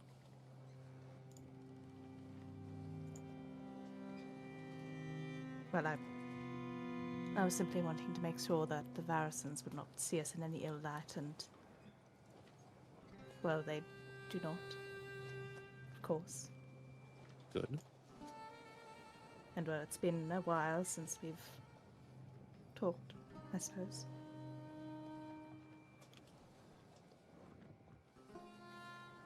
So he's well. I assume?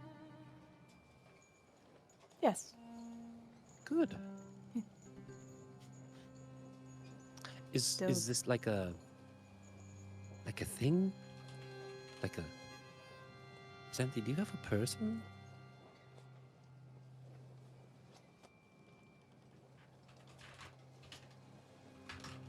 Xanthi.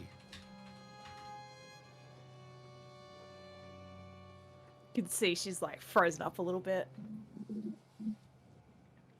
We've not seen each other for many years. It's not. He's a good friend, Edwin. All right. Okay. I won't pry any further. Well, I'm glad that they are okay.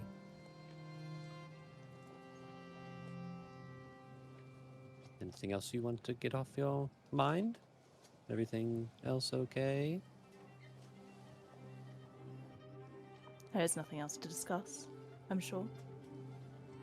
Well, there's plenty to discuss. It's whether or not you want to discuss it.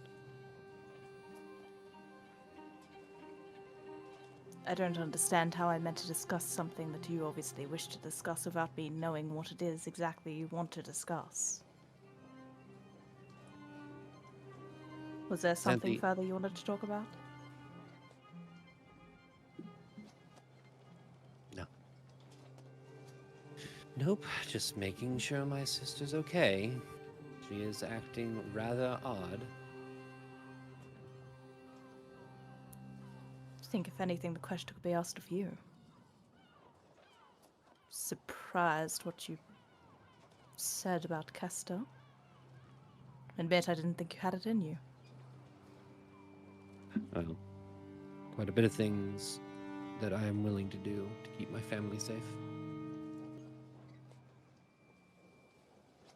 You're still reckless. I think the others have shared that enough. Too I much. wasn't keeping them safe, Edwin. We have a plan.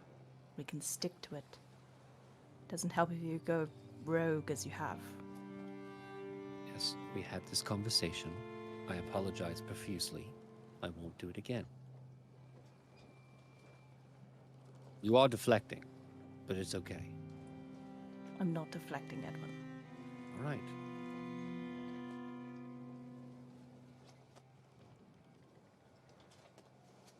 Well, if you ever decide you want to talk about your feelings, I'm around, as is the rest of us.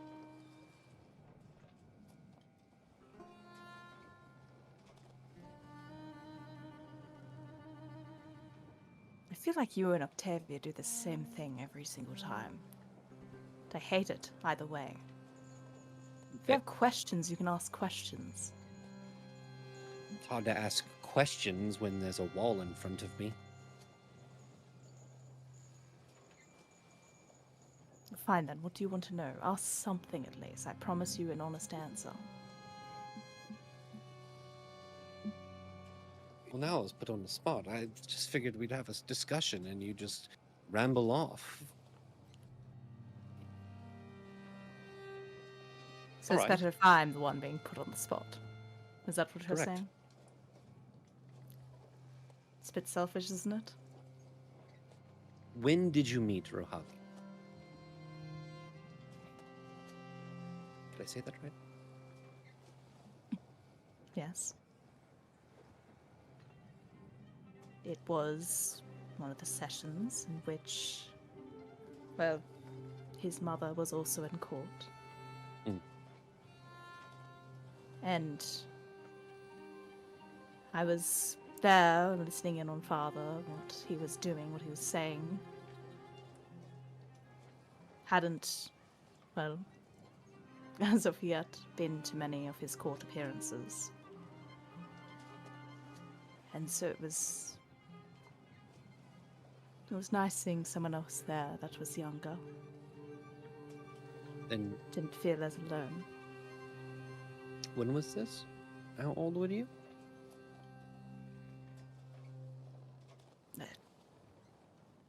Probably around 5 or so.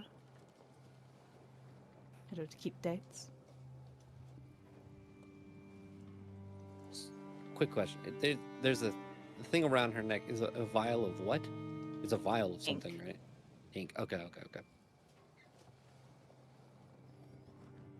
Has Edwin heard about Rohavi before? Or has this Yeah, been you would have like... probably met him, honestly. Okay. They were like really, really close childhood friends. Okay.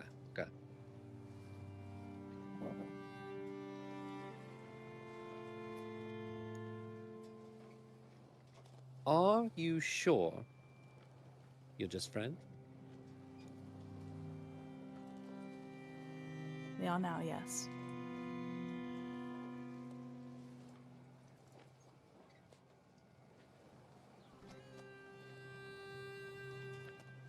You miss him.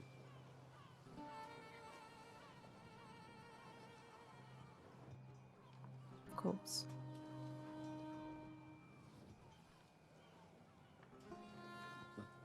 I'm sure that you will see him soon, especially with all of the privileges we have now. If you want, you could take a vacation. Just kind of gives you a look. This is someone that has not taken a vacation for herself ever. Oh, sorry, let me explain what a vacation is. You stop doing your work and have some fun elsewhere. Yes, thank you, Edwin, for the explanation. Although I will...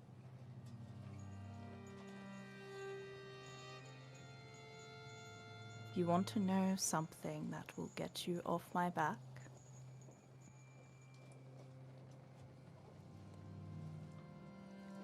Tell me.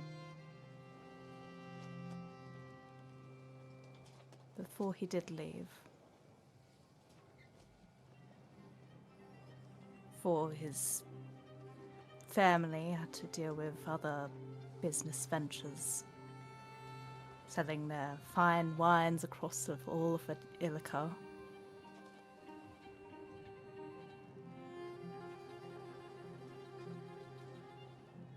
He did propose to me, Edwin. Oh.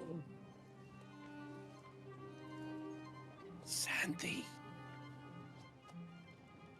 And he brought it up again in the letter. Oh. Why is this your response to that? Because this is wonderful. That's... Oh. Well, how do you feel about it?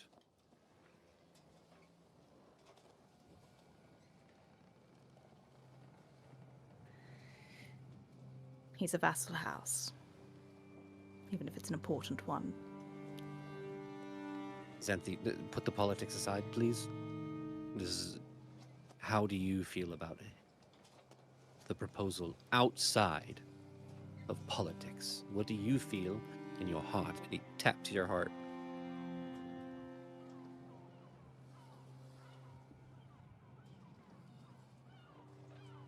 I don't know. That's okay. It was years ago. It doesn't exactly matter anymore. It does matter. The reason that you don't know is that it does matter.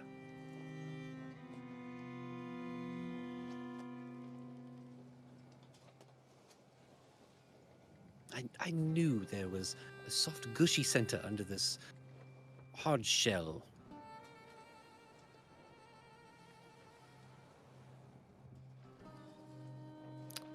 So are you content now?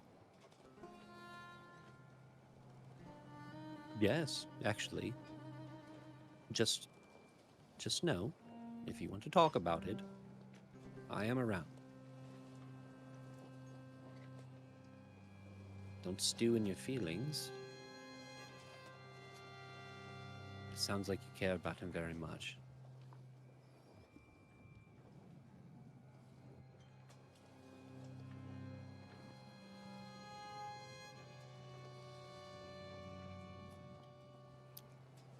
Well, I'm sure you have other things you want to do this evening, yes?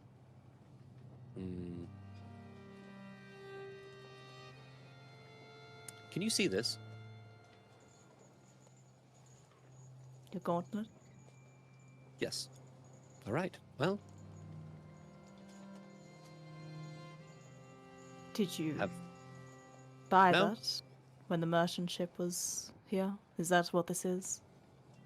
Yes, I was wondering, does it look good with the... It's very It does like a you, slight Edwin. spin. Good, good. Well, enjoy Why? looking off into the... What? Enjoy looking off into this ocean and touching your ink. Come at me complaining that I do not speak on things when you do not yourself, Edwin. I just did. I told you, I bought the gauntlet. You said it looked good with my attire. That's the end of the conversation. If I said it Destroy him, didn't. Gemma. Get him. If I said it does clash with your skin tones.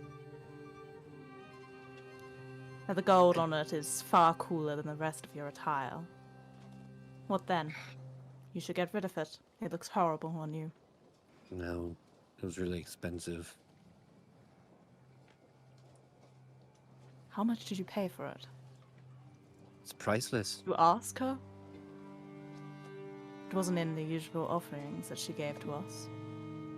All When right, did well, she we're even make almost... the Oh, look at that. exchange? Can you see Faith Spire right there? Dad? All right. And at that point, the two of you see Octavia running up the stairs. And you see her kind of stop, looking around. Via, you have no idea where the voice came from. Obviously, your father, Talon, isn't here. But you hear this, like, just ringing out. Cersei! Cersei, what's happening? It's so far away from you, but you hear it. Mom? She's gonna keep trying to run to the voice. Via? I don't care what that other people are calling me. Merrick Does she takes seem off like after she's being going taken off. somewhere? Is she going towards the fucking side? Yeah, well, which area of the boat am I running The towards, thing is, you actually? hear it just far away. It's not coming from a place. It's coming from Okay. far away. I would say, Kaylin, you can also hear like Via like storming up the steps and yelling and, you know, running around and people trying to stop her. Does that cause Kaylin to come out of her room or? Yeah, it does. I mean, she's at that point, she was fully sobbing. A little bitch girl sobbing in her room. So she comes upstairs. She's like wiping the tears off of her face, more concerned about what's going on up here. Does she wear goth makeup? Is it just like Yes, she does actually. She's got some mascara. some shit? fresh- There's so much shit going on in this moment, right? There is so much shit Yeah, going on. Merrick's in like, this moment. why is everyone falling apart right now? Via's gonna like run to the edge of the boat, like looking out into the Oh ocean. no, it's just going to the edge. Like, Xanthi's gonna be after her and just grab her just so she doesn't go overboard. Because what the fuck, we don't need this again. So as you are getting Dad! closer and closer, you can see Faith Spire clearly now. It's maybe an hour away, maybe even a little bit closer. You've seemed to pick up some pretty significant speed, and Merrick, you can feel that thrumming getting louder and louder and louder the closer you get to Faith Spire. As you see the city now, not nearly this close, but you can see the jagged pieces of jade jutting out where that spire had detonated many, many years ago. Nighttime, this is what you see. And there is a moment, Via, where you feel this, like you're crossing a threshold. You enter a space. As the ship glides through the waters towards Faith Spire, you feel these pinpricks across your skin. It is heavy. The sensation before lightning strikes. The air around you grows heavy, charged with potential. You recognize this feeling. You've had this before, the pulling of the font. The same pulling you felt back at Arkenvale on that fateful night when that ritual happened. But you can feel it tugging, pulling, tearing at you, begging for you to sink your teeth into it and draw from the font. Those magical energies that flow beneath the world's surface are concentrated on this very spot, reaching up through the waves to grab hold of you. And you would need to resist it, because otherwise it will claim you. Does Via resist, or does she just let it happen?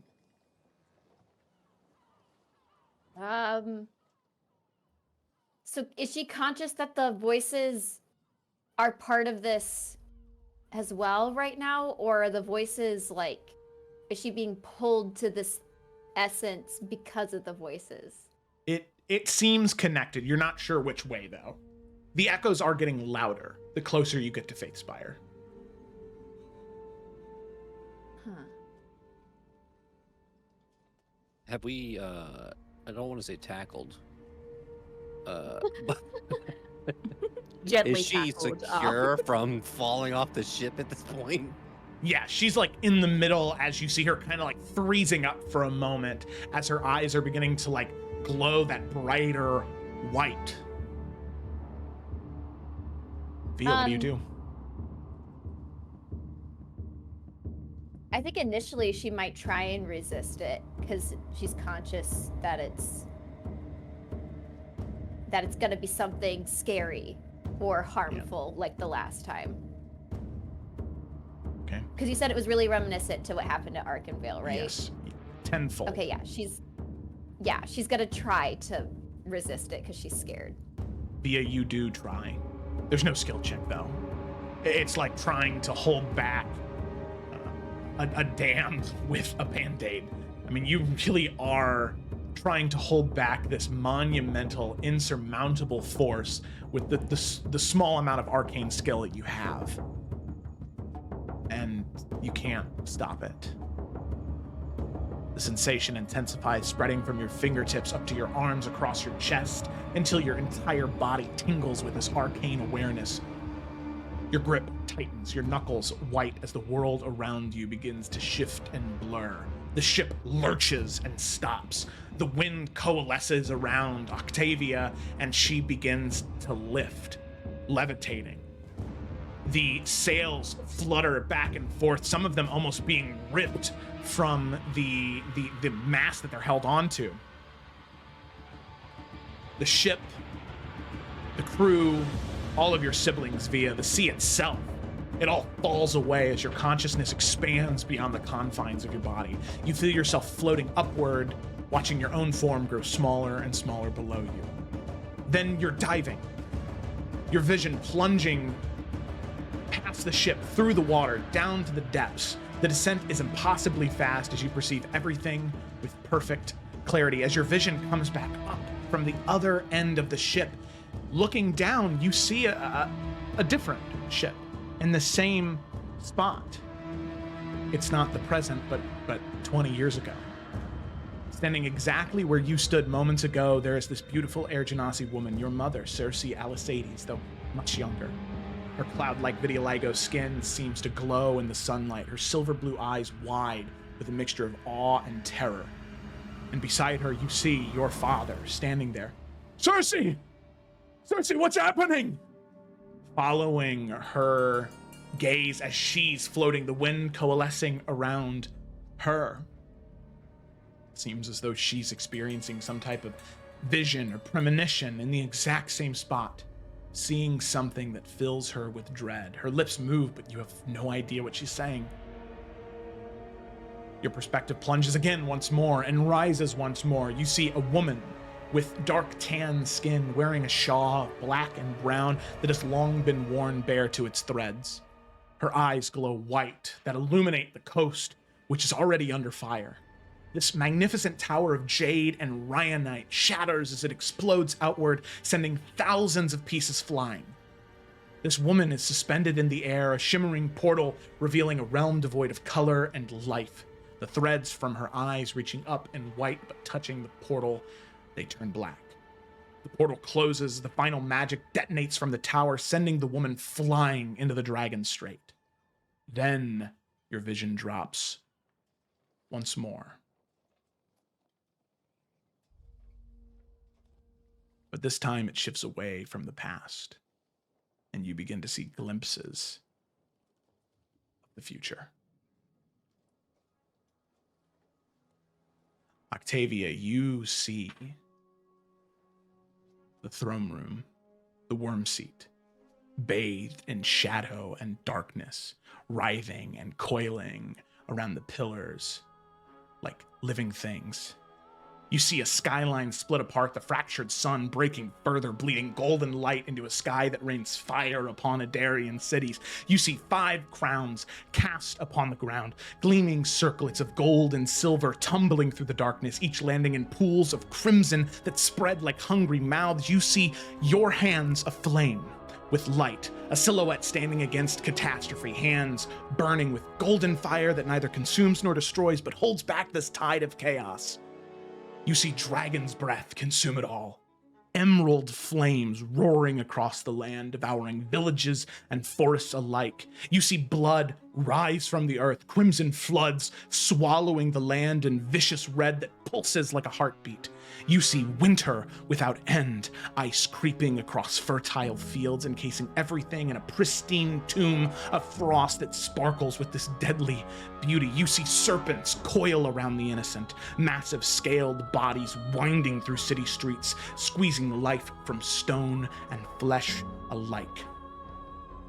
You see a march of divine steel, armies in gleaming armor advancing with mechanical precision, their faces hidden behind helmets that reflect only emptiness.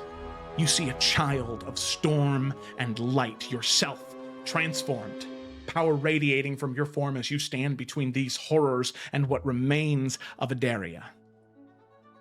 You see the faithful dream your name, countless faces turning skyward in their sleep, lips moving in silent prayer, tears streaming from closed eyes as they whisper it. You see the shield against ruin, your own hands rising before you, trailing lightning and dawnlight as they push back this encroaching darkness. You see your throne, not given but chosen, the royal seat of Adaria transforming into living light, waiting for an occupant who must claim it by choice, not by birth. You see truths that cannot be unseen. All of the rest of you watch in horror as her body goes rigid and then begins to convulse. Blood begins trickling from her nose and ears and eyes as she falls to the deck. The wind stops whipping.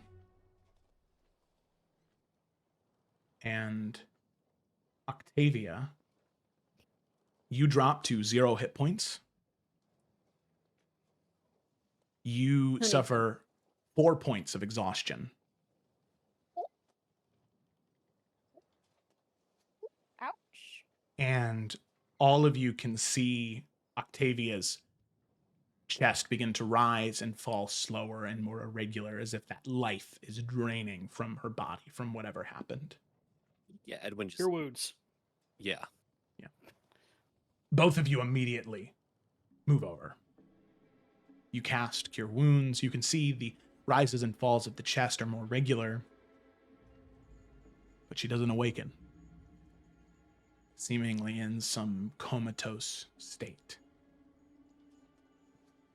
As the crew looks back and forth between one another, as all of you sit there. Yeah, kill him.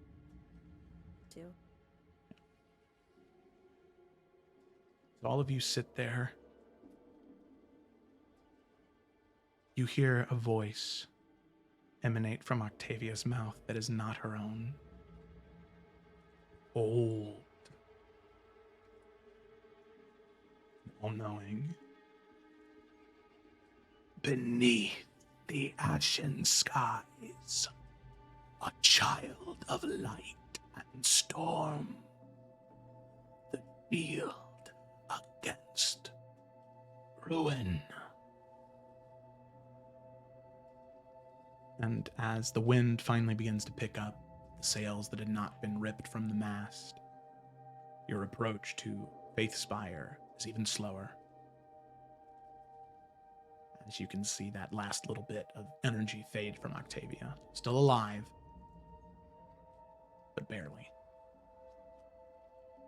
And on that note, that is where we're going to go ahead and end tonight's session.